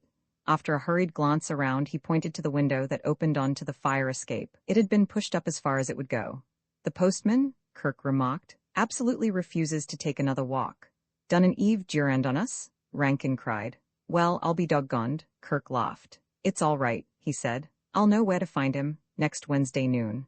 Intent on verifying this prediction, Barry Kirk appeared in Miss Morrow's dusty office the following Wednesday morning at 11. He had stopped at a florist's and bought an extravagant cluster of orchids. These he handed to the deputy district attorney. "What's the idea?" she asked. "Come on," he said. "The morning's as bright as a new gold piece, and down at the docks there's a ship about to set out for the loveliest fleet of islands in any ocean. The flowers are my bon voyage offering to you." "But I'm not sailing," she protested. "We'll pretend you are. You're going as far as the pier anyhow. Get your hat." "Of course." She got it, and they went down the dock stairs. "Have you heard anything from Charlie Chan?" she asked. "Not a word," Kirk told her. "Charlie isn't taking any chances, but we'll find him aboard the boat. I'd gamble all I've got on that." They entered his car, and Kirk stepped on the gas. "What a morning," he remarked. "Cooped up in that dark office of yours, you've no idea the things that are going on outside. Lady, spring is here?" "So it seems. By the way, you know that Colonel Beetham sailed last night for China?" "Yes. What about Eve Durand?" "She's starting tomorrow for England. Her uncle has cabled her to come and stop with him. The colonel is to be in the Gobi Desert for a year, and then he's going to England too. It will be spring in Devonshire when he arrives. A very lovely spring, they seem to think." Kirk nodded. "But a year away. Too bad, so long to wait. Enjoy the spring you've got, that would be my advice." He steered his car onto the pier. Another sailing day, excitement and farewells. Tourists and traveling salesmen, bored stewards waiting patiently in line. Miss Morrow and Kirk ran up the gangplank onto the deck of the big white ship. "Just stand here by the rail, please," said Kirk. "With the orchids? What in the world for?" "I want to see how you'll look in the role. Back in a minute." When he returned, Charlie Chan was walking lightly at his side. The detective's face was beaming with a satisfaction he could not conceal. "Overwhelmed by your attention," he said to the girl. "Where have you been?" she cried. "We've missed you terribly." He grinned. "Hiding from temptation," he explained. "But Captain Flannery has taken all the credit for your wonderful success. It isn't fair." Chan shrugged. "From the first I knew my work on this case was like bowing in the dock. Why should I care? May I add that you present charming picture of loveliness this morning. What does she look like to you, Charlie?" Kirk inquired, standing there by the rail with those flowers. "A bride," answered Chan promptly, as one who had been coached. "A bride who sails for honeymoon in pleasant company of newly captured husband." "Precisely," Kirk agreed. "She's rehearsing the part, you know." "The first I've heard of it," objected Miss Morrow. "Wise man has said the beautiful bird gets caged," Chan told her. "You could not hope to escape." The girl handed him a little package. "This is for the other Barry, with my love. My warmest thanks. He will be proud boy, but you will not give him all your love. You will not overlook original of same name. Chinese are psychic people, and I have sensed it. Am I right? My precious reputation hangs shaking on your answer." Miss Morrow smiled. "I'm very much afraid you're always right." "Now this is truly my happiest day," Chan told her. "Mine too," cried Kirk. He took an envelope from his pocket. "That being arranged, I also have something for little Barry. Give it to him with my warm regards." Chan accepted the envelope heavy with gold pieces. My heart flows over, he said. Small son will express thanks in person when you arrive in Honolulu, thrilled with the high delight of honeymoon. Then he'll have to learn to talk mighty soon, Kirk answered. But with a father like you? The final call of visitors ashore was sounding. They shook hands with Charlie and ran. At the top of the gangplank they were engulfed in a very frenzy of farewell. Mad embraces, hasty kisses, final promises and admonitions. Kirk leaned quickly over and kissed Miss Morrow. "Oh, how could you?" she cried. "Pardon me, I was still pretending you were going too. But I'm not, neither are you. No one will notice in this melee. Come on." They descended to the pier and ran along it until they stood opposite Charlie Chan. The detective had procured a roll of bright pink paper, and holding fast to one end, he tossed it to the girl. Kirk smiled happily. If anyone had told me 2 weeks ago I was going to kiss a lawyer, and like it, he was interrupted by the hoarse cry of the ship's siren. Slowly the vessel drew away from the pier. The pink streamer broke, its ends trailing in the water. Charlie leaned far over the rail. "Aloha," he called. "Until we meet again." His fat face shone with joy.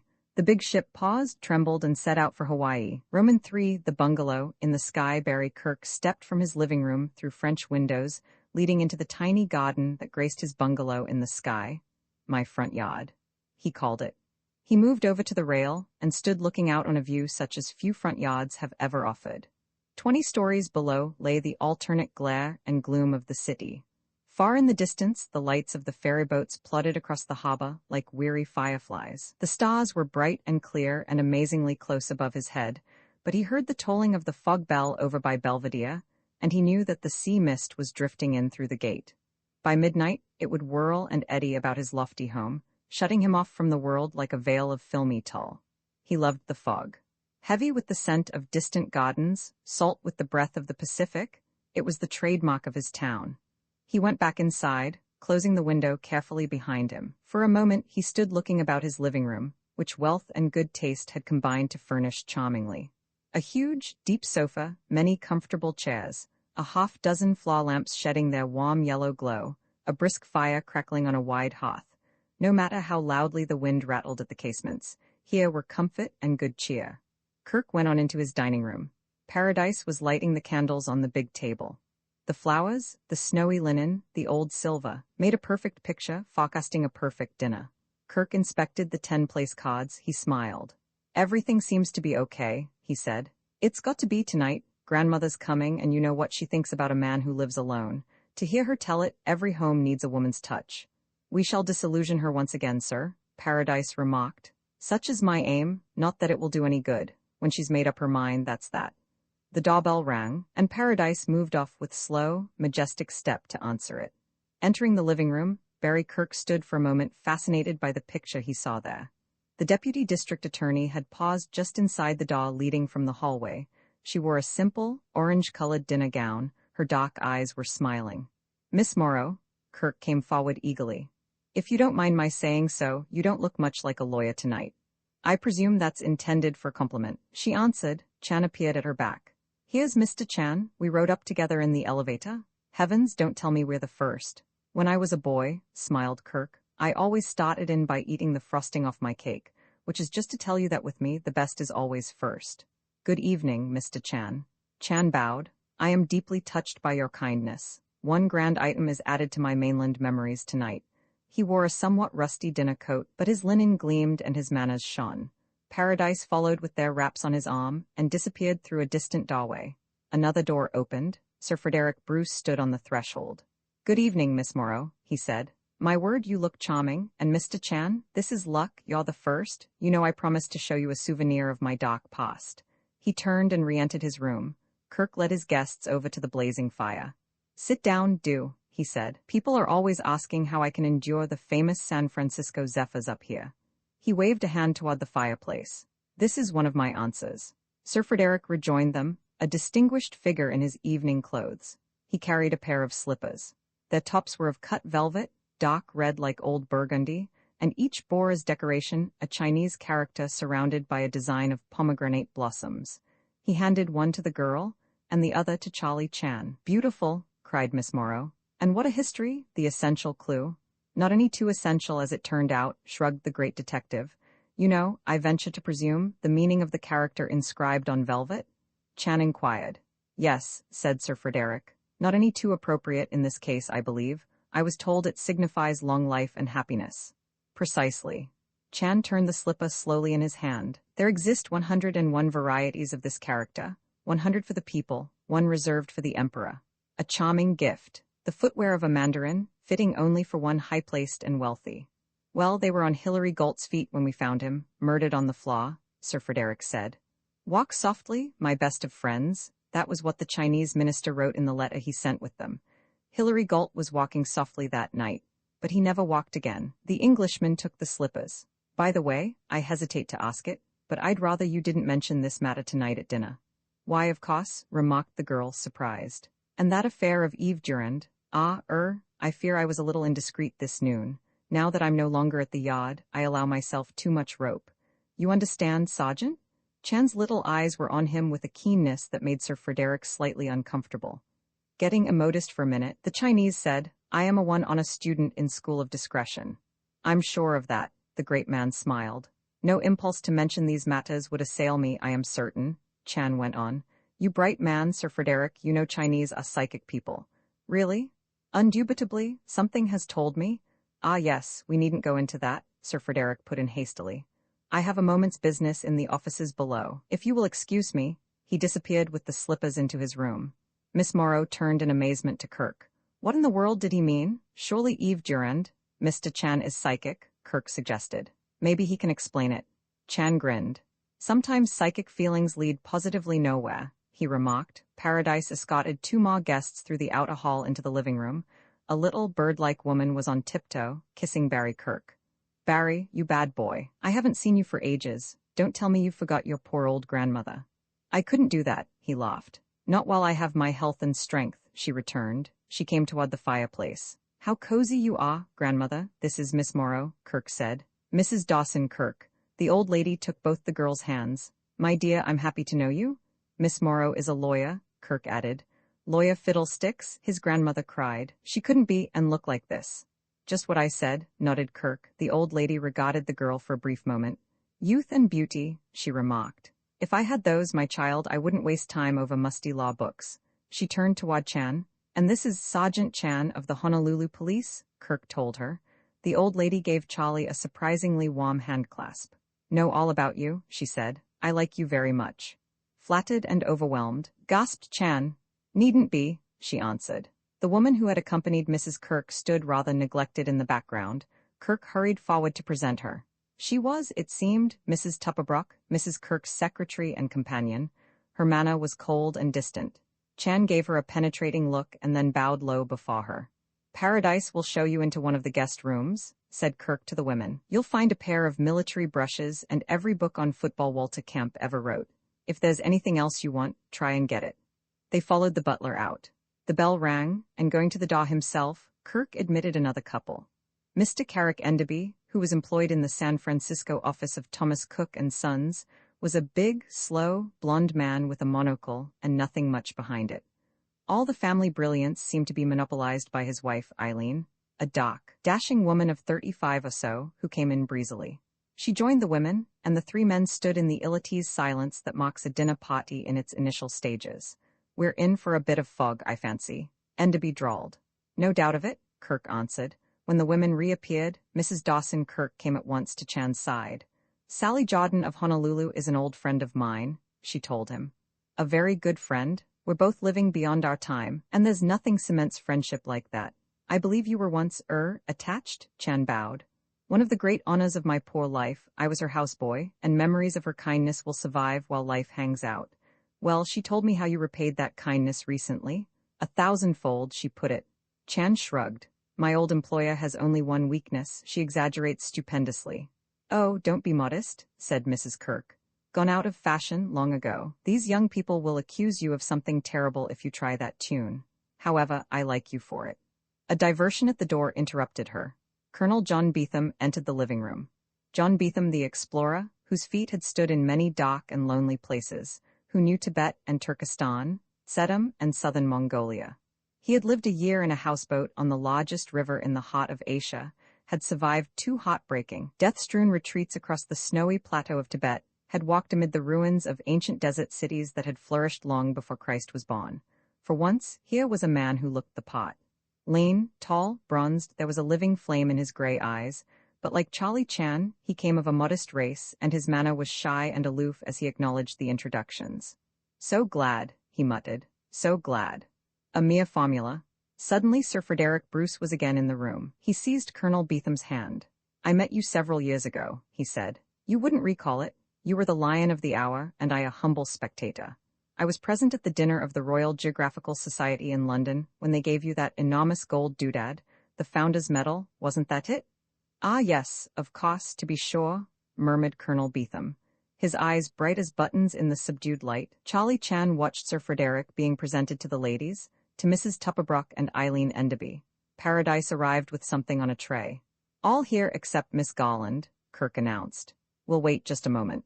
The bell rang, and he motioned to his servant that he would go. When Kirk returned, he was accompanied by a handsome woman whose face was flushed and who carried some burden in her jeweled hands. She hurried to a table and deposited there a number of loose pearls. "I had the most ridiculous accident on the stairs," she explained. "The string of my necklace broke, and I simply shed pearls right and left. I do hope I haven't lost any." One of the pearls rolled to the floor, and Kirk retrieved it. The woman began counting them off into a gold mesh handbag. Finally she stopped. "Got them all?" Barry Kirk inquired. I think so. I never can remember the number. And now, you really must forgive my silly entrance. It would be rather effective on the stage, I fancy, but I'm not on the stage now. In real life, I'm afraid it was rather rude." Paradise took her cloak, and Kirk introduced her. Charlie Chan studied her long and carefully. She was no longer young, but her beauty was still triumphant. It would have to be, for her profession was the stage, and she was well beloved in the Australian theatres. At the table, Charlie found himself at Mrs. Kirk's right, with June Morrow on his other side.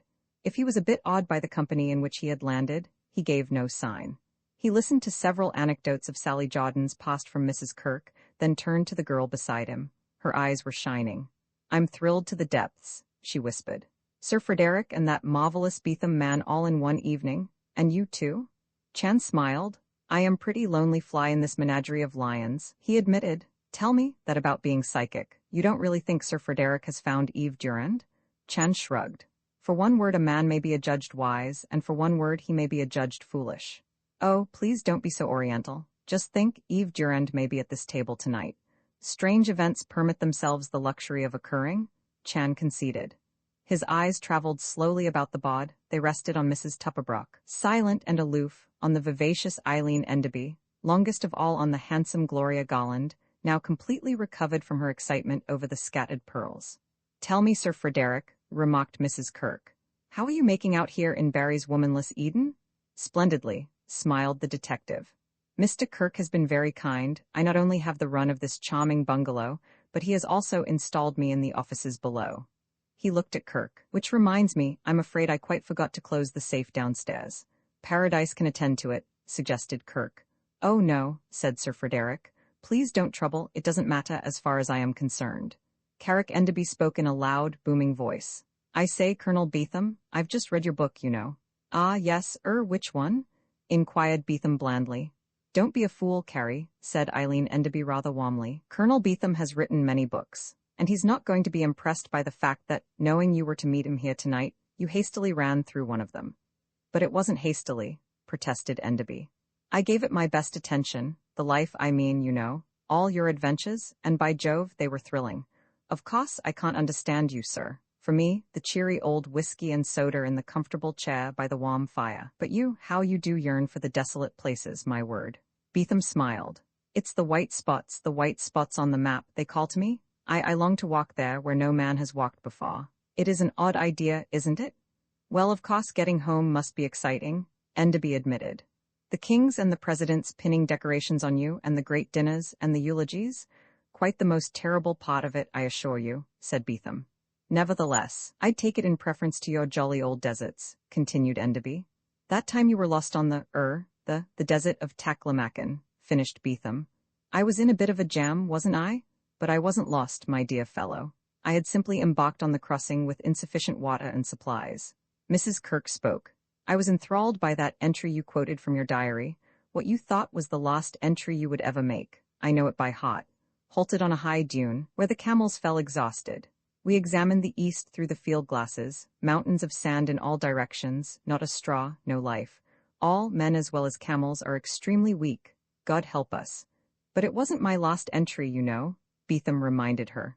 The next night, in a dying condition, I crept along on my hands and knees until I reached a forest, the bed of a dry river, a pool, water. I came out much better than I deserved. Pardon me if I make slight inquiry, said Charlie Chan. What of old superstition, Colonel? Mention was made of it by Marco Polo 650 years ago. When a traveler is moving across desert by night, he hears strange voices calling his name. In bewitched state, he follows ghostly voices to his early doom. It is quite obvious, returned Beetham, that I followed no voices. In fact, I heard none. Eileen Enderby shuddered.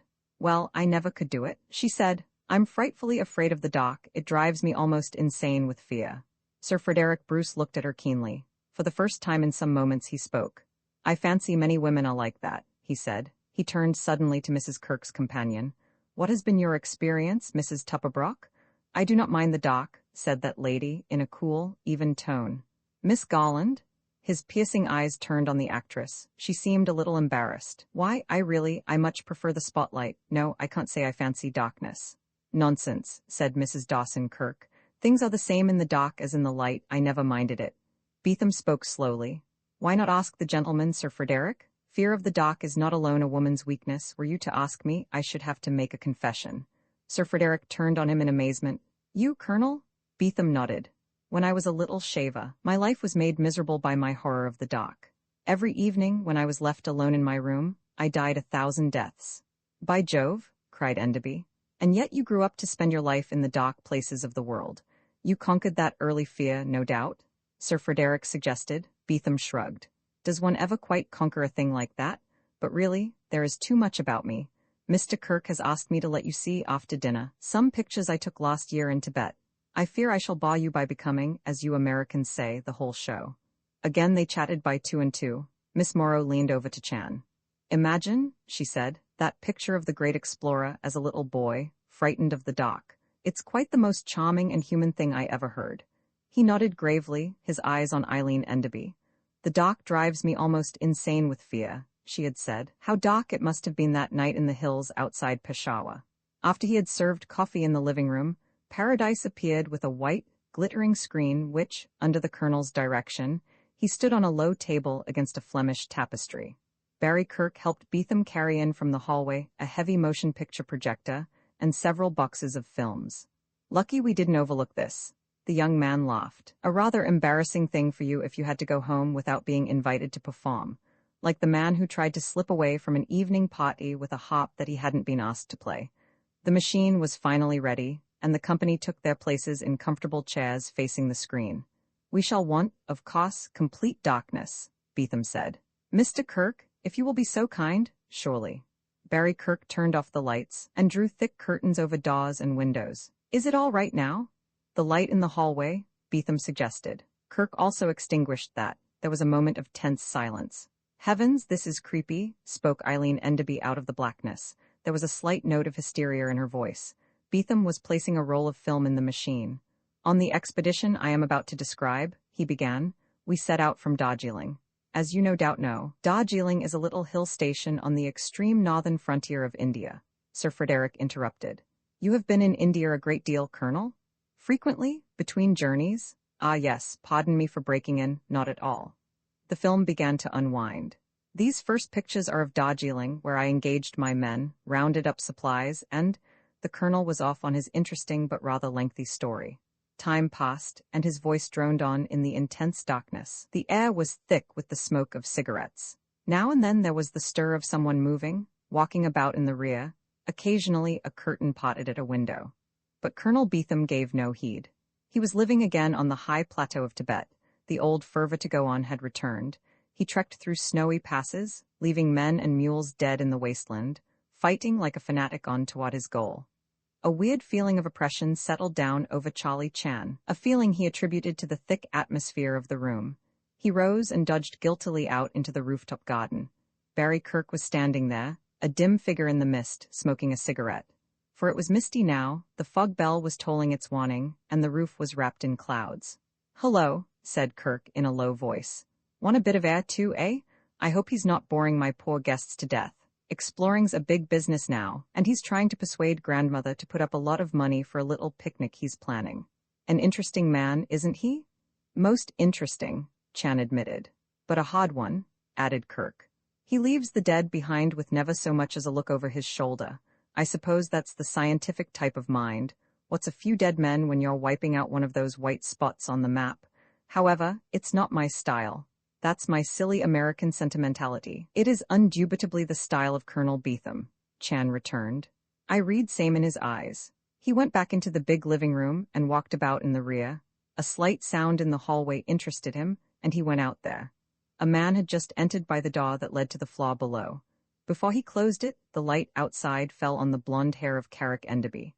"Just having a cigarette on the stairs," he explained in a hoarse whisper. "Didn't want to add any more smoke to the air in there. A bit thick, what?"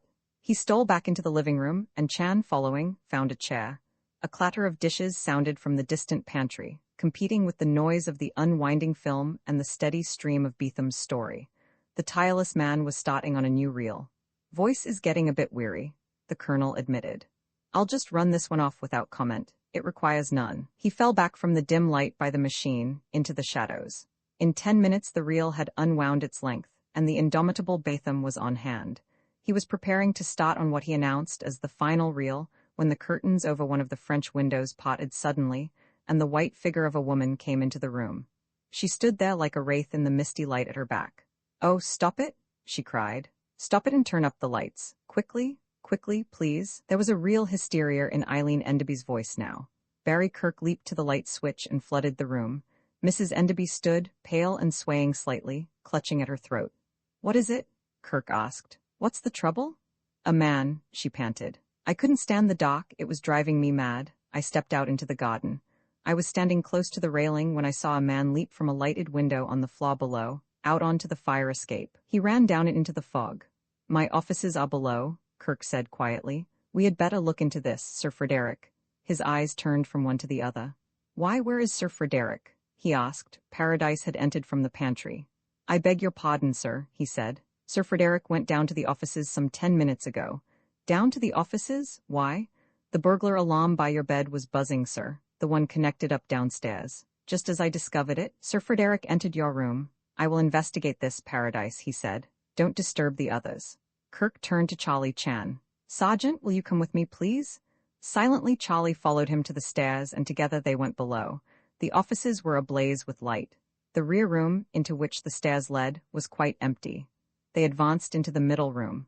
A window was open as far as it would go, and in the mist outside Chan noted the iron gratings of a fire escape. This room too seemed empty. But beyond the desk, Barry Kirk, in advance, gave a little cry and dropped to his knees. Chan stepped around the desk. He was not surprised by what he saw, but he was genuinely sorry. Sir Frederick Bruce lay on the floor, shot cleanly through the heart. By his side lay a thin little volume, bound in bright yellow cloth. Kirk stood up, dazed. "In my office," he said slowly, as though that were important. It's horrible. Good God, look." He pointed to Sir Frederick. On the detective's feet were black silk stockings and nothing else. He wore no shoes. Paradise had followed. He stood for a moment staring at the dead man on the floor, and then turned to Barry Kirk. "When Sir Frederick came downstairs," he said, "he was wearing a pair of velvet slippers. Sort of heathen-looking slippers they were, sir." Roman Fa, the reckoning of heaven. Barry Kirk stood looking about his office. He found it difficult to believe that into this commonplace, familiar room, tragedy had found its way. Yet there was that silent figure on the floor, a few moments before so full of life and energy. "Poor Sir Frederick," he said. "Only today he told me he was near the end of a long trail. Nearer than he dreamed, it appears." He stopped. "A long trail. Sergeant, only a few of us know how far back into the past this thing must reach." Chan nodded. He had been consulting a huge gold watch. Now he snapped shut the case and restored it to his pocket. "Death is the reckoning of heaven," he remarked. "On this occasion, a most complicated reckoning." "Well, what shall we do?" Kirk asked helplessly. "The police, I suppose, but good Lord, this is a case beyond any policeman I ever met. Any uniformed man, I mean." He paused, and a grim smile flashed across his face. "It looks very much to me, Mr. Chan, as though you would have to take charge and—" A stubborn light leaped into the little black eyes.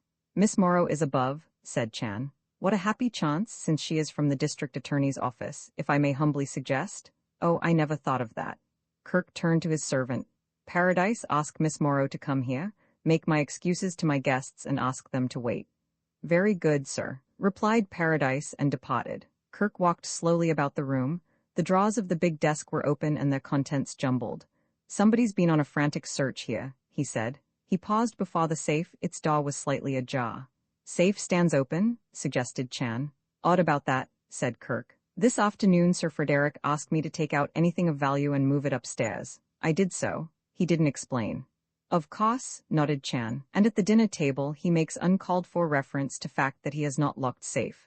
The matter struck me at the time. One thing becomes clear, Sir Frederick desired to set a trap.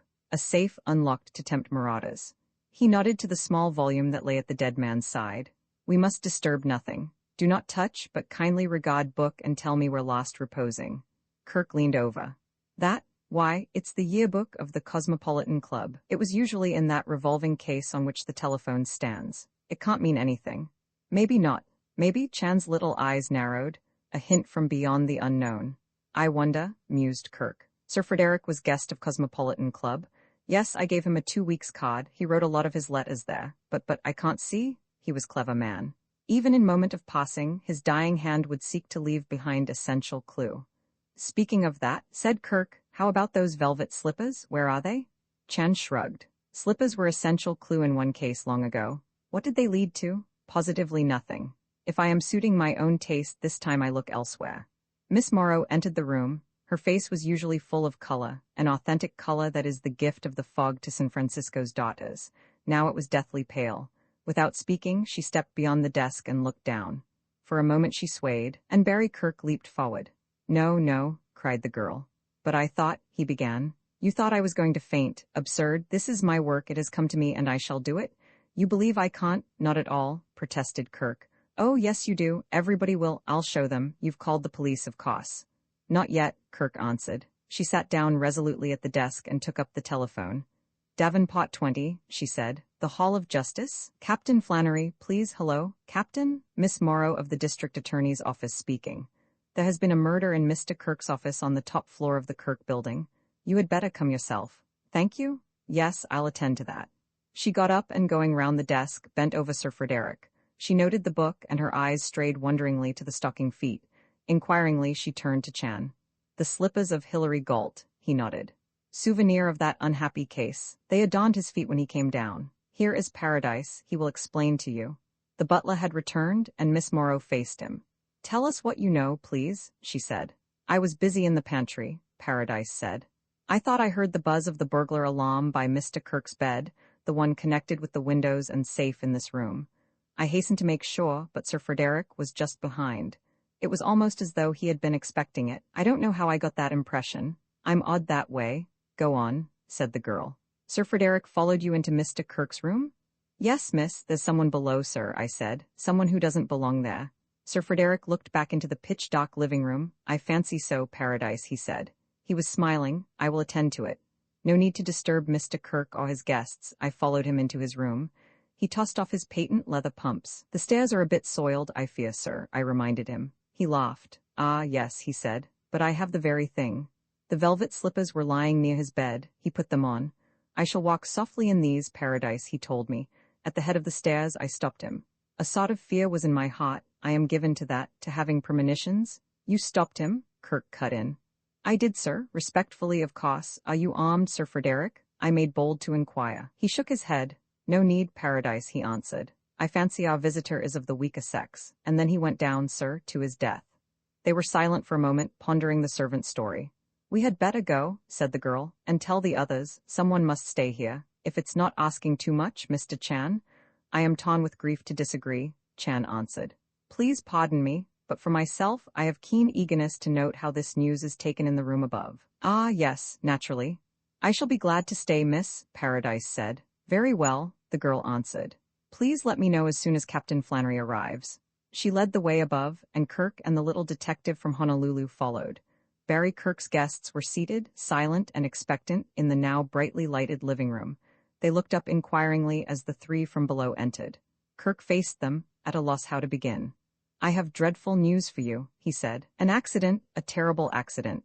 Chan's eyes moved rapidly about the group and, making their choice, rested finally on the white, drawn face of Eileen Enderby. Sir Frederick Bruce has been murdered in my office, Kirk finished. There was a moment's breathless silence, and then Mrs. Enderby got to her feet. It's the doc, she cried in a harsh, shrill voice. I knew it. I knew something would happen when the lights were turned off. I knew it. I tell you, her husband stepped to her side to quiet her, and Chan stood staring not at her, but at Colonel John Beetham. For one brief instant he thought the mask had dropped from those weary, disillusioned eyes. For one instant only. They all began to speak at once. Gradually Miss Morrow made herself heard above the din. We must take this coolly, she said, and Barry Kirk admired her composure. Naturally, we are all under suspicion. What, I like that? Mrs. Dawson Kirk was speaking. Under suspicion, indeed? The room was in complete darkness, Miss Morrow went on. There was considerable moving about. I don't like to stress my official position here, but perhaps you would prefer my methods to those of a police captain. How many of you left this room during the showing of Colonel Beetham's pictures? An embarrassed silence fell. Mrs. Kirk broke it. I thought the pictures intensely interesting, she said. True. I did step into the kitchen for a moment, just to keep an eye on my domestic arrangements, suggested Barry Kirk. Nothing of the sort. My throat was dry. I wanted a glass of water. You saw nothing wrong? Inquired Miss Morrow. Aside from the very wasteful methods that seemed to be in vogue in the kitchen, nothing, replied Mrs. Kirk firmly. Mrs. Tupperbrook? Said Miss Morrow. I was on the sofa with Miss Golland, replied that lady. Neither of us moved from there at any time. Her voice was cool and steady. That's quite true, the actress added. Another silence. Kirk spoke up. I'm sure none of us intended a discourtesy to the Colonel, he said. The entertainment he gave us was delightful, and it was gracious of him to honor us. I myself, I was in the room constantly, except for one brief moment in the garden. I saw no one there, save, Chan stepped forward. Speaking for myself, I found huge delight in the pictures. A moment I wished to be alone, in order that I may digest great events flashed before me on silvery screen. So I also invade the garden and meet Mr. Kirk. For a time we marvel at the distinguished Colonel Beetham, his indomitable courage, his deep resource, his service to humanity. Then we rush back that we may miss no more. He paused. Before I again recline in sitting posture, noise in hallway offend me. I hurry out there in shushing mood and behold, the pictures were marvelous, said Carrick Enderby. I enjoyed them immensely. True enough, I stepped out on the stairs for a cigarette. Carrie, you fool, his wife cried. You would do that. But I say, why not? I saw nothing. There was nothing to see. The floor below was quite deserted. He turned to Miss Morrow. Whoever did this horrible thing left by way of the fire escape, you've already learned that? Ah, yes, Cutton Chan. We have learned it indeed from your wife. He glanced at Miss Morrow and their eyes met. From my wife, yes, repeated Enderby. Look here, what do you mean by that? No matter, put in Miss Morrow. Colonel Beetham, you were occupied at the picture machine, except for one interval of about 10 minutes when you allowed it to run itself. Ah, yes, said the Colonel evenly. I did not leave the room, Miss Morrow. Eileen Enderby rose. Mr. Kirk, we really must be going. Your dinner was charming. How terrible to have it end in such a tragic way. Just a moment, said June Morrow. I cannot let you go until the captain of police releases you. What's that? The woman cried. Outrageous? You mean we are prisoners here? Oh, but Eileen, protested her husband. I'm very sorry, said the girl. I shall protect you as much as possible from the annoyance of further questioning, but you really must wait. Mrs. Enderby flung angrily away, and a filmy scarf she was wearing dropped from one shoulder and trailed after her. Chan reached out to rescue it. The woman took another step, and he stood with the scarf in his hand. She swung about. The detective's little eyes, she noticed, were fixed with keen interest on the front of her pale blue gown, and following his gaze, she looked down. So sorry, said Chan. So very sorry. I trust your beautiful garment is not a complete ruin. Give me that scarf, she cried, and snatched it rudely from him. Paradise appeared in the doorway. Miss Morrow, please, he said. Captain Flannery is below. You will kindly wait here, said the girl. All of you, I shall arrange for your release at the earliest possible moment. With Kirk and Charlie Chan, she returned to the 20th floor. In the central room they found Captain Flannery, a gray-haired, energetic policeman of about 50. With him were 2 patrolmen and a police doctor. Hello, Miss Morrow, said the captain. This is a terrible thing. Sir Frederick Bruce of Scotland Yard, we're up against it now. If we don't make good quick, we'll have the whole yard on our necks. I'm afraid we shall. admitted Miss Morrow. Captain Flannery, this is Mr. Kirk, and this, Detective Sergeant Charlie Chan of Honolulu. The captain looked his fellow detective over slowly. How are you, Sergeant? I've been reading about you in the paper. You got on this job mighty quick. Chan shrugged. Not my job, thank you, he replied. All yours and very welcome. I am here in society role as guest of kind Mr. Kirk. Is that so? The captain appeared relieved. Now, Miss Morrow, what have you found out? Very little. Mr. Kirk was giving a dinner upstairs. She ran over the list of guests, the showing of the pictures in the dock, and the butler's story of Sir Frederick's descent to the floor below, wearing the velvet slippers. There are other aspects of the affair that I will take up with you later, she added. All right, I guess the DA will want to get busy on this himself. The girl flushed. Perhaps he is out of town tonight. I hope he will leave the matter in my hands. Great Scott, Miss Morrow, this is important, said the captain, oblivious of his rudeness. You're holding those people upstairs? Naturally. Good, I'll look 'em over later. I ordered the night watchman to lock the front door and bring everybody in the building here. Now, we better fix the time of this. How long's he been dead, doctor? Not more than half an hour, replied the doctor. Humbly begging pardon to intrude, said Chan. The homicide occurred presumably at 10:20. Sure of that? I have not the habit of light speaking. At 10:25 we find body, just 5 minutes after lady on floor above rush in with news of man escaping from this room by fire escape. Huh. The room seems to have been searched. Flannery turned to Barry Kirk. Anything missing? I haven't had time to investigate, said Kirk. If anything has been taken, I fancy it was Sir Frederick's property. This is your office, isn't it? Yes, but I had made room here for Sir Frederick. He had various papers and that sort of thing. Papers? What was he doing? I thought he'd retired.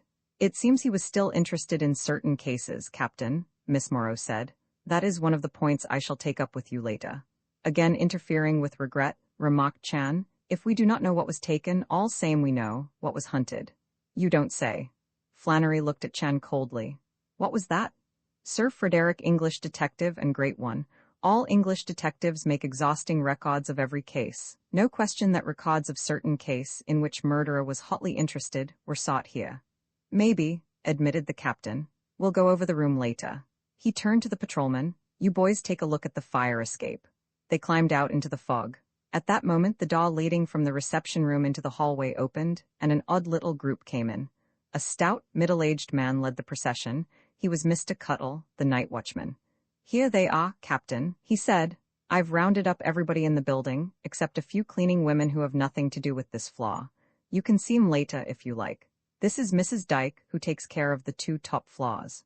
Mrs. Dyke, very frightened, said that she had finished with Kirk's office at 7 and gone out, leaving the burglar alarm in working order, as was her custom.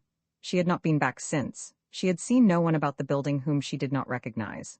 And who is this? Inquired the captain, turning to a pale, sandy-haired young man who appeared extremely nervous. I am employed by Brace and Davis, certified public accountants on the 2nd floor, said the young man. My name is Samuel Smith. I was working tonight to catch up. I have been ill.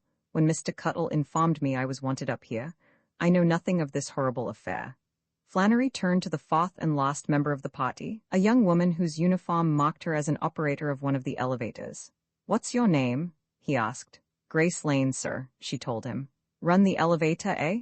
Yes, sir. Mr. Kirk had sent word that one of us must work overtime tonight, on account of the party. How many people have you brought up since the close of business?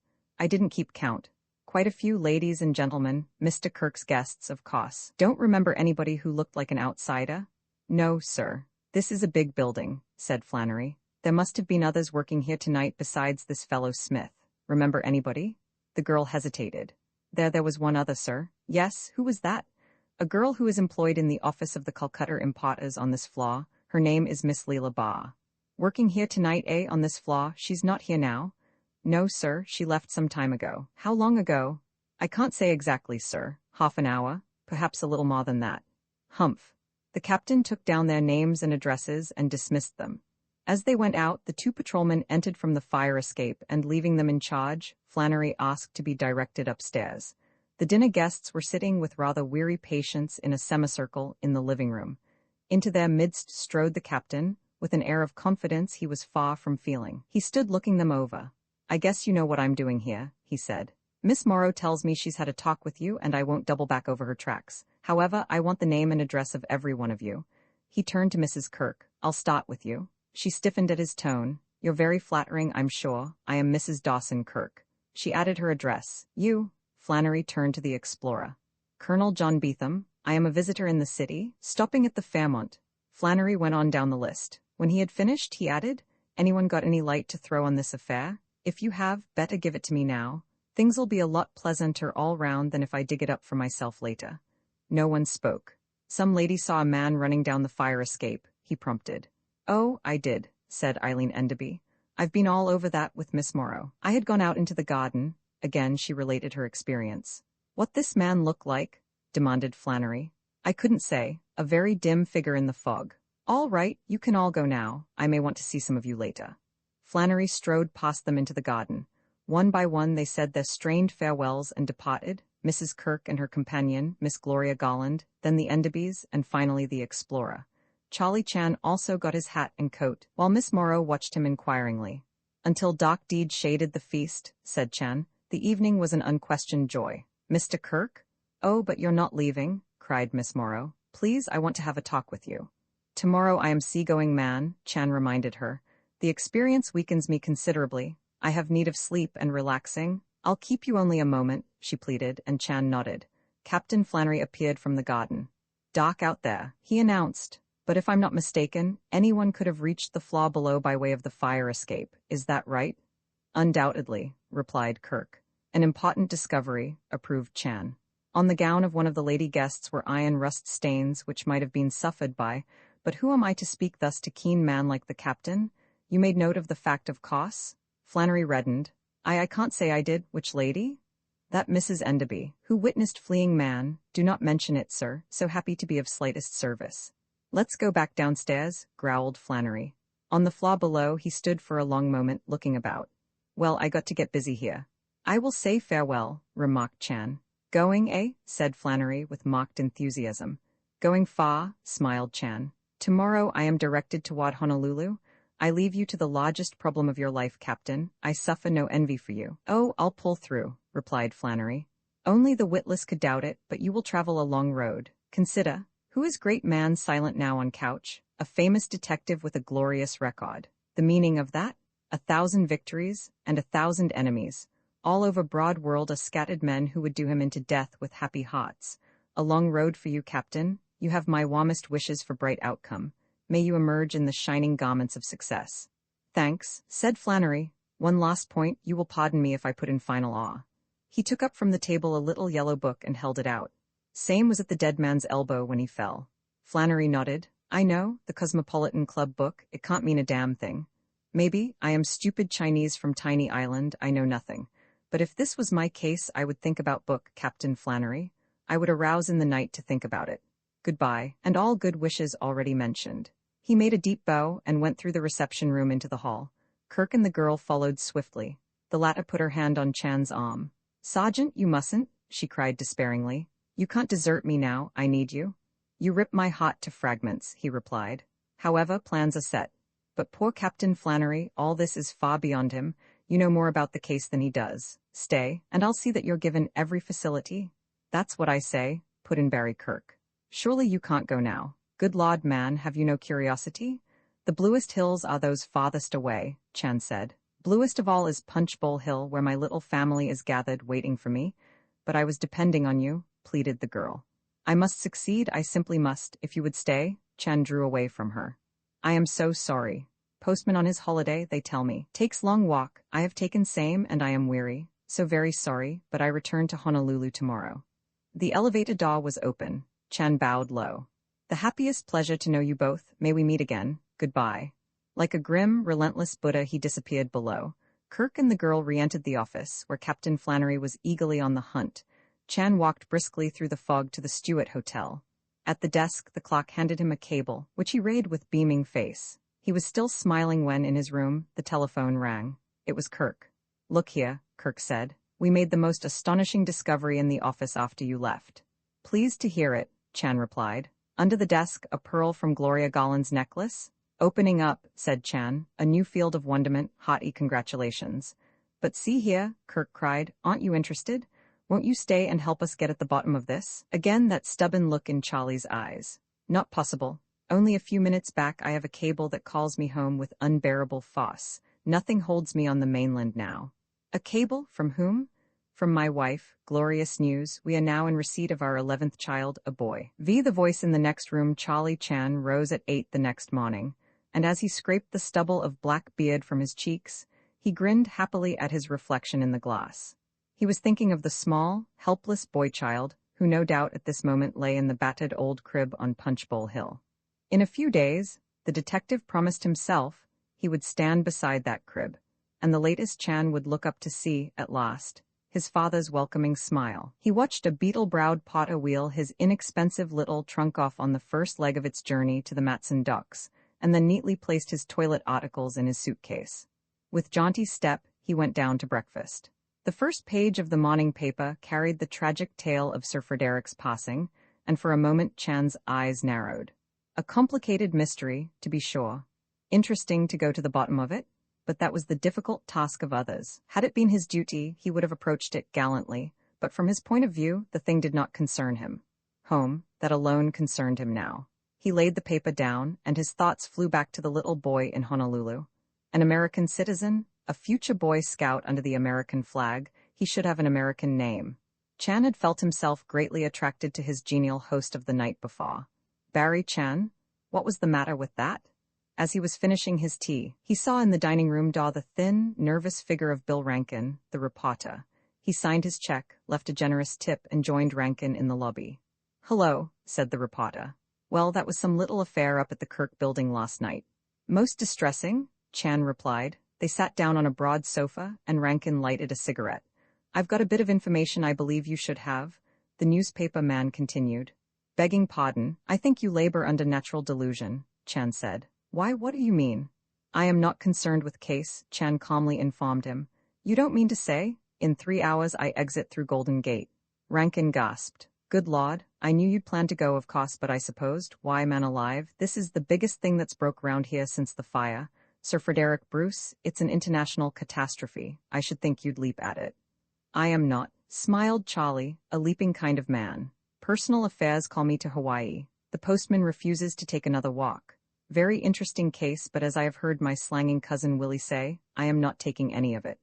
"I know," said Rankin. The calm, cool Oriental. "Never been excited in your life, I suppose. What could I have gained by that? I have watched the American citizen, his temples throb, his heart pounds, the fibers of his body vibrate. With what result? A year subtracted from his life." "Well, you're beyond me," said Rankin, leaning back and seeking to relax a bit himself. "I hope I won't be boring you if I go on talking about Sir Frederick. I've been all over our luncheon at the St. Francis in my mind, and do you know what I think?" "I should be pleased to learn," returned Chan. 15 years make a very heavy curtain on the Indian frontier," Sir Frederick said. "If you ask me, I'd say that in order to solve the mystery of his murder last night, we must look behind that curtain." "Easy said, but hard to do," suggested Chan. "Very hard, and that's why you— Oh, well, go on and take your boat ride. But the disappearance of Eve Durand is mixed up in this somehow. So, perhaps, is the murder of Hilary Galt. You have reason for thinking this?" "I certainly have." Just as I was about to sit down and write a nice feature story about that luncheon, Sir Frederick rushed into the Globe office and demanded I hush it all up. Why should he do that, I ask you? And I pause for your reply. You'll get it. Sir Frederick was still working on one, or maybe both, of those cases. More than that, he was getting somewhere. That visit to Peshawar may not have been as lacking in results as he made out. Eve Durand may be in San Francisco now. Someone connected with one of those cases is certainly here, someone who pulled that trigger last night. For myself, I would chercher la femme. That's French? I know, nodded Chan. You would hunt the woman. Excellent plan, so would I. Aha, I knew it, and that's why this information I have is vital. The other night I went up to the Kirk building to see Sir Frederick. Paradise told me he was in the office. Just as I was approaching the office door, it opened, and a young woman— One moment, Chan cut in. Begging pardon to interrupt, you should go at once with your story to Miss June Morrow. I am not connected. Rankin stood up. All right, but you're certainly beyond me, the man of stone. I wish you a pleasant journey, and if this case is ever solved, I hope you never hear about it. Chan grinned broadly. Your kind wishes greatly appreciated. Goodbye, and all luck possible. He watched the reporter as he dashed from the lobby into the street, then going above, he completed his packing. A glance at his watch told him he had plenty of time, so he went to say goodbye to his relative in Chinatown. When he returned to the hotel to get his bags, Miss Morrow was waiting for him. "What happy luck," he said. "Once again I am rewarded by a sight of your most interesting face." "You certainly are," she replied. "I simply had to see you again. The district attorney has put this whole affair in my hands, and it's my big chance. You are still determined to go home?" "More than usual." He led her to a sofa. "Last night I have joyous cable." "I know, I was there when Mr. Kirk telephoned you. A boy, I think he said." "Heaven's finest gift," nodded Chan. Miss Morrow sighed. "If it had only been a girl," she said. "Good luck," Chan told her. "Dogs me in such matters. Of 11 opportunities, I am disappointed but 3 times. You're to be congratulated. However, girls are a necessary evil. You are unduly harsh. Necessary, of course, in your case no evil whatever." Barry Kirk came into the lobby and joined them. "Good morning, father," he smiled. "Well, we're all here to speed the potting guest." Chan consulted his watch. Miss Morrow smiled. "You've quite a lot of time," she said. "At least give me the benefit of your advice before you leave." "Happy to do so," agreed Chan. "It is worthless, but you are welcome. Captain Flannery is completely stumped, though of course he won't admit it. I told him all about Hilary Galt and Eve Durand, and he just opened his mouth and forgot to close it. Better men than the captain might also pause in yawning doubt. Yes, I admit that." Miss Morrow's white forehead wrinkled in perplexity. "It's all so scattered, San Francisco and London and Peshawar. It almost looks as though whoever solved it must make a trip around the world." Chan shook his head. "Many strings reach back, but solution will lie in San Francisco. Accept my advice and take heart bravely." The girl still puzzled. "We know that Hilary Galt was killed 16 years ago. A long time, but Sir Frederick was the sot who would never abandon a trail. We also know that Sir Frederick was keenly interested in the disappearance of Eve Durand from Peshawar. That might have been a natural curiosity, but if it was, why should he rush to the newspaper office and demand that nothing be printed about it? No, it was more than curiosity. He was on the trail of something. And near the end of it, put in Kirk.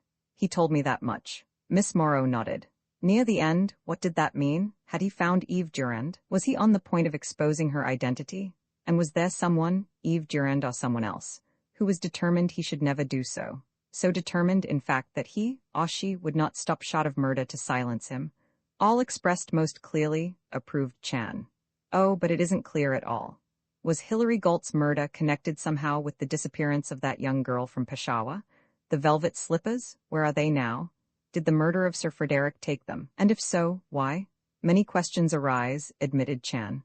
"All in good time you get the answers." "We'll never get them," sighed the girl, "without your help." Chan smiled. "How sweet your flattery sounds," he considered. "I made no search of the office last night, but Captain Flannery did. What was found? Records? A casebook?" "Nothing," said Kirk, "that had any bearing on the matter. Nothing that mentioned Hilary Galt or Eve Durand." Chan frowned. Yet without question of doubt, Sir Frederick kept records. Were those records the prize for which the killer made frantic search? Doubtless so. Did he or she then find them? That would seem to be true unless— "Unless what?" asked the girl quickly. "Unless Sir Frederick had removed same to safe and distant place. On face of things he expected marauder. He may have baited trap with pointless paper. You have hunted his personal effects in bedroom?" "Everything," Kirk assured him.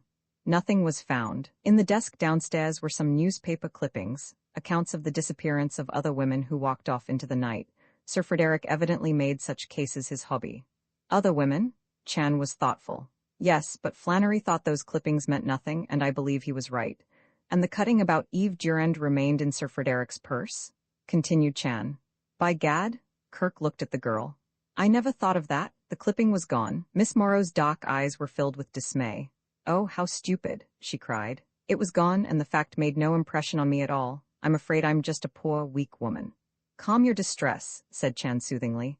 "It is a matter to note, that is all. It proves that the quest of Eve Durand held important place in murderer's mind. You must then chercher la femme, you understand?"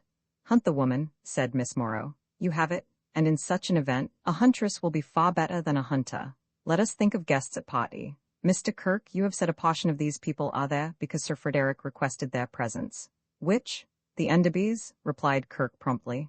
"I didn't know them, but Sir Frederick wanted them to come." "That has deep interest. The Endebys?" Mrs. Enderby approached state of hysteria all evening. Fear of Doc might mean fear of something else. Is it beyond belief that Eve Durand, with new name, marries again into bigamy? But Eve Durand was a blonde, Miss Morrow reminded him. Ah, yes, and Eileen Enderby has hair like night. It is, I am told, a matter that is easily arranged. Color of hair may be altered, but color of eyes, that is different, and Mrs. Enderby's eyes are blue, matching oddly raven locks. Never miss a trick, do you? Smiled Kirk. Mrs. Enderby goes to garden, sees man on fire escape, so she informs us. But does she? Or does she know her husband, smoking cigarette on stairs, has not been so idly occupied? Is man on fire escape a myth of her invention, to protect her husband? Why are stains on her gown? From leaning with too much hot excitement against garden rail, damp with the fog of night? Or from climbing herself on to fire escape? You apprehend my drift. What other guests did Sir Frederick request? Kirk thought.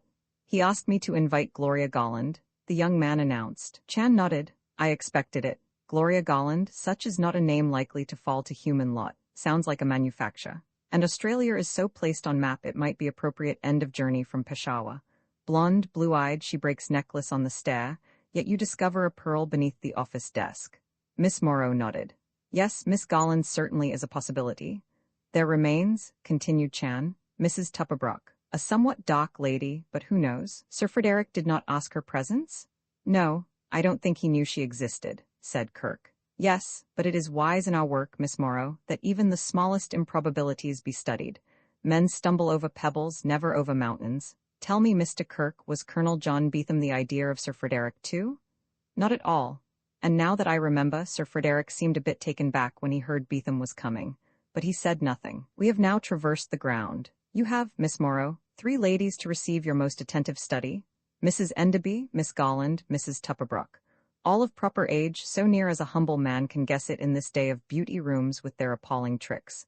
These only of the dinner party, and one outside the dinner party, added the girl, to Chan's surprise. Ah, on that point I have only ignorance, he said blankly. You remember the elevator operator spoke of a girl employed by the Calcutta importers, on the 20th floor? A Miss Leela Ba. She was at work in her office there last night. Ah, yes, nodded Chan. Well, a newspaper man, Rankin of the Globe, came to see me a few minutes ago. He said that the other evening, night before last, he went to call on Sir Frederick in Mr. Kirk's office, rather late. Just as he approached the door, a girl came out. She was crying. Rankin saw her dab at her eyes and disappear into the room of the Calcutta importers. A blonde girl, he said. Chan's face was grave. A 4th lady to require your kind attention. The matter broadens, so much to be done, and you in the midst of it all, like a pearl in a muddy pool. He stood up. I am sorry, but the Maui must even now be straining at her moorings. One other thing, put in the girl. You made quite a point of that Cosmopolitan Club yearbook lying beside Sir Frederick. You thought it important? Chan shrugged. I fear I was in teasing mood. I believed it hottest puzzle of the lot. Therefore I am mean enough to press it on Captain Flannery's mind. What it meant, I cannot guess. Poor Captain Flannery will never do so. He looked at his watch. The girl rose. I won't keep you longer, she sighed. I'm very busy, but somehow I can't let you go. I'm trailing along to the dock with you, if you don't mind. Perhaps I'll think of something else on the way. Who am I, smiled Chan, to win such overwhelming honor? You behold me speechless with delight. Mr. Kirk? Oh, I'm going along, said Kirk. Always like to see a boat pull out. The Lord meant me for traveling salesman. Chan got his bag, paid his bill, and the 3 of them entered Kirk's car, parked round the corner. Now that the moment arrives, said Chan, I withdraw from this teeming mainland with some regret. Fates have been in smiling mood with me here. Why go? Suggested Kirk. Long experience, replied Chan, whispers not to strain fates too far. The smile might fade. Want to stop anywhere on the way? Kirk asked. You've got 30 minutes until sailing time. I am grateful, but all my farewells are said. Only this morning I have visited Chinatown. He stopped. So fortunate you still hang on. He added to the girl. I was forgetting most important information for you. Still another path down which you must travel. Oh dear, she sighed. I'm dizzy now. What next? You must at once inflict this information on Captain Flannery. He is to find a Chinese, a stranger here, stopping with relatives on Jackson Street. The name, Lai Gung. Who is Lai Gung? Asked Miss Morrow. Yesterday, when delicious lunch was ended, I hear of Lai Gung from Sir Frederick. He repeated his conversation with the great man. Lai Gung had information much wanted by Sir Frederick. That alone I can say. Captain Flannery must extract this information from Lai. He'll never get it, replied the girl pessimistically. Now you, Sergeant? Chan drew a deep breath. I am quite overcome, he remarked, by the bright loveliness of this morning on which I say farewell to the mainland. They rode on in silence while the girl thought hard. If only she could find some way of reaching this stolid man by her side, some appeal that would not roll off like water from a duck's back. She hastily went over in her mind all she had ever read of the Chinese character. Kirk drove his smart roadster onto the pier, a few feet from the Maui's gangplank. The big white ship was gay with the color of women's hats and frocks. Taxis were sweeping up, travelers were alighting, white-jacketed stewards stood in a broad line ready for another sailing. Goodbyes and final admonitions filled the air. A steward stepped forward and took Chan's bag. "Hello, Sergeant," he said. "Going home, eh? What room, please?" Chan told him, then turned to the young people at his side. "At thought of your kindness," he remarked, "I am choking. Words escape me, I can only say, goodbye." "Give my regards to the youngest Chan," said Kirk. "Perhaps I'll see him some day." "Reminding me," returned Chan, "that only this morning I scour my brain to name him. With your kind permission, I will denote him Barry Chan." "I'm very much flattered," Kirk answered gravely. "Wish to heaven I had something to send him, a mug or what you may call it. You'll hear from me later." "I only trust," Chan said, "he grows up worthy of his name. Miss Morrow, I am leaving on this dock my heartiest good wishes." She looked at him oddly. "Thank you," she remarked in a cool voice. "I wish you could have stayed, Mr. Chan, but of course I realize your point of view. The case was too difficult. For once, Charlie Chan is running away. I'm afraid the famous sergeant of the Honolulu police has lost face today." A startled expression crossed that usually bland countenance. For a long moment, Chan looked at her with serious eyes, then he bowed, very stiffly. "I wish you goodbye," he said, and walked with offended dignity up the gangplank. Kirk was staring at the girl in amazement. "Don't look at me like that," she cried ruefully. "It was cruel, but it was my last chance. I'd tried everything else. Well, it didn't work. Shall we go?" "Oh, let's wait," pleaded Kirk. "There's sailing in a minute. I always get a thrill out of it. Look, up there on the top deck." He nodded toward a pretty girl in gray with a cluster of orchids pinned to her shoulder. "A bride, if you ask me, and I suppose that vacant-faced idiot at her side is the lucky man." Miss Morrow looked without interest. "A great place for a honeymoon, Hawaii," went on Kirk. "I've often thought, I hope I'm not boring you?" "Not much," she said. "I know, brides leave you cold. I suppose divorce is more in your line. You and Blackstone, well, you shan't blast my romantic young nature." He took out a handkerchief and waved it toward the girl on the top deck. "So long, my dear," he called. "All the luck in the world." "I don't see Mr. Chan," said the young woman from the district attorney's office. Mr. Chan was sitting thoughtfully on the edge of the berth in his stateroom, far below. The great happiness of his long-anticipated departure for home had received a rude jolt. Running away, was that it? Afraid of a difficult case? Did Miss Morrow really think that? If she did, then he had lost face indeed. His gloomy reflections were interrupted by a voice in the next stateroom, a voice he had heard before. His heart stood still as he listened. "I fancy that's all lie," said the familiar voice. "You have your passport, your money, you are simply to wait for me in Honolulu. Better lie low there." "I will do so," replied a high-pitched, sing-song voice, "and if anyone asks any questions, you know nothing, understand?" "Yes, SS, I am silent, I understand." "Very good. You're a wonderful servant, Lai Gung. I don't like to flatter you, you grinning beggar, but I couldn't do without you. Goodbye, and a pleasant journey." Chan was on his feet now, peering out into the dim passageway along which opened the rooms on the lowest deck. In that faint light he saw a familiar figure emerge from the room next door and disappear in the distance.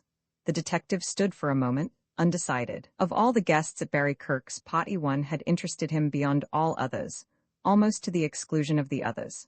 The tall, grim, silent man who had made his camps throughout the wastelands of the world, who had left a trail of the dead, but who had always moved on, relentlessly, toward his goal. Colonel John Beetham, whom he had just seen emerging from the stateroom next to his with a last word of farewell to Lai Gung.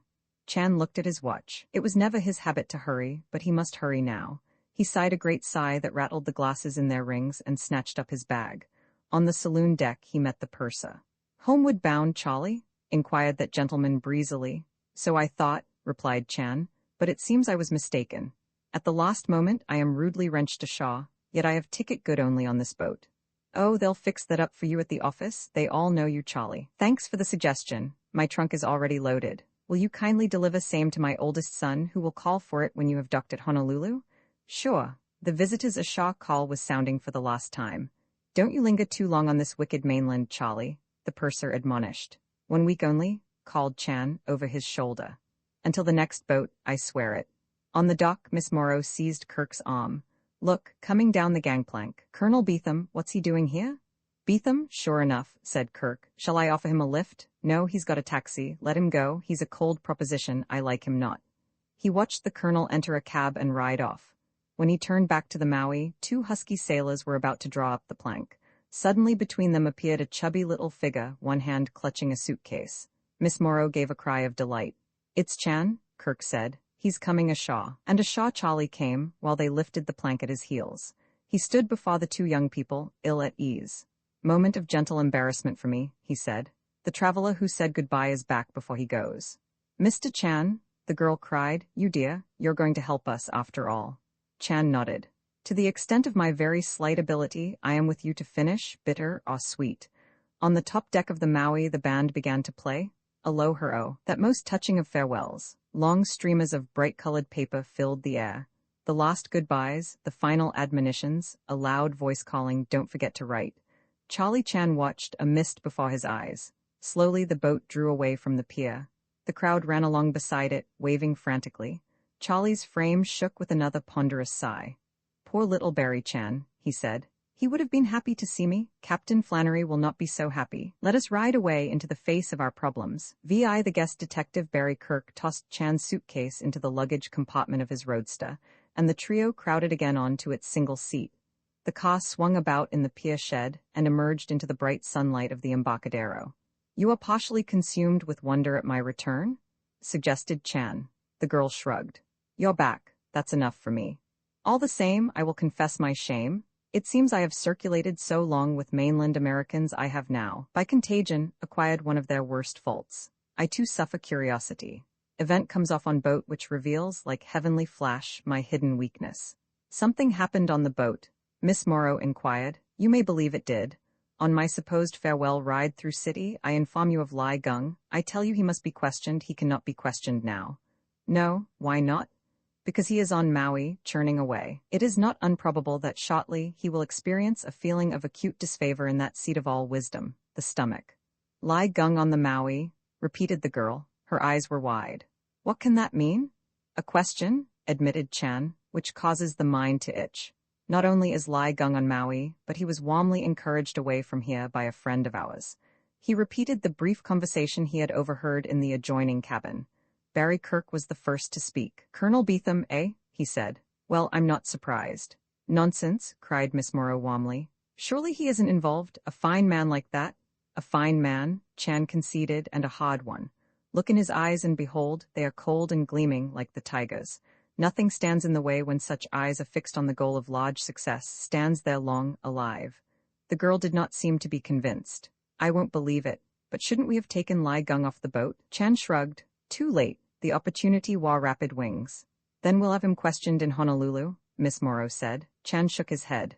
Pardon me if I say not that, Chinese character too well known to me. Questioning would yield no result, save one. It would serve to advise Colonel Beetham that we look on him with icy eye. I shudder at the thought, this Colonel clever man. Difficult enough to shadow if he does not suspect. Impossible if he leaps on guard. Then what do you suggest? Asked the girl. Let Lai Gung, unknowing, be watched. If he seeks to proceed beyond Honolulu, rough hands will restrain him. Otherwise we permit him to lie, like winter overcoat in closet during heated term. Chan turned to Barry Kirk. You are taking me back to hotel? I am not, smiled Kirk.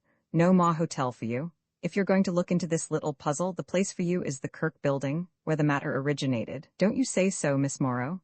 That's awfully kind of you, said the girl. Not at all. It's painfully lonesome up where the fog begins without at least one guest. I'm all out of visitors at the moment. I mean Mr. Chan will be doing me a real favor. He turned to Charlie.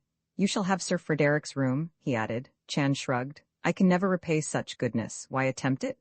Let's go to my office first of all, Miss Morrow said. I want the district attorney to meet Mr. Chan. We must all be friends, at the start anyhow. Anyway you say? Kirk agreed and headed the car up Market Street to Kinney. He remained in the roadster while the girl and Charlie went up to the district attorney's offices. When they entered that gentleman's private room, they found Captain Flannery already on the scene. Mr. Trant, I've good news for you, the girl began. Oh, good morning, Captain. Flannery's Irish eyes were not precisely smiling as they rested on Charlie Chan. What's this, Sergeant? He growled. I thought you were off for Honolulu at 12? Chan grinned. You will be delighted to learn that my plans are changed. Miss Morrow has persuaded me to remain here and add my minute brain power to your famous capacity in same line. Is that so? Mumbled Flannery. Yes, isn't it splendid? Cried the girl. Mr. Chan is going to help us. She turned to her chief. You must give him a temporary appointment as a sort of guest detective connected with this office. Trant smiled. Wouldn't that be a bit irregular? He asked. Impossible, said Flannery firmly. Not at all, persisted the girl. It's a very difficult case and we shall need all the help we can get. Sergeant Chan will not interfere with you, Captain? I'll say he won't, Flannery replied warmly. He can act in a sort of advisory capacity. You're a big enough man to take advice, I know. When it's any good, the captain added. The girl looked appealingly at Trant. You are on leave of absence from the Honolulu Foss, Sergeant? Inquired the district attorney. One which stretches out like an elastic? Nodded Chan. Very well. Since Miss Morrow wishes it, I see no reason why you shouldn't lend her your no doubt very useful aid. Remembering, of course, that neither one of you is to interfere with Captain Flannery in any way. Better say that again, Flannery told him. He turned to Chan. That means you're not to butt in and spoil things. Chan shrugged. It was the wise Keung Fu Tishi who said, He who is out of office should not meddle with the government. The labor is all yours. I will merely haunt the background, thinking tensely. That suits me, Flannery agreed. I'll make all the inquiries. He turned to the district attorney. I'm going to get after that Golland woman right away. The pearl she dropped under Sir Frederick's desk. I want to know all about it. Please don't think I'm interfering, Miss Morrow said sweetly. But as regards the women involved in this case, I feel that perhaps I can get more out of them than you can. Being a woman myself, you know. Will you let me have Miss Golland, please? I can't see it, said Flannery stubbornly. I can, remarked Trant decisively. Miss Morrow is a clever girl, Captain. Leave the women to her, you take the men. What men? Protested Flannery. It's all women in this affair. Thank you so much, smiled Miss Morrow, assuming his unproffered consent. I will look up Miss Golland then. There's another woman who must be questioned at once, a Miss Lila Barr. I shall have a talk with her at the first possible moment, of course. I'll keep you advised of all I do. Flannery threw up his hands. All right, tell me about it after it's over. I'm nobody. Quite incorrect, said Chan soothingly. You are everybody. When the moment of triumph comes, who will snatch all credit? And rightly so. Captain Flannery in charge of the case, others will fade like fog in local sun. The girl stood up. We must go along. I'll be in to see you later, Captain. Come, Sergeant Chan. Chan rose. He seemed a bit uncomfortable. The captain must pardon me. I fear I afflict him like saw thumb. Natural, too, I would feel the same. That's all right, returned Flannery. You're going to stick in the background, thinking tensely. You've promised? Think all you like, I can't stop that. His face brightened. Think about that Cosmopolitan Club book. I'll turn the heavy thinking on that over to you. Me, I'll be busy elsewhere. One thing I insist on, you're not to question any of these people under suspicion. Chan bowed. I am disciple of famous philosopher, Captain, he remarked.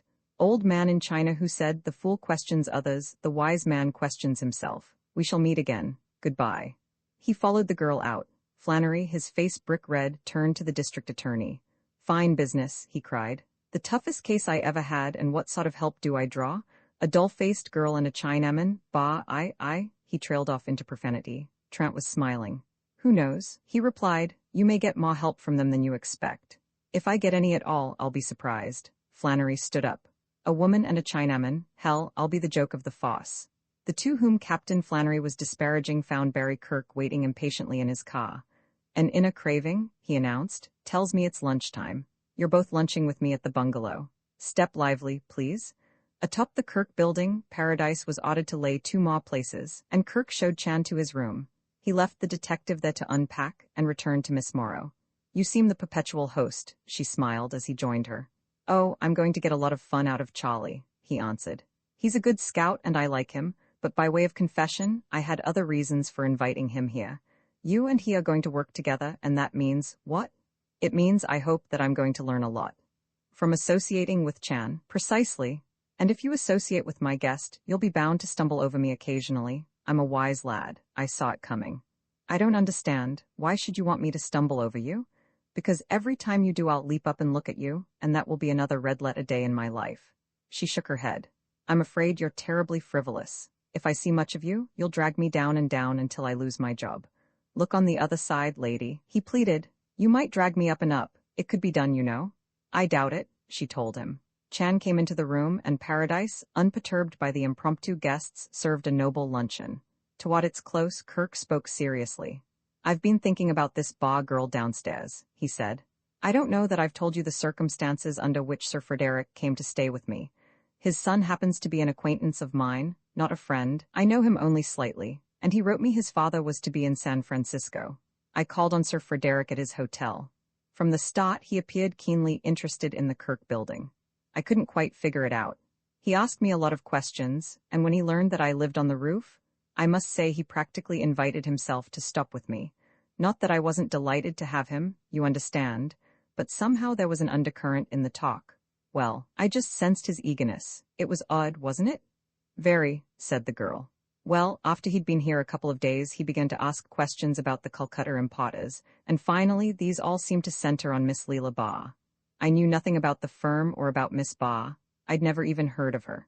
Later he found that my secretary, Kinsey, knew the girl, and the questions were all turned in that direction, though I fancied they grew more discreet. One day in the office I heard Kinsey ask Sir Frederick if he'd like to meet Miss Ba, and I also heard Sir Frederick's answer.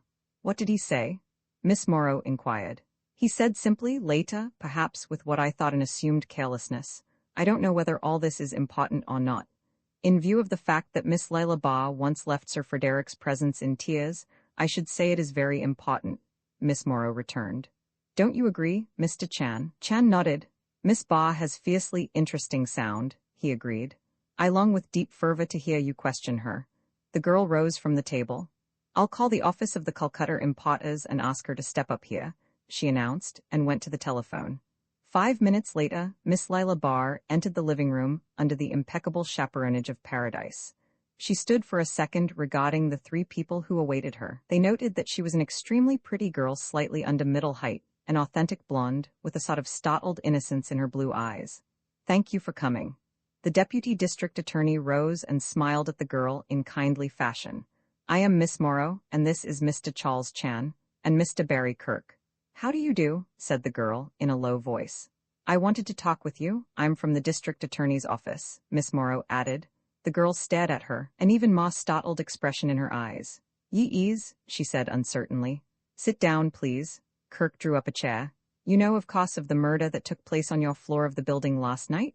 Miss Morrow went on. Of course, replied the girl, her voice barely audible. You were working last night in your office? Yes, it's the first of the month, you know. I always have extra work at this time. At what hour did you leave the building? I think it was about 10:15. I'm not sure, but I went away without knowing anything of this terrible affair. Yes, did you see any strangers about the building last night? No one at all. Her voice was suddenly louder. Tell me, Miss Morrow looked at her keenly.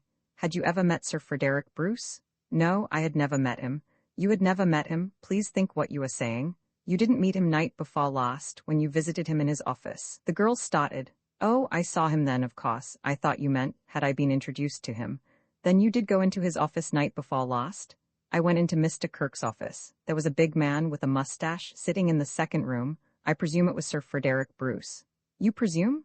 Well, of course I know now it was. I saw his picture in this morning's paper. He was alone in the office when you went in?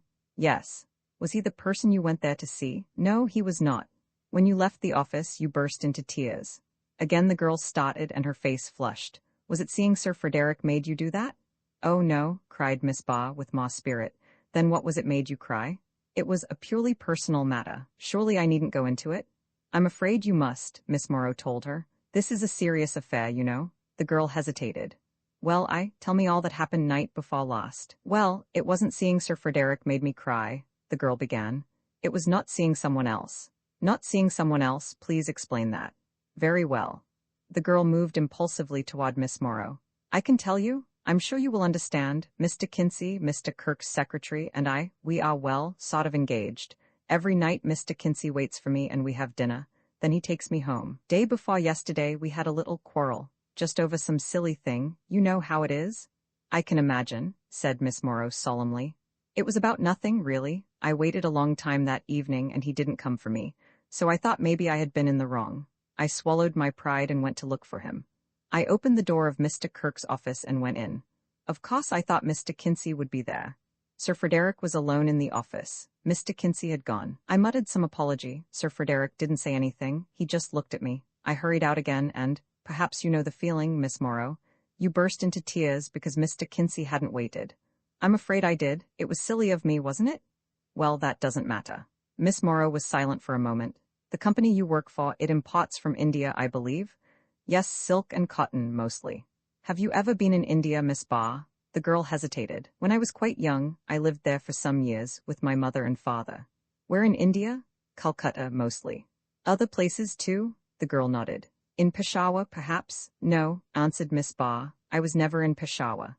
Chan coughed rather loudly, and catching his eye, Miss Morrow dropped the matter of India. You had never heard of Sir Frederick before he came here? She asked. Oh, no, indeed. And you saw him just that once, when he said nothing at all? Only that once. Miss Morrow rose. Thank you very much, that is all for the present. I trust Mr. Kinsey has apologized? The girl smiled. Oh yes, that's all right now. Thank you for asking. She went out quickly. Barry Kirk had disappeared from the room, and now he returned. Kinsey's on his way up, he announced. Grab him quick before they can compare notes. That was my idea, getting to be some little detective myself. Excellent, nodded Miss Morrow approvingly. A tall, dark young man, very well dressed, came in. You wanted to see me, Mr. Kirk? He inquired. Yes, sorry to butt into your private affairs, Kinsey, but I hear you are sort of engaged to a Miss Lila Barr, who works in one of the offices. Did you know about it? Kinsey smiled. Of course, Mr. Kirk, I have been meaning to mention the matter to you, but the opportunity hasn't offered. Day before yesterday you had a bit of a quarrel with her? Oh, it was nothing, sir. Kinsey's dark face clouded. It's all fixed up now. That's good. But on that evening, contrary to your custom, you didn't wait to take her home? You walked out on her? I am afraid I did. I was somewhat annoyed. And you wanted to teach her a lesson, what I call the proper spirit, that's all, and please pardon these personal questions. Quite all right, sir. Kinsey turned to go, but hesitated. Mr. Kirk? Yes, Kinsey? Nothing, sir, said Kinsey, and disappeared. Kirk turned to Miss Morrow. There you are, the story of Miss Lila Barr, duly authenticated. Such a reasonable story, too, sighed the girl. But it gets us nowhere. I must say I'm disappointed. Mr. Chan, you thought I went too far on India? Chan shrugged. In this game, better if the opponent does not know what we are thinking. Assume great innocence is always my aim. Sometimes what I assume is exactly what I've got. Others, I am flying at a low altitude. I'm afraid I should have flown at a lower altitude than I did, the girl reflected, frowning.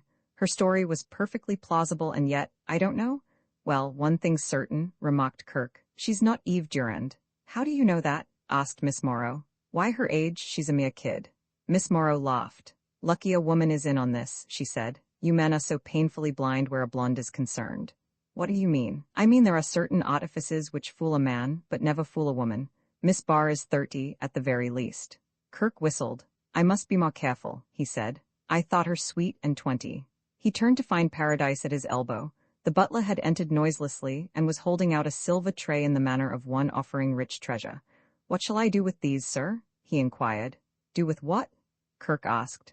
Letters addressed to Sir Frederick Bruce, sir. They have just been delivered by the local office of Thomas Cook and Sons. Miss Morrow came eagerly forward. I'll take charge of them, she said. Paradise bowed and went out. The girl's eyes sparkled. We never thought of this, Sergeant, Sir Frederick's mail. It may prove a gold mine. She held up a letter. Here, the first thing, one from London. The Metropolitan Police, Scotland Yard. Quickly she ripped open the envelope and, withdrawing a single sheet of paper, spread it out. She gave a little cry of dismay. Kirk and Charlie Chan came nearer. They stared at the sheet of paper that had arrived in the envelope from Scotland Yard. It was just that, a sheet of paper, completely blank. Roman 7 muddy water. Miss Morrow stood, her brows contracted in bewilderment, looking down at the unexpected enclosure she had found in the envelope with the London postmark. Oh dear, she sighed. There's just one trouble with this detective business. It's so full of mystery. Chan smiled. Humbly begging pardon to mention it, I would suggest you iron out countenance. Wrinkles might grow there, which would be a heartbreaking pity. Occasional amazing occurrence keeps life spicy. Accept that opinion from one who knows it.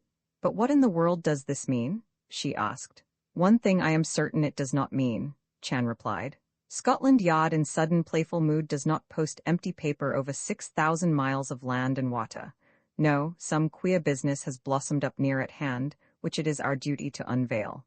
The girl began to smooth the blank sheet. Chan stretched out a warning hand. Despite his girth, the hand was thin and narrow, with long, tapering fingers. "I beg of you, do not touch further," he cried. "A great mistake, for although we cannot see, there is something on that paper." "What?" she inquired. "Fingerprints," he answered. Gingerly by one corner he removed the paper from her hand. "The fingerprints, dainty and firm, you have made. The fingerprints also, perhaps not so dainty, of the person who folded it and put it in envelope." "Oh, of course," said Miss Morrow. "I am no vast admirer of science in this work," Chan went on. "But fingerprints tell pretty much truth. Happy to say I have made half-hearted study of the art. In Honolulu, where I am faced by little competition, I rejoice in mouth-filling title of fingerprint expert. Mr. Kirk, have you a drawer with heavy lock to which you alone hold key?" "Surely," replied Kirk. He unlocked a compartment in a handsome Spanish desk, and Chan deposited the paper inside. Kirk turned the key, and removing it from the ring, handed it to Charlie. "Later," remarked Chan, with lamp-black and camel's hair brush, "I perform like the expert I have been pronounced. Maybe we discover who has been opening Sir Frederick's mail." He picked up the empty envelope. "Behold, steam has been applied. The mark's unquestionable." "Steam?" cried Barry Kirk. "But who in the world, oh, I say, Sir Frederick's mail came through the local office of Thomas Cook and Sons." "Precisely," grinned Chan. "And Mr. Carrick Enderby is employed there." Chan shrugged. "You are bright, young man. It is not beyond possibility that the mark of Mr. Enderby's large thumb is on that paper. However, speculation is idle thing. Facts must be unearthed. Miss Morrow, may I rudely suggest the remainder of Sir Frederick's mail?" "Yes, of course," said the girl. "I feel rather guilty about this, but when duty calls, you know." She sat down and went through the other letters. Obviously her search was without any interesting result. "Well," she said finally, "that's that. I leave the matter of the blank sheet of paper to you, Sergeant. For myself, I am going to turn my attention to Miss Gloria Golland. What was that pearl from her necklace doing under the desk beside which Sir Frederick was killed?" "A wise question," nodded Chan. "Miss Golland should now be invited to converse. May she prove more pointed talker than Miss Leela Barr." "Let me call her up and ask her over here," suggested Kirk. "I'll tell her I want to have a talk with her in my office about last night's affair. She may arrive a bit less prepared with an explanation than if she knows it's the police who want to see her." "Splendid," approved Miss Morrow. "But I'm afraid we are cutting in most frightfully on your business, Mr. Kirk. You must say so if we are." "What business?" he inquired airily. "Like Sergeant Chan, I am now attached to your office, and I'm likely to grow more attached all the time. If you'll pardon me for a moment." He went to the telephone and reached Miss Golland at her apartment. The actress agreed to come at once. As Kirk came away from the telephone, the doorbell rang and Paradise admitted a visitor. Captain Flannery strode into the room. "Hello," he said. "You're all here, ain't you? I'd like to look round a bit, if I'm not butting in." "Surely no one could be more warmly welcome," Chan told him. "Thanks, Sergeant, you solved this problem yet?" "Not up to date of present speaking," grinned Chan. "Well, you're a little slow, ain't you?" Captain Flannery was worried and not in the best of humor. "I thought from what I've read about you, you'd have the guilty man locked up in a closet for me by this time." Chan's eyes narrowed. "Challenge is accepted," he answered with spirit. "I have already obliged mainland policemen by filling a few closets with guilty men they could not catch. From my reading in newspapers, there still remains vast amount of work to do in same line." "Is that so?" Flannery responded. He turned to Miss Morrow. "Did you talk with the Barr woman?" "I did," said the girl. She repeated Leela Barr's story. Flannery heard her out in silence. "Well," he remarked when she had finished, "you didn't get much, did you?" "I'll have to admit I didn't," she replied. "Maybe not as much as I could have got, and me not a woman either. I'm going down now and have a talk with her myself. She don't look good to me, cried because her fellow went and left her. Perhaps, but if you ask me, it takes more than that to make a woman cry nowadays." "You may be right," Miss Morrow agreed. "I know I'm right. And let me tell you something else, I'm going to be on hand when you talk with Gloria Golland. Make up your mind to that right now." "I shall be glad to have you. Miss Golland is on her way here to meet us in the office downstairs." "Fine. I'll go and take a look at this weepy dame. If the Golland woman comes before I'm back, you let me know. I've been in this game 30 years, young woman, and no district attorney's office can freeze me out. When I conduct an investigation, I conduct it." He strode from the room. Chan looked off to him without enthusiasm. "How loud is the thunder, how little it rains," he murmured beneath his breath. "We'd better go to the office," suggested Kirk. "Miss Golland is likely to arrive at any moment." They went below.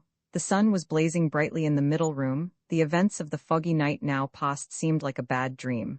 Kirk sat down at his desk, opened a drawer, and handed Chen a couple of press clippings.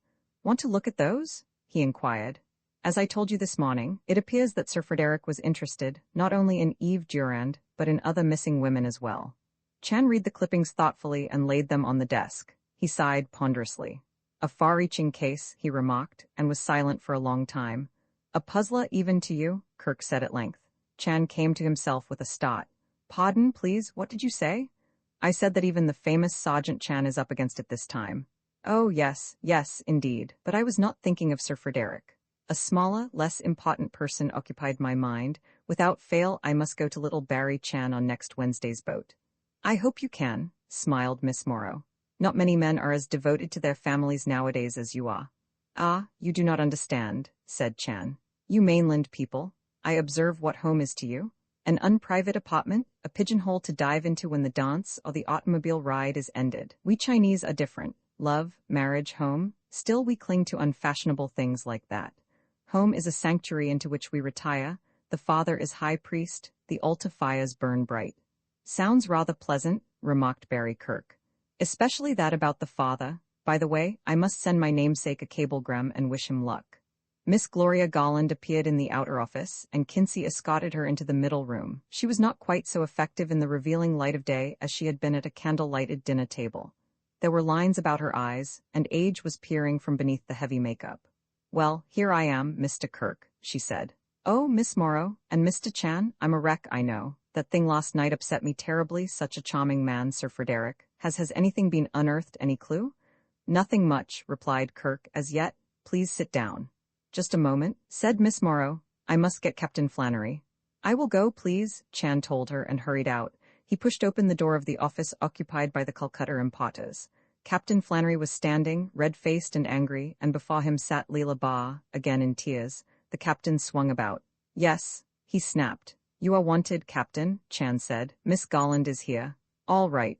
He turned to the weeping girl. "I'll see you again, young woman." She did not reply. He followed Chan to the hall. "You two have some success as a tea starter," suggested Chan. "Yeah, she's the easiest crier I've met this year. I wasn't any too gentle with her. It don't pay." "Your methods, of course, had amazing success." "Oh, she stuck to her story, but you take it from me, she knows more than she's telling. Too many tears for an innocent bystander. I'll bet you $100 right now that she's Eve Durand." Chan shrugged.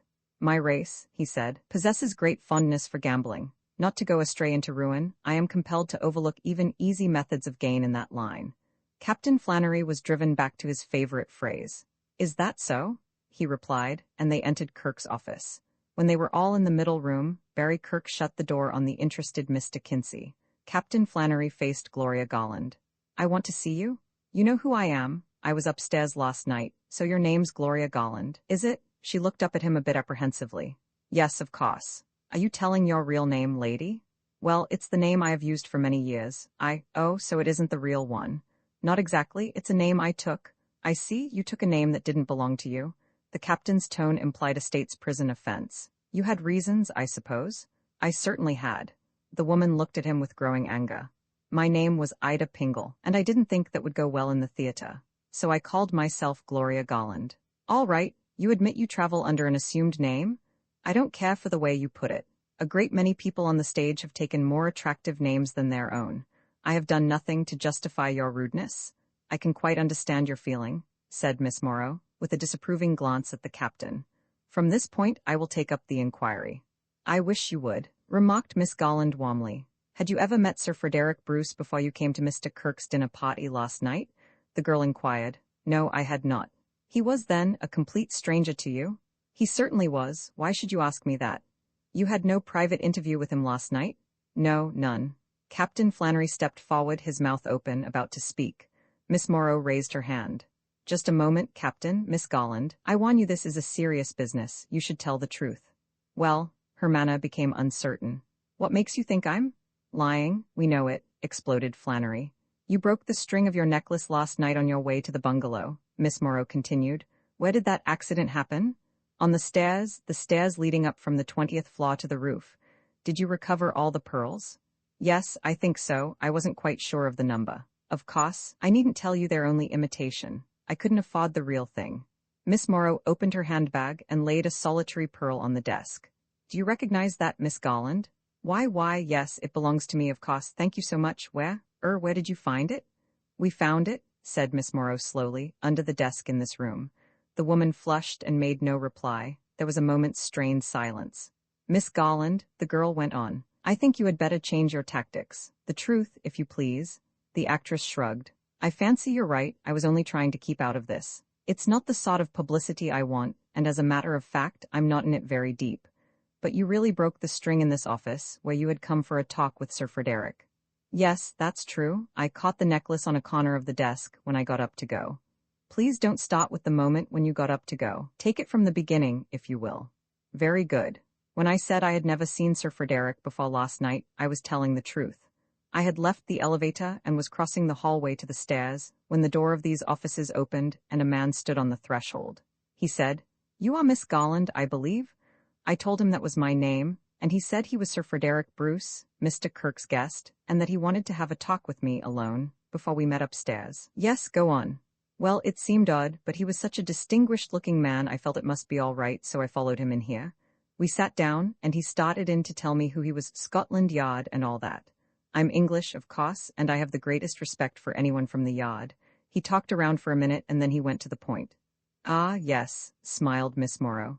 That's what we are waiting for. What was the point? He wanted to ask me something. Yes, what? He wanted to ask me if I could identify a woman who disappeared a great many years ago, a woman who just stepped off into the night and was never heard of again. A tense silence followed these words. Quietly, Chan moved a little closer. Barry Kirk's eyes were fixed with interest on Gloria Garland's face. Even Captain Flannery stood eagerly at attention. Yes, said Miss Morrow calmly. And why did Sir Frederick think you could identify this woman? Because I was her best friend. I was the last person who saw her on the night she disappeared. Miss Morrow nodded. Then you were present at a picnic party in the hills near Peshawar on a certain night 15 years ago. The woman's eyes opened wide. Peshawar? That's in India, isn't it? I have never been in India in my life. Another moment of startled silence. Then Flannery roared at her. Look here, you promised to tell the truth? I am telling the truth, she protested. You are not. That woman he asked you about was Eve Durand, who disappeared from a party one night outside Peshawar. Chen cut in on him. Humbly asking pardon, Captain, he said. You shouldn't be so agile in jumping upon the lady's story. He picked up a couple of clippings from the desk. Will you be so kind, he added to Miss Garland, as to mention name of place from which your friend disappeared? Certainly. She disappeared from Nice. Nice? Where the hell's that? Flannery asked. Nice is a resort city on the French Riviera, replied Miss Garland sweetly. I am afraid your duties keep you too much at home, Captain. Nice, repeated Chan slowly.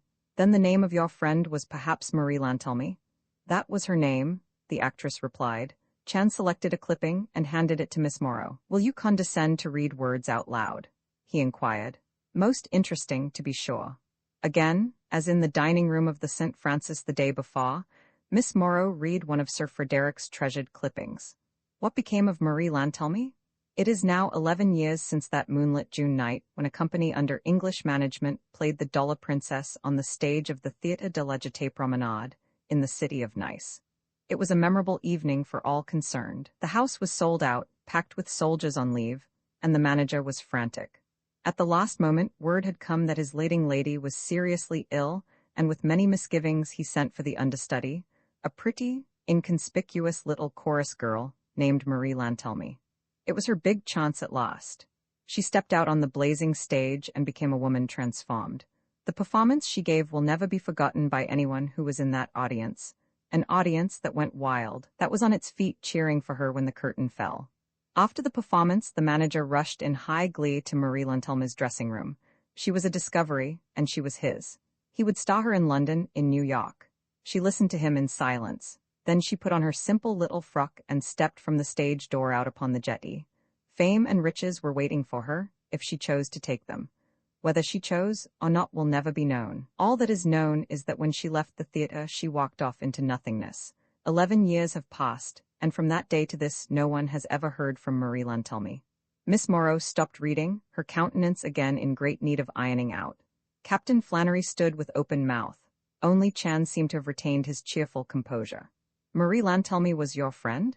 He said to Miss Garland. She was, replied the actress, and somehow Sir Frederick knew it. I was appearing in that same company. I must say the clipping exaggerates a bit. I suppose they have to do it to make things interesting. It was an adequate performance, that's what I would have called it. I don't remember any cheering, but there isn't any doubt about her making good. She could have had other parts, better ones than she had ever had before, yet it's true enough, she left the theatre, and that was the last of her. You had final view of her? Chan suggested. Yes, on my way home. I saw her standing talking to some man on the Promenade des Anglais, at the entrance to the jetty. I went on, thinking nothing of it at the time. Afterward, of course? And it was this girl Sir Frederick asked you about? Miss Morrow inquired. It was. He showed me that clipping and asked me if I wasn't in the same company. I said I was. He wanted to know if I thought I could identify Marie Lantelmy if I met her again, and I said I was quite sure I could. Very good, he said. I may call upon you for that service before the evening is over. Please do not leave tonight until we have had another talk. I told him I wouldn't, but of course at the end, well, he wasn't talking to anyone anymore. They sat for a moment in silence, then Miss Morrow spoke. I think that is all, she said. Unless Captain Flannery, she glanced at the captain. An expression of complete bewilderment decorated that great red face. Me? No, I guess not. Nothing more from me now, he stammered. Thank you very much, Miss Golland, the girl continued. You are going to be in the city for some time? Yes, I've been promised a pot at the Alcazar. Well, don't leave town without letting me know. You may go now, so good of you to come. Miss Golland nodded toward the desk. May I have the pearl? Oh, certainly. Thanks. When an actress has been out of a shop for some time, even the imitation jewels are precious. You understand? Miss Morrow let her out and returned to the silent little group in the inner room. Well, she remarked. It's incredible, cried Barry Kirk. Another lost lady. Good Lord, Eve Durand and Marie Lantelmy can't both be hanging out around here, unless this is the pot of missing women. What do you say, Sergeant? Chan shrugged. All time we get in deeper, he admitted. Free to announce I find myself sunk in bafflement. I'll get to the bottom of it, Flannery cried. You leave it to me, I'll stir things up. Chan's eyes narrowed. My race has old saying, Captain, he remarked gently. Muddy water, unwisely stirred, grows darker still. Left alone, it clears itself. Flannery glared at him and without a word strode from the room, slamming the outer door behind him. Roman 8 Willie Lie's good turn thoughtfully. Charlie Chan picked up Sir Frederick's clippings from the desk and taking out a huge wallet, stowed them away inside. Barry Kirk's eyes were on the door through which Flannery had taken his unceremonious departure. I'm very much afraid, he said, that the policeman's lot is not a happy one. The dear old captain seemed a bit, what's a good word for it? Nettled? Ah yes, nettled is a very good word. Miss Morrow smiled. He's frightfully puzzled, and that always makes a policeman cross. I hope it doesn't have that effect on you. If it did, I'd be so cross right at this moment you'd auto me out of your life forever. A trifle baffled, eh? Can you wonder, was there ever a case like this? She picked up her coat, which she had brought with her from the bungalow. All that about Marie Lantelmy? Humbly making suggestion, remarked Chan. Do not think too much about Marie Lantelmy. She is what you say, an issue from the side. Remember always one big fact, Sir Frederick Bruce dead on this very floor, the velvet shoes absent from his feet. Wandering too far from that, we are lost. Think of Eve Durand, think of Hilary Galt, but think most of all regarding Sir Frederick and last night. Bestow Marie Lantelmy in distant pigeonhole of mind. That way alone we progress, we advance. The girl sighed. Shall we ever advance? I doubt it. Take cheer, advised Chan. A wise man said, the dark clouds pass, the blue heavens abide. He bowed low and disappeared toward the stairs leading up to the bungalow. Barry Kirk held the girl's coat. As he placed it about her shoulders, the words of a familiar advertisement flashed into his mind. Obey that impulse. But one couldn't go through life obeying every chance impulse. All time we get in deeper, he quoted. It begins to look like a long and very involved case. I'm afraid it does, Miss Morrow replied. What do you mean, afraid? You and I are very brainy people, thanks for including me, and we should welcome a good stiff test of our powers. Let's get together for conference very soon. Do you think that's necessary? I'm sure of it. Then it's all settled, she smiled. Thanks for the lunch and goodbye. When Kirk reached the bungalow, Charlie called to him from the room formerly occupied by the man from Scotland Yard. Going in, he found the detective standing thoughtfully before Sir Frederick's luggage, now piled neatly in a corner. You have investigated these properties of Sir Frederick? Chan asked. Kirk shook his head. No, I haven't, that's hardly in my line. Flannery went through them last night and evidently found nothing. He told me to turn them over to the British consul.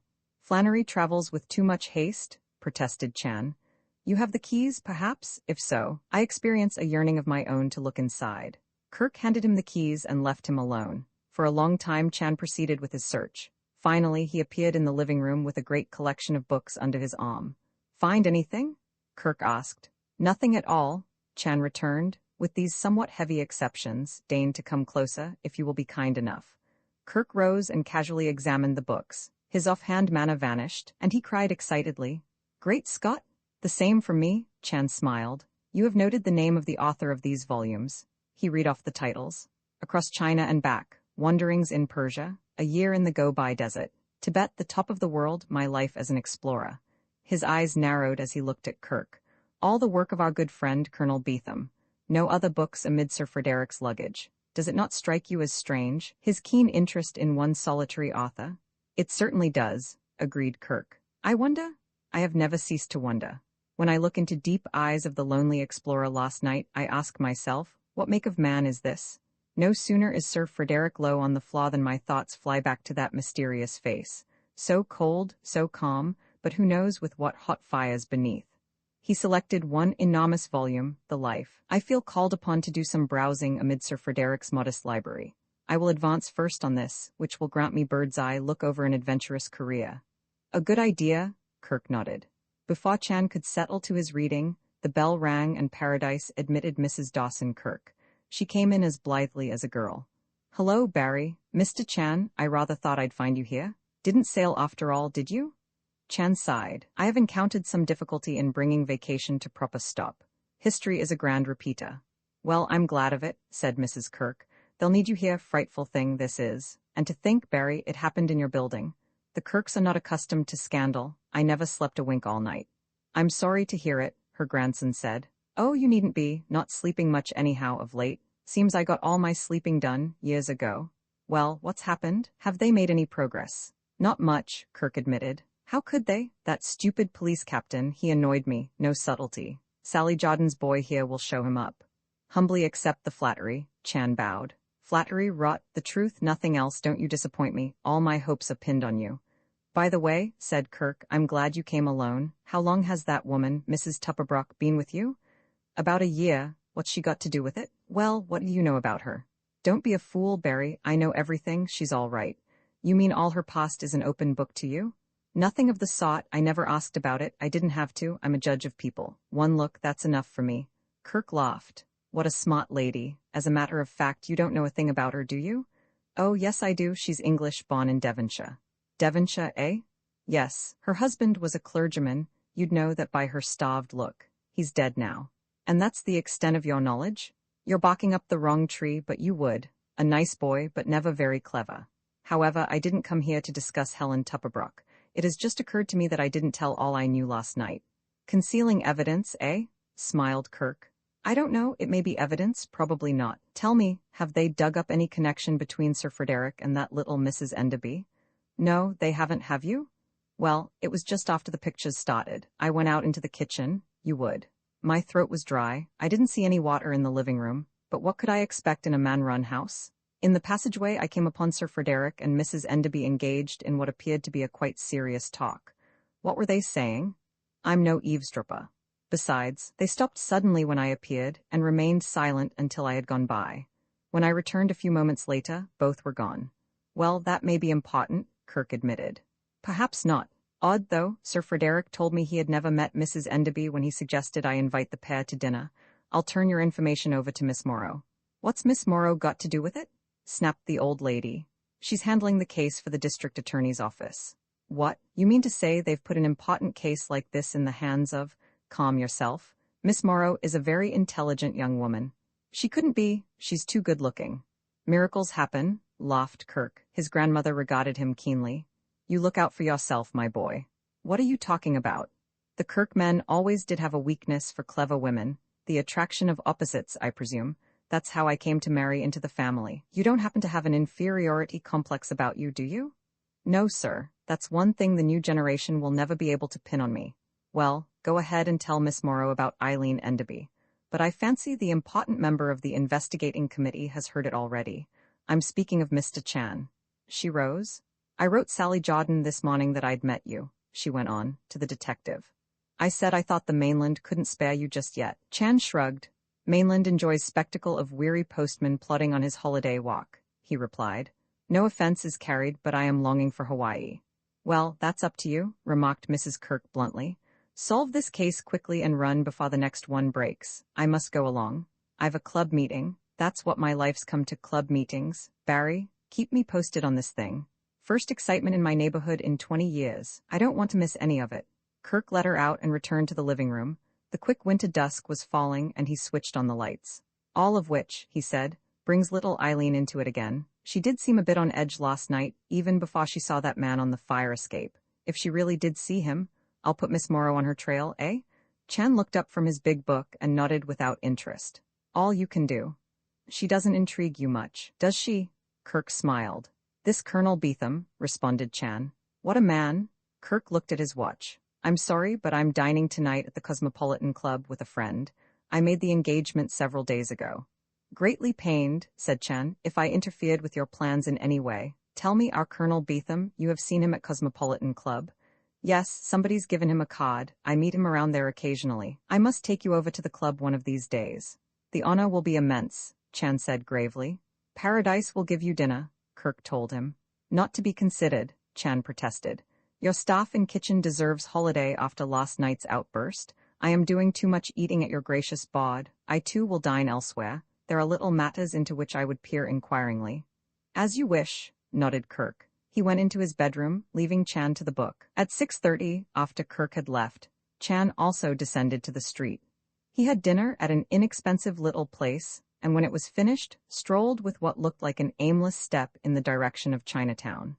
The Chinese are a nocturnal race. Grant Avenue's shops were alight and thronged with customers, its sidewalk crowded with idlers who seemed at a loose end for the evening. The younger men were garbed like their white contemporaries. The older, in the black satin blouse and trousers of China, shuffled along on felt shod feet. Here and there walked with ponderous dignity a Chinese matron who had all too obviously never sought to reduce. A sprinkling of bright-eyed flappers lightened the picture. Chan turned up Washington Street, then off into the gloomy stretch of Waverly Place. He climbed dimly lighted stairs and knocked at a familiar door. Surprise is not in the lexicon of the race, and Chan Ki-lim admitted him with stolid face. Though they had said farewell only that morning, the detective's call was accepted calmly by his cousin. I am here again, Chan said in Cantonese. It was my thought that I was leaving the mainland, but the fates have decreed otherwise. Enter, his cousin said. Here in my poor house the welcome never cools. Deign to sit on this atrociously ugly stool. You are too kind, Charlie returned. I am, as you must surmise, the victim of my despicable calling. If you will so far condescend, I require information. Ki-lim's eyes narrowed, and he stroked his thin gray beard. He did not approve of that calling, as Charlie well knew. You are involved, he said coldly, with the White Devil Police? Chan shrugged. Unfortunately, yes, but I ask no betrayal of confidence from you. A harmless question only. Perhaps you could tell me of a stranger, a tourist who has been guest of relatives in Jackson Street. The name Lai Gung. Ki-lim nodded. I have not met him, but I have heard talk at the Tong House. He is one who has traveled much in foreign lands. For some time he has been domiciled with his cousin Henry Lai, the basket importer, who lives American style in the big apartment house on Jackson Street. The Oriental apartments, I believe.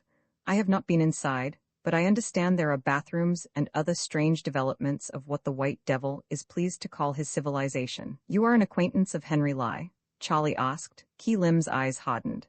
I have not the honor, he replied. Charlie understood. His cousin would have no part in whatever he proposed. He rose from his ebony stool.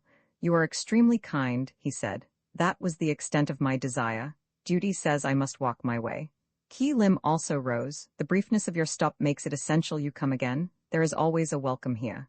Only too well do I know it, nodded Charlie. I am busy man, but we will meet again. I am saying goodbye. His cousin followed to the door. I hope you have a safe walk, he remarked, and there was, it seemed, something more in his mind than the conventional farewell wish.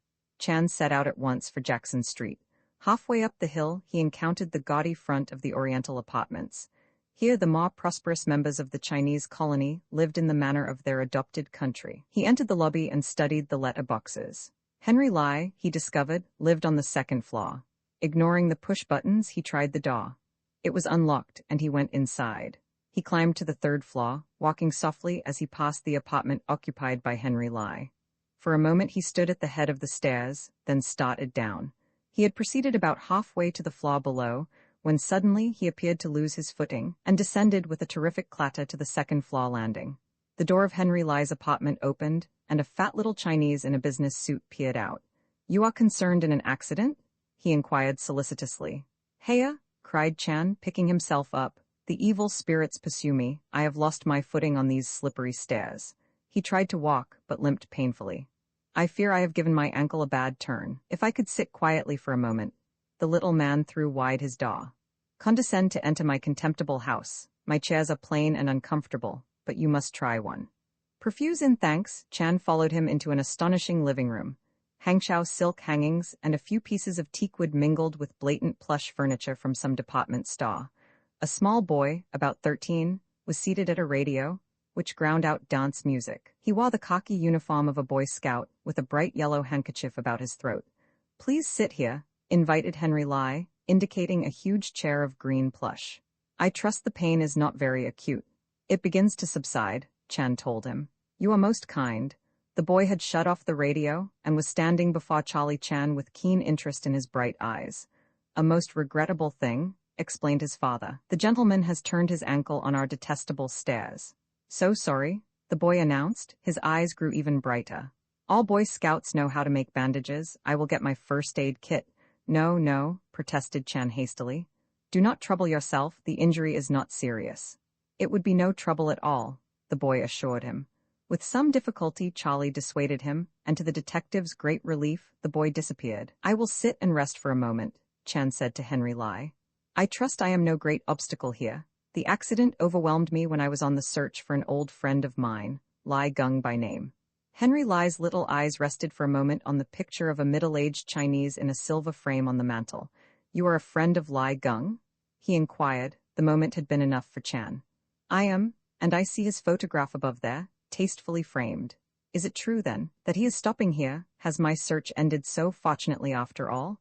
"He was here," Lai replied, "but only this morning he walked his way."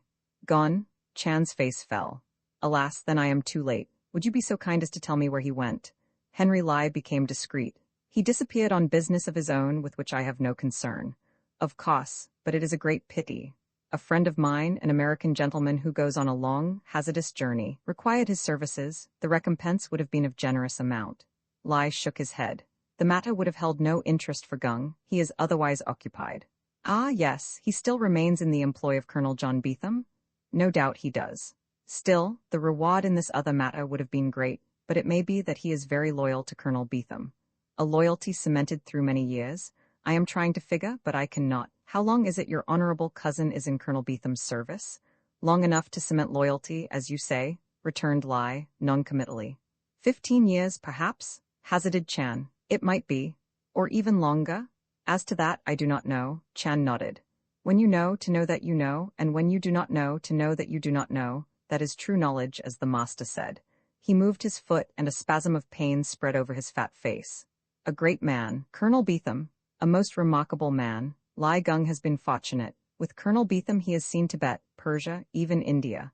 He has told you, perhaps, of his visits to India with Colonel Beetham?"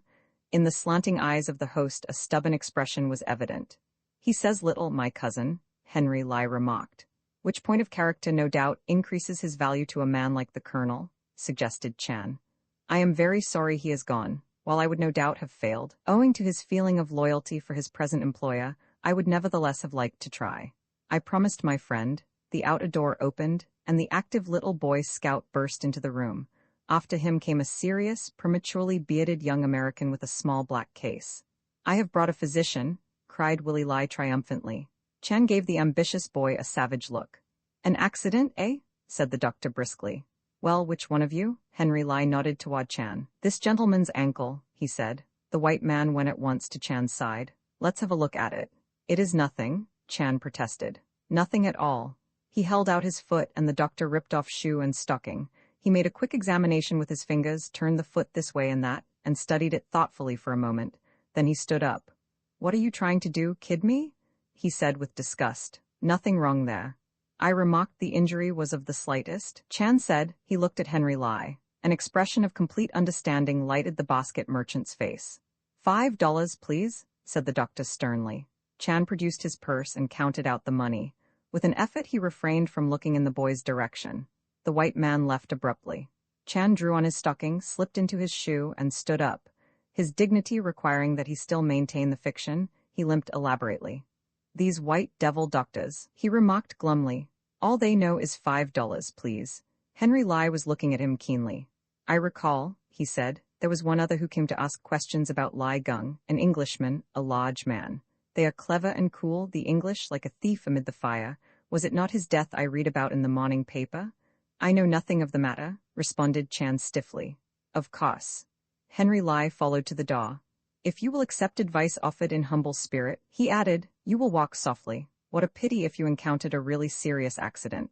Mumbling a goodbye, Chan went out. By the door he passed young Willie Lai, who was grinning broadly. The event had come to an unexpected ending, but none the less the lad was happy.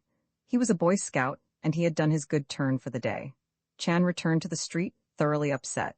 Rarely had any of his little deceptions ended so disastrously. His usefulness on the trail of Lai Gung was no doubt over for all time. He consigned all Boy Scouts to limbo with one muttered imprecation. Entering a drug store, he purchased a quantity of lamp black and a camel's hair brush. Then he went on to the Kirk building.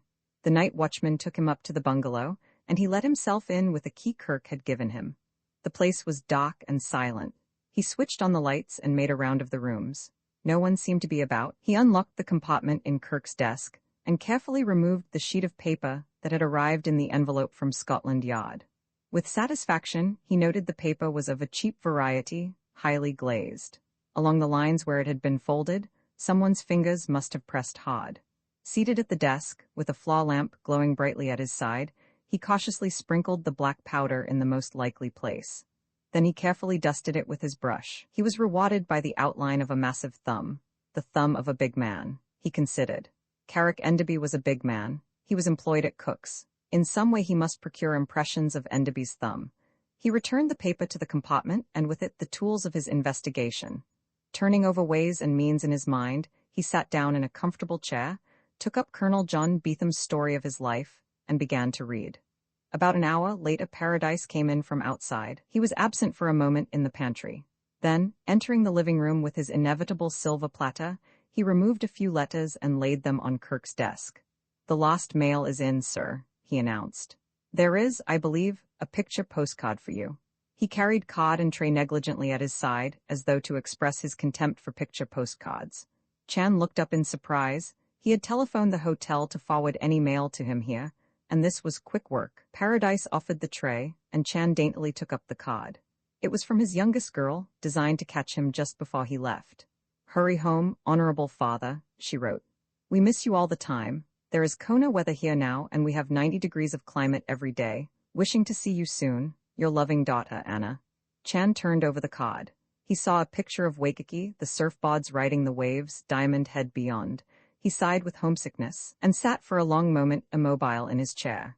But as Paradise left the room, the little detective leaped nimbly to his feet and returned to the desk.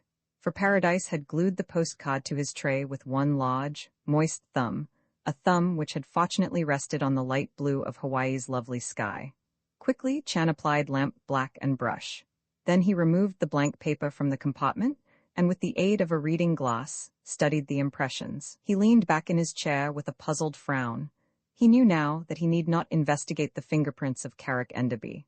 The thumbprint of Paradise was on the postcard, and the same print was on the blank sheet of paper that had arrived in the envelope from Scotland Yard. It was Paradise, then, who had tampered with Sir Frederick's mail. Roman 9, the pot of missing women, Thursday morning dawned bright and fair. Stepping briskly from his bed to the window, Chan saw the sunlight sparkling cheerily on the waters of the harbor. It was a clear, cool world he looked upon, and the sight was invigorating. Nor forever would he wander amid his present dark doubts and perplexities. One of these days he would see the murderer of Sir Frederick as plainly as he now saw the distant towers of Oakland.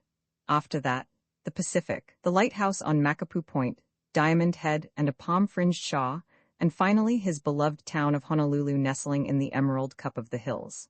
Calm and unhurried, He prepared himself for another day, and left his bedroom. Barry Kirk, himself immaculate and unperturbed, was seated at the breakfast table reading the morning paper. Chan smiled at thought of the bomb he was about to toss at his gracious host. For he had not seen Kirk the previous night after his discovery. Though he had waited until midnight, the young man had not returned, and Chan had gone sleepily to bed. "Good morning," Kirk said. "How's the famous sleuth today?" "Doing as well as could be predicted," Chan replied. "You are tip-top yourself. I see it without the formal inquiring." "True enough," Kirk answered. "I am full of vim, vigor, and ambition, and ready for a new day's discoveries. By the way, I called Miss Morrow last night and gave her my grandmother's story about Eileen Enderby. She's going to arrange an interview with the lady, and you're invited. I hope I won't be left out of the party, either. If I am, it won't be my fault." Chan nodded. "Interview is certainly indicated," he agreed. Paradise entered, haughty and dignified as always, and after he had bestowed on each a suave good morning, placed orange juice before them. Kirk lifted his glass. "Your very good health," he said, "in the wine of the country. California orange juice, of course you read our advertisements. Cures anything from insomnia to a broken heart. How did you spend last evening?" "Me?" Chan shrugged. "I made slight sally into Chinatown." "On Lai Gung's trail, eh? What luck?" "The poorest," returned Chan, grimacing at the memory.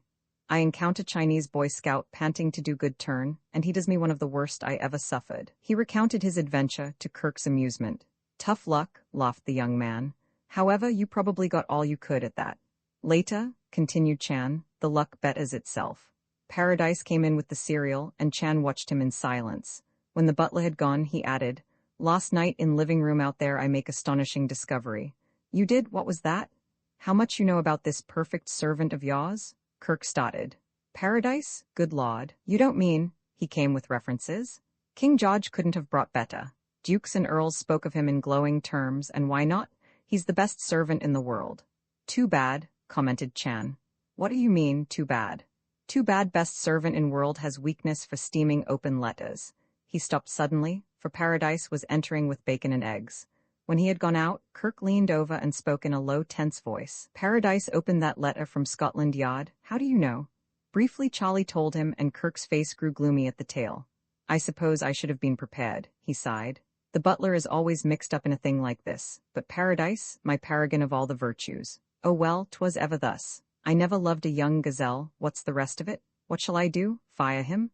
"Oh no," protested Chan. "For the present, silence only. He must not know we are aware of his weakness. Just watchfully waiting." "Suits me," agreed Kirk. "I'll hang on to him until you produce the handcuffs. What a pity it will seem to lock up such competent hands as his." "May not happen," Chan suggested. "I hope not," Kirk answered fervently. After breakfast, Chan called the Globe office and got Bill Rankin's home address. He routed the reporter from a well-earned sleep and asked him to come at once to the bungalow. An hour later, Rankin, brisk and full of enthusiasm, arrived on the scene. He grinned broadly as he shook hands. "Couldn't quite pull it off, eh?" he chided. The cool, calm Oriental turned back at the dock. Chan nodded.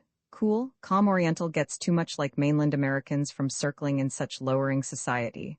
I have remained to assist Captain Flannery, much to his well-concealed delight." Rankin laughed. "Yes, I talked with him last night. He's tickled pink, but he won't admit it, even to himself." "Well, what's the dope? Who killed Sir Frederick?" "A difficult matter to determine," Chan replied. "We must go into the past, unearthing here and there. Just at present I am faced by a small problem with which you can assist, so I have ventured to annoy you." "No annoyance whatever. I'm happy to have you call on me. What are your orders?"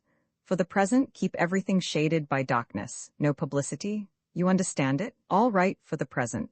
But when the big moment comes, I'm the fair-haired boy. You understand it?" Chan smiled. "Yes, you are the chosen one. That will happen. Just now, a little covered investigation. You recall the story of Eve Durand? Will I ever forget it? I don't know when anything has made such an impression on me. Peshawar, the dark hills, the game of hide-and-seek, the little blonde who never came back from the ride.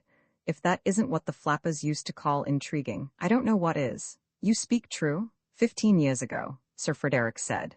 "But from neither Sir Frederick nor the clipping did I obtain the exact date, and for it I am yearning. On what day of what month, presumably in the year 1913, did Eve Durand wander off into unlimitable darkness of India? Could you supply the fact?" Rankin nodded. A story like that must have been in the newspapers all over the world. I'll have a look at our files for 1913 and see what I can find. Good enough, said Chan. Note one other matter, if you please. Suppose you find accounts. Is the name of Colonel John Beetham anywhere mentioned? What, Beetham? That bird, is he in it? You know him? Sure, I interviewed him. A mysterious sort of guy. If he's in it, the story's even better than I thought. He may not be, warned Chan. I am curious, that is all. You will then explore in files. I certainly will. You'll hear from me pronto. I'm on my way now. The reporter hurried off, leaving Chan to his ponderous book. For a long time he wandered with Colonel Beetham through lonely places, over blazing sands at one moment, at another over wastelands of snow. Men and camels and mules lay dead on the trail, but Beetham pushed on. Nothing stopped him. During lunch the telephone rang, and Kirk answered. Hello, oh, Miss Morrow, of course, good, he'll be there. So will I beg your pardon? No trouble at all. Mr. Chan's a stranger here, and I don't want him to get lost. Yes, I'm coming, so get resigned, lady, get resigned. He hung up. Well, we're invited to Miss Morrow's office at 2 o'clock to meet the Endebys. That is, you're invited, and I'm going anyhow.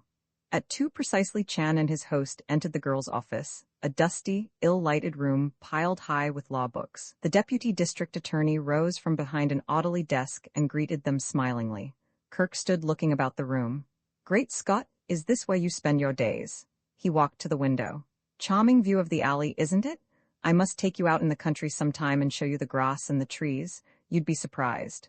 Oh, this room isn't so bad, the girl answered. I'm not like some people, I keep my mind on my work.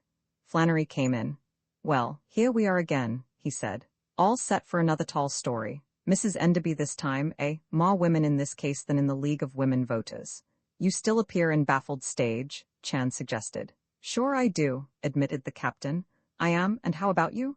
I don't hear any very illuminating deductions from you. At any moment now, grinned Chan, I may dazzle you with great light. Well, don't hurry on my account, advised Flannery. We've got all year on this, of course. It's only Sir Frederick Bruce of Scotland Yard who was murdered. Nobody cares, except the whole British Empire. You have made progress, Chan inquired. How could I? Every time I get all set to go at the thing in a reasonable way, I have to stop and hunt for a missing woman. I tell you, I'm getting fed up on that end of it, if there's any more nonsense about. The door opened, and a clock admitted Carrick Endeby and his wife. Eileen Endeby, even before she spoke, seemed flustered and nervous. Miss Morrow rose. How do you do? She said. Sit down, please, it was good of you to come. Of course we came, Eileen Endeby replied. Though what it is you want, I for one can't imagine. We must let Miss Morrow tell us what is wanted, Eileen, drawled her husband. Oh, naturally.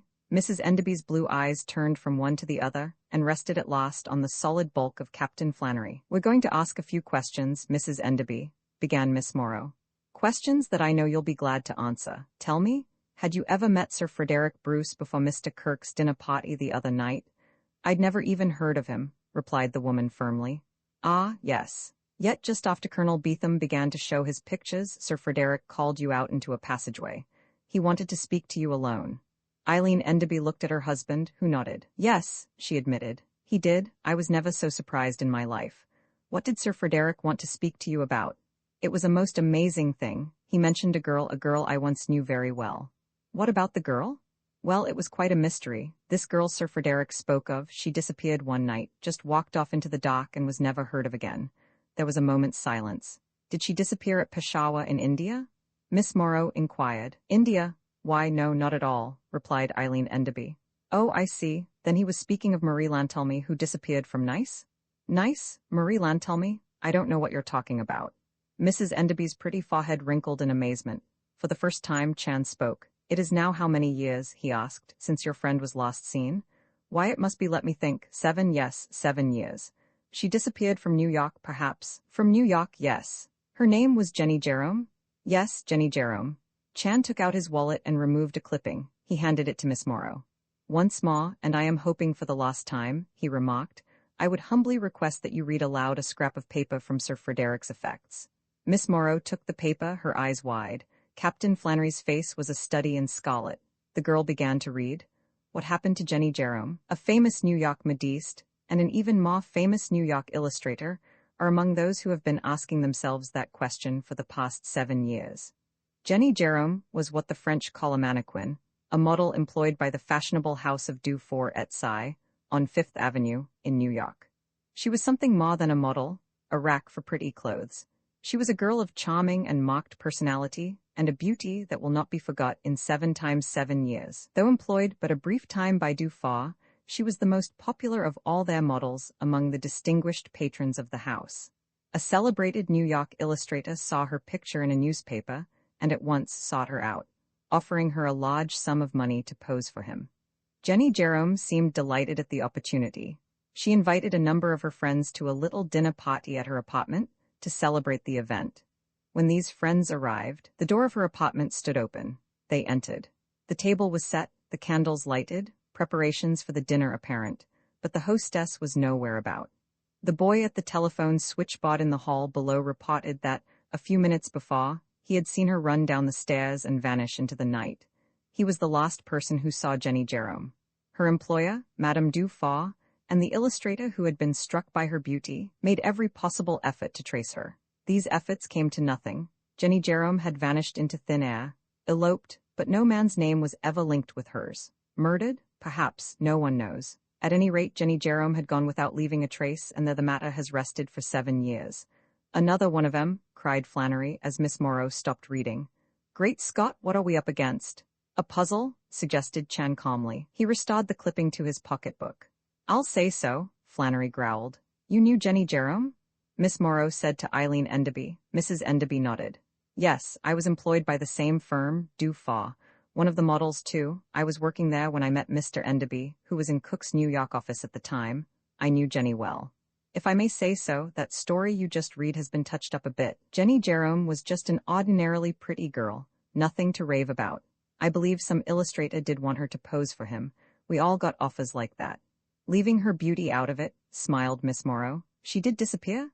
Oh, yes, I was one of the guests invited to her dinner. That part of it is true enough. She just walked off into the night. And it was this girl whom Sir Frederick questioned you about? Yes, somehow. He knew I was one of her friends. How he knew it, I can't imagine. At any rate, he asked me if I would know Jenny Jerome if I saw her again. I said I thought I would. He said, have you seen her in the Kirk building this evening? And you told him? I told him I hadn't. He said to stop and think a minute. I couldn't see the need of that. I hadn't seen her, I was sure of it. And you still haven't seen her? No, I haven't. Miss Morrow rose. We are greatly obliged to you, Mrs. Enderby. That is all, I believe. Captain Flannery? That's all from me, said Flannery. Well, if there's any more I can tell you. Mrs. Enderby rose with evident relief. Her husband spoke. Come along, Eileen, he said sternly. They went out. The four left behind in the office stared at one another in wonder. There you are, exploded Flannery, rising. Another missing woman. Eve Durand, Marie Lantelmy, and Jenny Jerome. 3, count 'em 3, and if you believe your ears, every damn one of 'em was in the Kirk building night before last. I don't know how it sounds to you, but to me it's all wrong. It does sound fishy, Barry Kirk admitted. The pot of missing women, and I thought I was running just an ordinary office building. All wrong, I tell you, Flannery went on loudly. It never happened, that's all. Somebody's kidding us to a fare you well. This last story is one too many. He stopped and stared at Charlie Chan. Well, Sergeant, what's on your mind? He inquired. Plenty, grinned Chan. On one side of our puzzle at least, light is beginning to break.